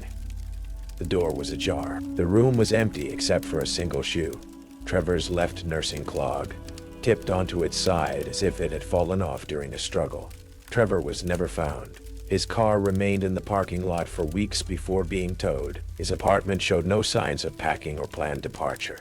The official report cited abandonment of position. 3 days after his disappearance, a new male nurse joined the night shift. No one questioned his credentials or sudden appearance. The synchronized events are becoming more frequent. 3 in the past year alone, when historically they occurred only every few years. Something is changing at Westlake Memorial. The boundaries are weakening. The original staff, whatever they truly are, is becoming more active, more present, more purposeful. During the most recent event, hiding in a supply closet on the 2nd floor, I heard something new. Not footsteps or voices or medical instruments, a sound like massive stone doors grinding open. The smell of much older antiseptic, carbolic acid, not used in hospitals for over a century. And beneath it, the scent of soil and formaldehyde. When the event ended and I emerged from hiding, I found a trail of damp footprints leading from the elevator to the sealed maintenance door. Bare feet, too many sets to count, the moisture leaving dark impressions on the tile floor. The footprints ended at the door, or perhaps continued beyond it, into the original foundation where the first hospital stood. I reported the water hazard to maintenance, said nothing about the distinctive shape of bare footprints. By morning, all traces had been mopped away, but the maintenance door had a new lock, a heavy antique brass mechanism that hadn't been there the day before. The key hung in the nursing station, large and ornate, with the name Blackwood engraved on the fob. No one on day shift noticed the new lock. No one questioned the key that hadn't existed previously, but every night nurse understood its significance. A boundary had been crossed. A door that had been sealed was now accessible again. I hadn't used the key. Won't use it. Some doors are meant to stay closed. Some thresholds are never meant to be crossed. But I keep it close. Moved it from the nursing station to my personal locker. Not to use, to prevent others from using it. Remember Rule 3. When the signs appear, when the air stills and the monitors synchronize and the clock stop at 3:33 a.m., turn off the lights. Find a place to hide. Lock the door. Stay silent, and no matter who calls your name, no matter how familiar the voice, no matter how urgent the medical emergency described, do not answer. Do not emerge. Do not follow the procession of patients to whatever waits behind the walls of Westlake Memorial. Because some hospital rounds are not meant for the living. Hospital administration has a pattern with new hires for night shift. They start in the newer wings, away from Blackwood Ward. They get the stable patients, the routine cases. They're eased into the darkness gradually. It's not kindness, it's practicality. Higher retention rates. This pattern was broken when Emma Thorne arrived, fresh from nursing school with honors, specialized training in neurological care. Emma was assigned directly to night shift in Blackwood Ward. When I questioned this placement, the nursing director just smiled thinly and said, she requested it specifically. Said she had a special interest in the ward's history. Alarm bells should have rung immediately. No one requests Blackwood. No one seeks out its history. The fact that she knew enough to ask for it specifically suggested she wasn't the innocent new graduate she appeared to be. I met Emma during her orientation. Young, eager, with bright eyes that hadn't yet seen the impossible. Her enthusiasm was almost painful to witness. I have read so much about this place, she gushed as I showed her around the medication room. The original Blackwood Sanitarium was revolutionary for its time. Did you know they performed experimental neurosurgeries here in the 1930s? Procedures that weren't documented anywhere else in medical literature. I maintained a professional smile. The hospital has an interesting history. Interesting? She leaned closer, voice dropping. It's extraordinary. Patients with terminal brain tumors walking out completely healed. Paralysis reversed overnight. Cases that defied medical explanation. Where did you read about these cases? I kept my tone casual, though my pulse had quickened. My grandmother was a nurse here. She kept journals. Emma's eyes shone with pride. She worked nights in Blackwood Ward from 1952 until 1958, when she left suddenly. My stomach tightened. 1958. The year of the fire that had destroyed the original East Wing. The fire that claimed 17 lives, mostly staff. The fire I sometimes dreamed about, though it happened decades before I was born. What was your grandmother's name? I asked, dreading the answer. Sarah. Sarah Blackwood? The name hit me like a physical blow. Sarah Blackwood. The sister from the photographs. My sister, in a life I couldn't remember. Emma's grandmother. Are you all right? Emma was studying me with concern. You've gone pale. I recovered quickly. Years of professional composure coming to my rescue. Just tired. Let's continue the orientation. As we walked the halls, I observed Emma more carefully. The shape of her eyes, the line of her jaw. I could see echoes of the young nurse from those impossible photographs. Echoes of features I saw in my own mirror every day. She chatted about evidence-based practice, about neurological assessment techniques, about her plans to eventually pursue advanced certification. Normal nursing conversation, but beneath it ran an undercurrent of something else. Subtle questions about patient behaviors at night, about unusual symptoms, about specific rooms in Blackwood Ward. She knew something, or thought she did. I made a decision then, or thought she did. I made a decision then. I would protect her. This bright-eyed nurse who might be my sister's granddaughter, from a life I didn't remember. I would teach her the rules properly, ensure she understood their importance. I would keep her safe from whatever walked Westlake's halls after midnight. After orientation, I took Emma to the cafeteria, bought us both coffee, and laid out the rules explicitly. No vague warnings, no cryptic advice, just clear, direct explanation of the phenomena she would encounter and how to survive them. She listened politely, expression neutral. When I finished, she thanked me for my concern. "I understand why you believe these things," she said carefully. "Working nights can cause perceptual disturbances. Sleep deprivation affects cognitive processing. I'm sure you've had experiences that seem supernatural." "They don't seem supernatural," I corrected. "They are supernatural, and they'll kill you if you ignore the rules." She smiled kindly, the smile of someone humoring delusions. "I'll be careful." That night was her first shift in Blackwood Ward. I arranged to work alongside her, ostensibly for training purposes. Everything was normal for the first few hours. Medication administration, documentation, routine assessments. No white eyes. No speaking coma patients. No synchronization warnings. Emma was competent, thorough, compassionate with patients. A good nurse by any standard. She followed protocols meticulously, asked intelligent questions, demonstrated excellent clinical judgment. Nothing in her behavior suggested ulterior motives or hidden knowledge. Until 3:17 a.m., when we entered room 342 together to check on Mr. Winters, a stroke patient with left-sided paralysis. I noticed the warning signs immediately. The slight temperature drop, the faint smell of soil, the monitor skipping every third beep.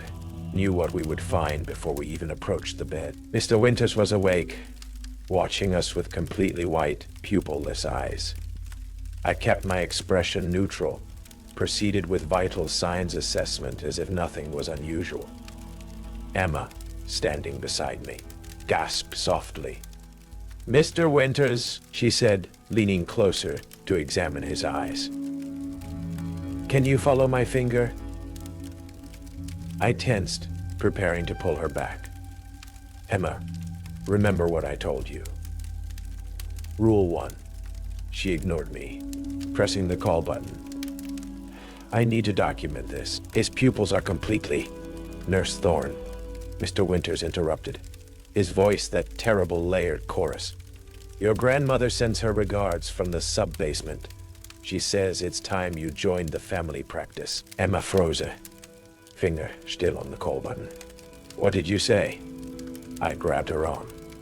"Do not engage. We're leaving. Now." "She's been waiting 67 years. Mr. Winters continued, his head rotating too smoothly to face Emma directly. "Ever since the fire. Ever since your aunt left her to burn." "My aunt?" Emma turned to me, confusion evident. "I don't have out now."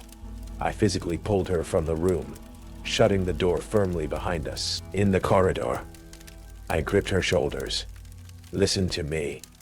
Whatever you think you know about this hospital, about your grandmother, about Blackwood Ward, it's not the whole truth. The rules exist for a reason." Her face had paled, but determination still shone in her eyes. "He knew about my grandmother, about the fire. How could he possibly know that? They know many things, things they shouldn't. That's why we don't engage." She shook her head slowly. "My grandmother's journals mentioned a sister who worked here too. A sister who abandoned her during the fire, who left her to die while saving herself." Her eyes narrowed. "She never mentioned a name." "Emma, please," I rarely begged, but I did now. "Follow the rules. Stay alive. We can discuss your grandmother's journals after the shift." She seemed to collect herself, nodded once. "All right, I'll be careful." For the remainder of the shift, she was subdued but professional. Followed protocols, avoided engaging with anything unusual.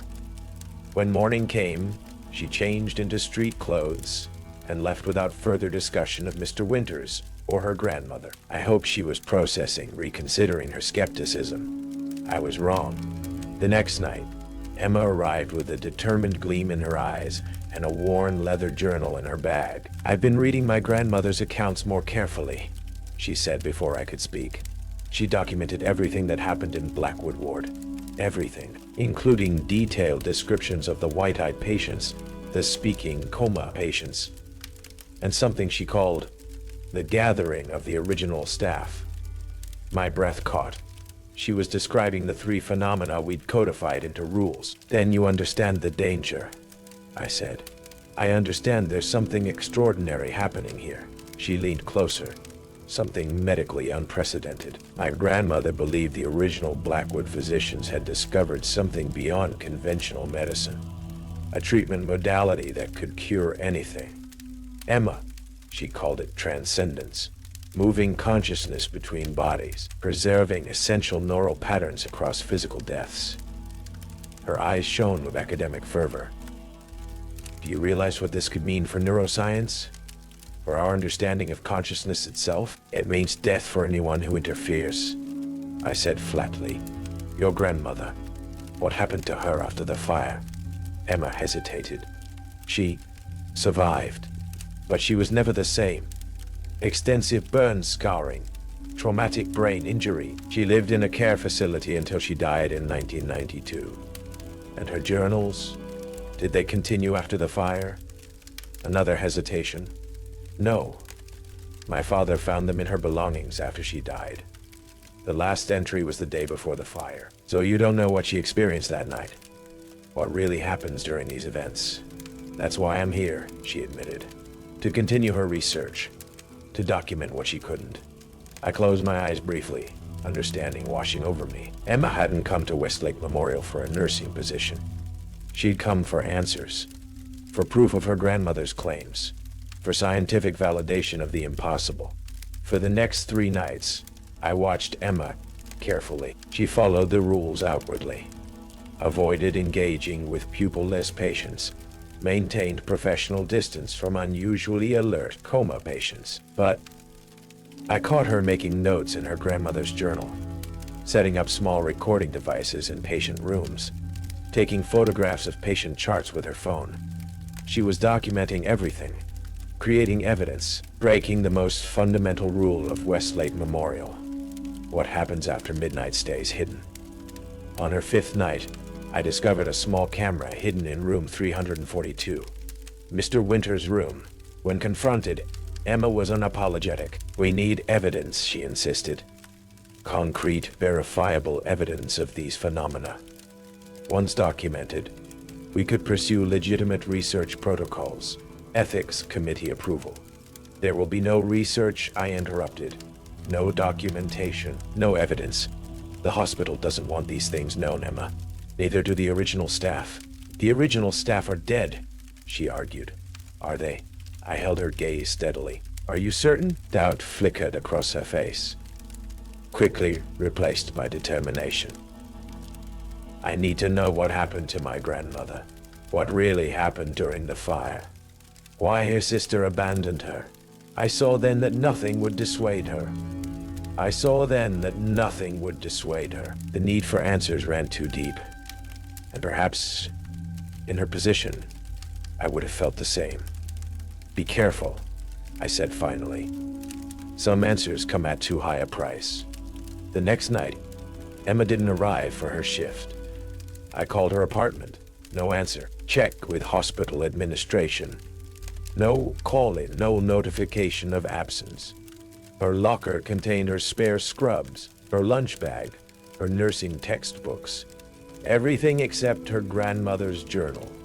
I knew where she had gone, the one place I had avoided for 17 years. The sub-basement beneath Blackwood Ward, where the original sanitarium's operating theaters remained intact beneath layers of renovation. Where the fire had started in 1958, where the original staff still gathered. Where Sarah Blackwood had been left to burn by a sister she trusted. I took the antique key from my locker, weighing it in my palm. The brass felt unnaturally warm, as if recently handled. The name Blackwood seemed to pulse slightly in the fluorescent light. Emma had gone looking for answers about her grandmother, about Sarah Blackwood, about me. though she didn't yet understand that connection. I had no choice. I had to follow. The maintenance door to the sub-basement was already unlocked when I arrived, the antique mechanism hanging open, as if recently used. The corridor beyond was dark, but not completely. A faint amber glow emanated from somewhere deep below, casting just enough light to see the stone steps descending into darkness. The air smelled wrong. Not the antiseptic sterility of a modern hospital, but the harsh carbolic acid of Victorian medicine, mixed with the earthier sense of ether and formaldehyde. Beneath it all, the smell of old smoke, as if the fire that had consumed this section 67 years ago still smoldered somewhere in the walls. I should have called security. Should have reported a missing nurse, organized a proper search, but I knew institutional procedures wouldn't help Emma now. Wouldn't save her from whatever waited below. The stone steps were worn in the center, smooth depressions from countless footsteps over more than a century. How many feet had traveled this path? How many had returned? My flashlight provided little illumination, the beam seeming to terminate unnaturally after a few feet, as if the darkness here was too dense to penetrate. I kept one hand against the damp stone wall, counting steps as I descended. 17, 18, 19. According to the architectural plans I'd seen, Westlake Memorial had only one basement level. These stairs should have ended already. Instead, they continued downward, spiraling deeper than should have been physically possible. 27, 28, 29. The temperature dropped with each step, the air becoming thick and difficult to breathe. My scrubs felt inadequate against the chill. My watch had stopped at 3:33 a.m., though I'd begun my descent well after 4. 33 steps. I reached the bottom, finding myself in a wide corridor with arched ceilings, gaslight fixtures, actual gas with small flickering flames, lined the walls, casting everything in that amber glow I'd seen from above. This wasn't a hospital basement. This was Blackwood Sanitarium as it had existed in the late 1800s, perfectly preserved, or perhaps perfectly reconstructed in some impossible space beneath the modern building. The corridor extended in both directions, lined with heavy wooden doors reinforced with iron. Each door had a small viewing window and a nameplate. I approached the nearest one, angling my flashlight to read the faded brass plate. Nurse Blackwood, D. my name, my door.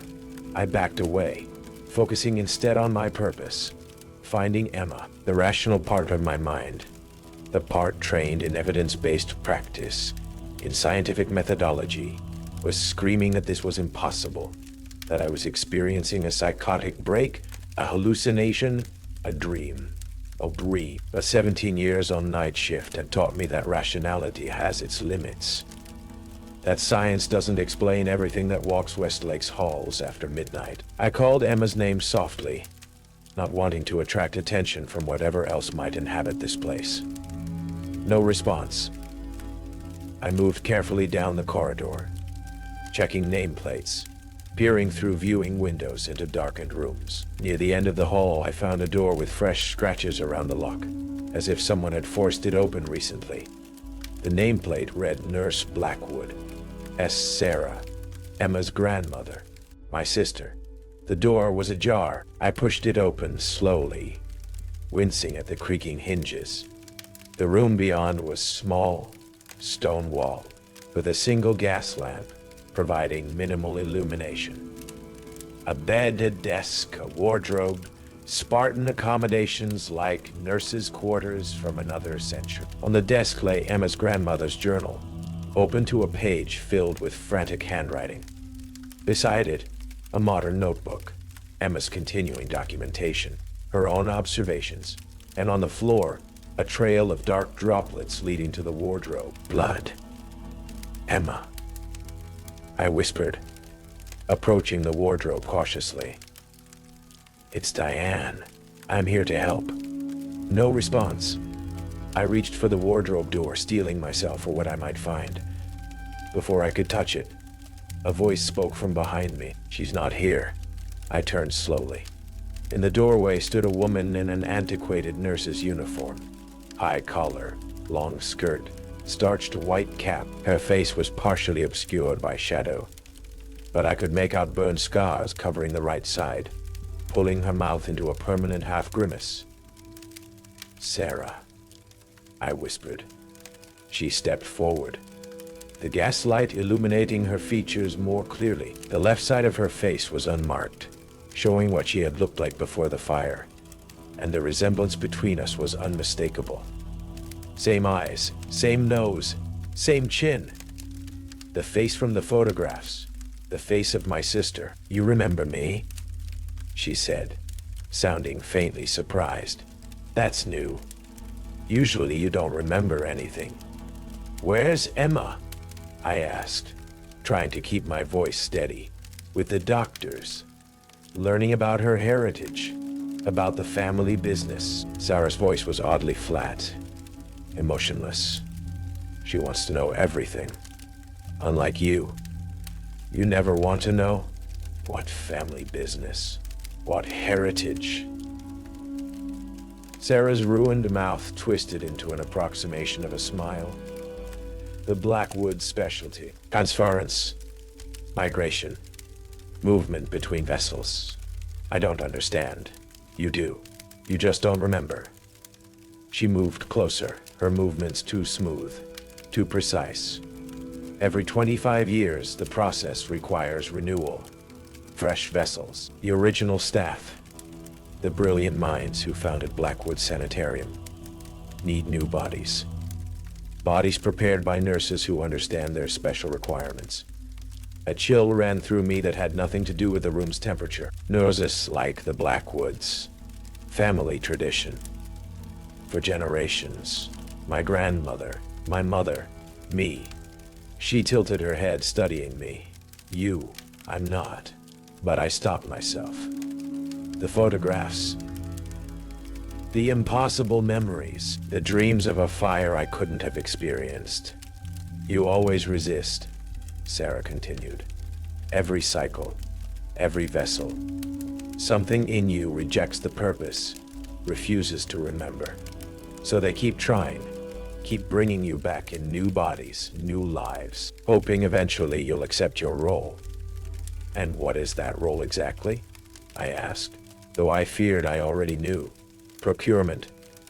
The word hung in the air between us, finding suitable vessels for the original staff, preparing them, facilitating the transfer. I thought of the patients with white eyes, the speaking coma patients, the synchronized movements. All of it suddenly, horribly clear. "Emma is descended from Blackwoods," I said slowly. "So they want her to take my place. I've served my purpose. 67 years is a long time, even for us. And what about me? You've been resisting for over a century. Since 1919, when you first betrayed the family legacy." Zara's expression hardened. "When you sabotaged a transfer and caused 3 of the original staff to be lost forever." The door behind Sarah opened wider. 2 figures entered, men in outdated surgical attire, complete with blood-stained aprons and antiquated instruments hanging from their belts. Their faces were wrong somehow. Features too smooth in some places, too detailed in others, as if they weren't entirely comfortable in their own skin. "The prodigal Blackwood returns," said the taller one, his voice the same layered chorus I'd heard from the pupil-less patients. "Right on schedule. Where's Emma?" I demanded. "Preparing," said the second figure. "She's quite eager. Once we explained her grandmother's true purpose, her family legacy, she understood the importance of continuing the work." "You're lying. She wouldn't agree to this." "Not initially," admitted the first. "But young minds are malleable, especially when presented with irrefutable evidence of greater realities." A terrible sound echoed from somewhere deeper in the impossible sub-basement. A prolonged, terrified scream that I recognized immediately as Emma's voice. "What are you doing to her?" I moved forward, only to be blocked by Sarah. "The same thing they did to me when I began," she said calmly. The same thing they tried to do to you multiple times. Synchronization, alignment, preparation to serve as interface between worlds. The scream came again, more desperate this time, accompanied by the mechanical sounds of old surgical equipment. The unmistakable whir of a hand-cranked bone saw. "They're hurting her," I said, pushing past Sarah toward the door. "I won't let this happen." "You can't stop it," said the taller figure, blocking my path. "The cycle continues with or without your participation. It always has." Something shifted in that moment. A realization, a memory, a knowing that bubbled up from whatever past lives I couldn't remember. I knew exactly what was happening to Emma, what would happen to the patients above if I didn't intervene. I also knew exactly what had triggered every synchronized event I'd experienced over 17 years. It wasn't random, it wasn't meaningless. It was preparation, harvesting. The original staff collecting new vessels from among the patients. Above us at that very moment, I knew all the patients in Blackwood Ward would be sitting up simultaneously.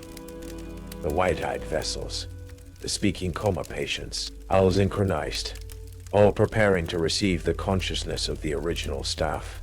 Doctors and nurses who had discovered the secret of transferring consciousness between bodies over a century ago, who had been living that way ever since, prolonging their existence through new vessels, through us, through the patients.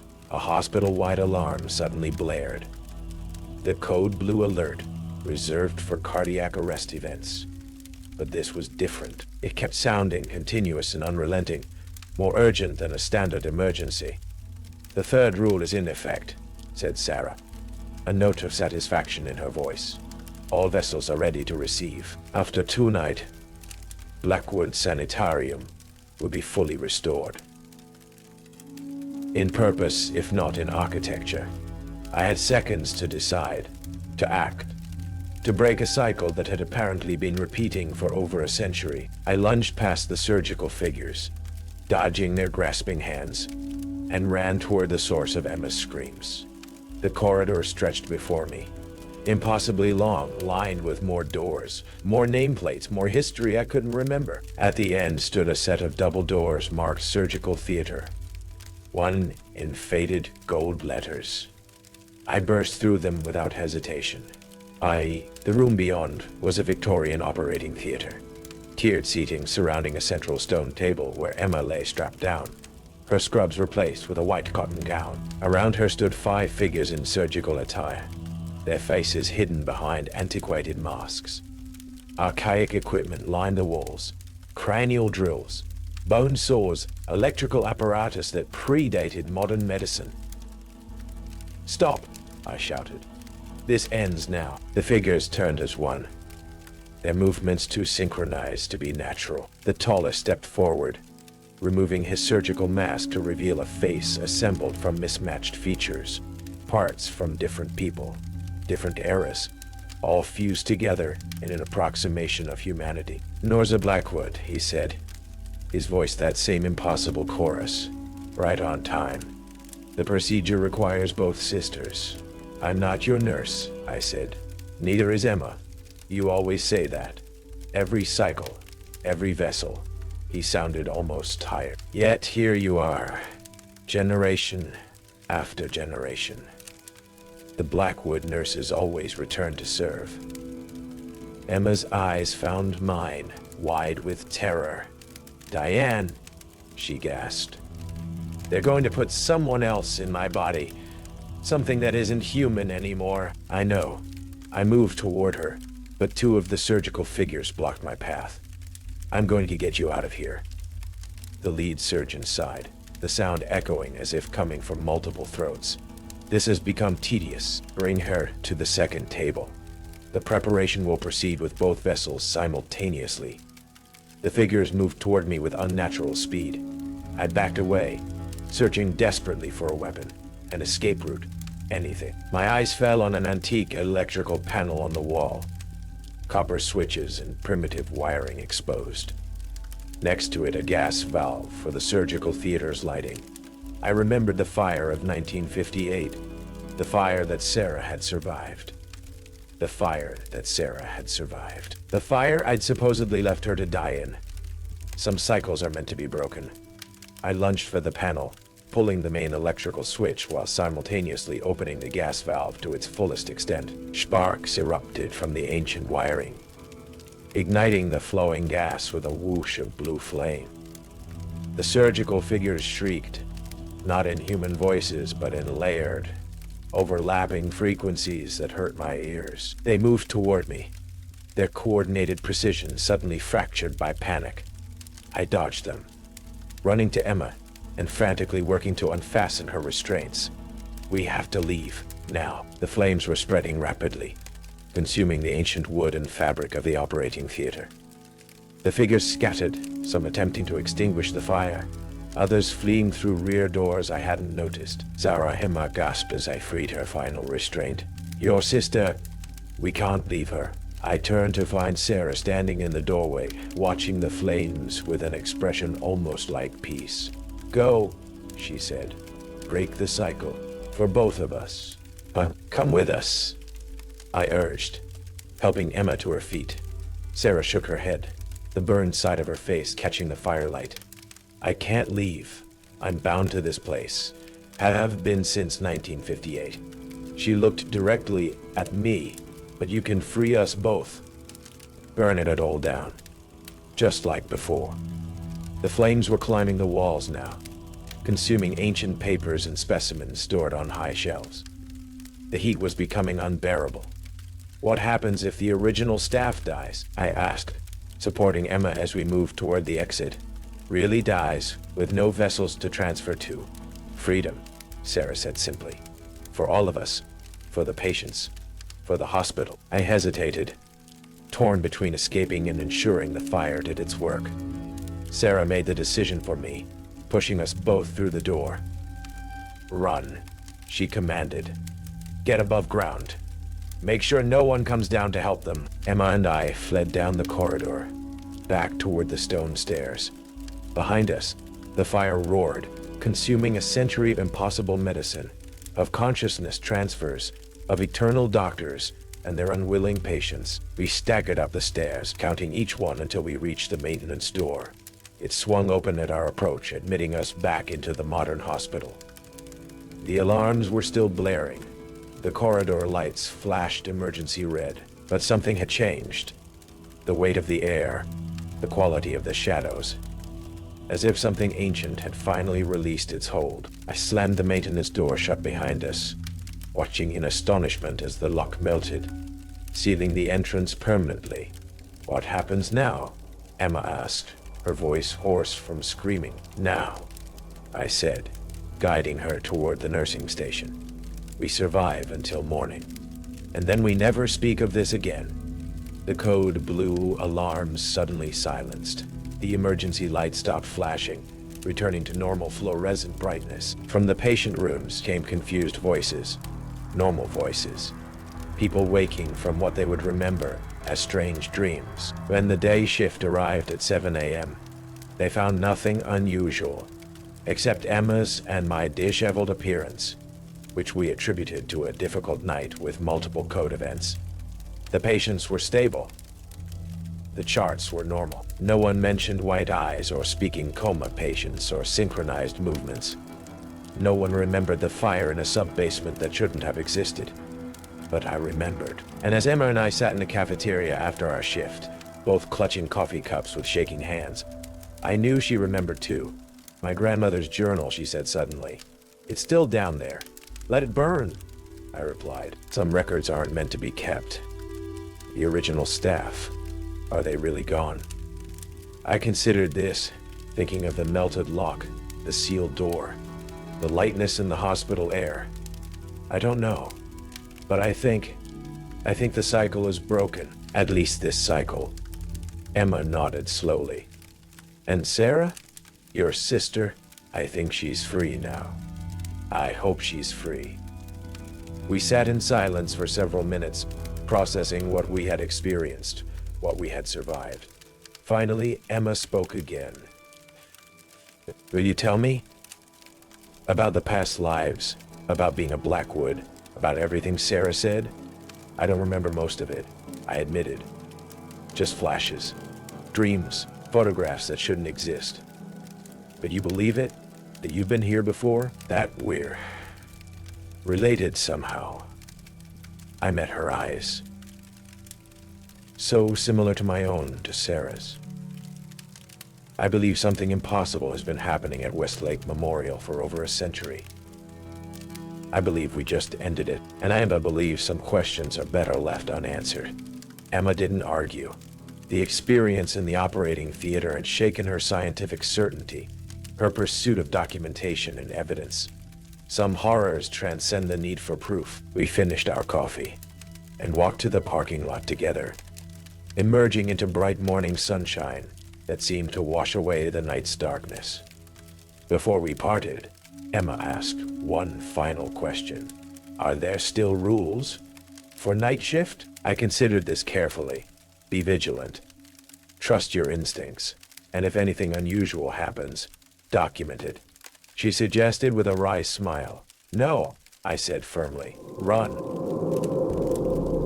2 weeks after the fire in the sub-basement, I found a manila envelope in my locker. Inside was a single sheet of hospital letterhead dated June 17, 1958, the day before the historical Blackwood Sanitarium fire. The yellowed paper contained a brief message. When the cycle breaks, check the east wall of the old records room. SB Sarah Blackwood's initials. A message left 67 years ago for me to find now. Emma and I met our shifts and located the old records room, now used for storage. Behind rows of supply shelves on the east wall, we discovered a recessed panel. Inside was a leather-bound medical record with my name, Blackwood, Diane E., and dates that spanned from 1919 to 1932. The first entry described my admission, following a severe psychological breakdown, after witnessing impossible medical procedures and interfering with a consciousness transfer. The treatment notes detailed years of therapy designed to make me accept my role as a Blackwood nurse. The final entry recommended complete memory suppression with regular renewal treatments every 25 years. A wooden box contained photographs of women who looked exactly like me, wearing nursing uniforms from different eras, 1919, 1932, 1946, all bearing the name Blackwood. In many photos stood Sarah, my sister through multiple lifetimes. They weren't reincarnating you, Emma said. They were transferring your consciousness to new bodies. A letter from Sarah explained everything. Westlake Memorial wasn't just a hospital. It was a prison. The original Blackwood Sanitarium staff had discovered consciousness transfer technology, making a pact with something ancient that existed between worlds. The Blackwood nurses had been bound to this pact for generations. My sister has been fighting for over a century, Sarah wrote.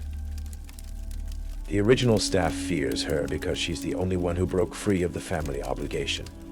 The letter's final message to me: make the hospital reject them, Diane. You'll know how when the time comes. As if in answer, the lights flickered 3 times. A distant alarm sounded. The distinctive bell of Blackwood Sanitarium calling nurses to surgery. I felt my consciousness separating from my body, hovering just outside my physical form. Emma experienced the same effect. They're trying to take us back, I said, reclaiming their vessels. I knew what to do. We gathered the evidence and hurried to operating room 1, the most advanced, sterile environment in the hospital. I scattered the photographs and documents across the pristine surgical surfaces. The room responded immediately. Lights flickered, equipment emitted warnings, ventilation roared to life. The evidence disintegrated, and throughout the hospital, systems failed as the building rejected the century-old infection that had festered within it. When silence finally returned, we knew something fundamental had changed. The cycle was interrupted, though perhaps not ended completely. The emergency briefing surprised no one more than me. Administration announced that due to structural concerns, Westlake Memorial would close permanently. Patients would be transferred, staff would receive severance packages. No mention of the night's events. No acknowledgement of anything unusual. As we left the auditorium, the hospital director pressed something into my hand. The same antique brass key I'd used to access the sub-basement. The one that had melted in the lock. Some doors stay locked for a reason, she whispered before walking away. The hospital closed over the following days.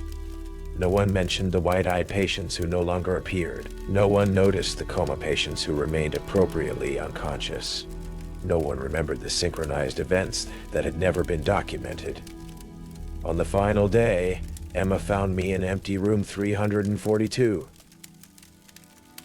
"Got a job offer at County General," she said. "You?" "Several options," I replied. "Haven't decided yet." She studied me. "You're not leaving, are you? Even though the hospital's closing, someone has to stay. To watch. To make sure they don't come back." "Then, I'll stay too," she insisted. "No," I said firmly. "You need to leave. Build a normal life. Practice normal medicine. Be a normal nurse. After what I've seen, you can try." I insisted. "I can't. I've been here too long, through too many cycles." She noticed something over my shoulder. I turned to see a faint door outline on the blank wall, one that hadn't been there moments before. The brass key in my pocket felt heavier, warmer. "Don't," Emma warned. "Don't," Emma warned. "Whatever's behind there, it's trying to come back. Or showing me the way to truly end this," I countered. I made her promise to leave, to break the Blackwood cycle by refusing to continue it. After she walked away, I approached the outline, inserted the key into what seemed like solid wall, and felt it click as it found an invisible lock. The door swung inward, revealing a stone corridor lit by gas lamps. Sarah stood there, waiting. "You remembered?" she said simply. "Finally." "Not everything," I admitted, "but enough." She extended her hand. "It's time to end this properly. The original staff is weakened but not gone." I stepped through the doorway, the key dissolving to dust as the door closed behind me. If you're reading this, if you've just accepted a position on night shift in a hospital with history too deep to fathom, remember what I've told you. The rules exist for a reason, refined over generations and passed down in whispered warnings. Follow them without question, without exception. Some night shifts never end. Some nurses never clock out. And some hospitals continue their rounds long after the patients have gone, seeking new vessels for ancient practitioners who remembered being human, but no longer truly are. Remember the rules. They're all that stand between you and what walks hospital corridors after midnight.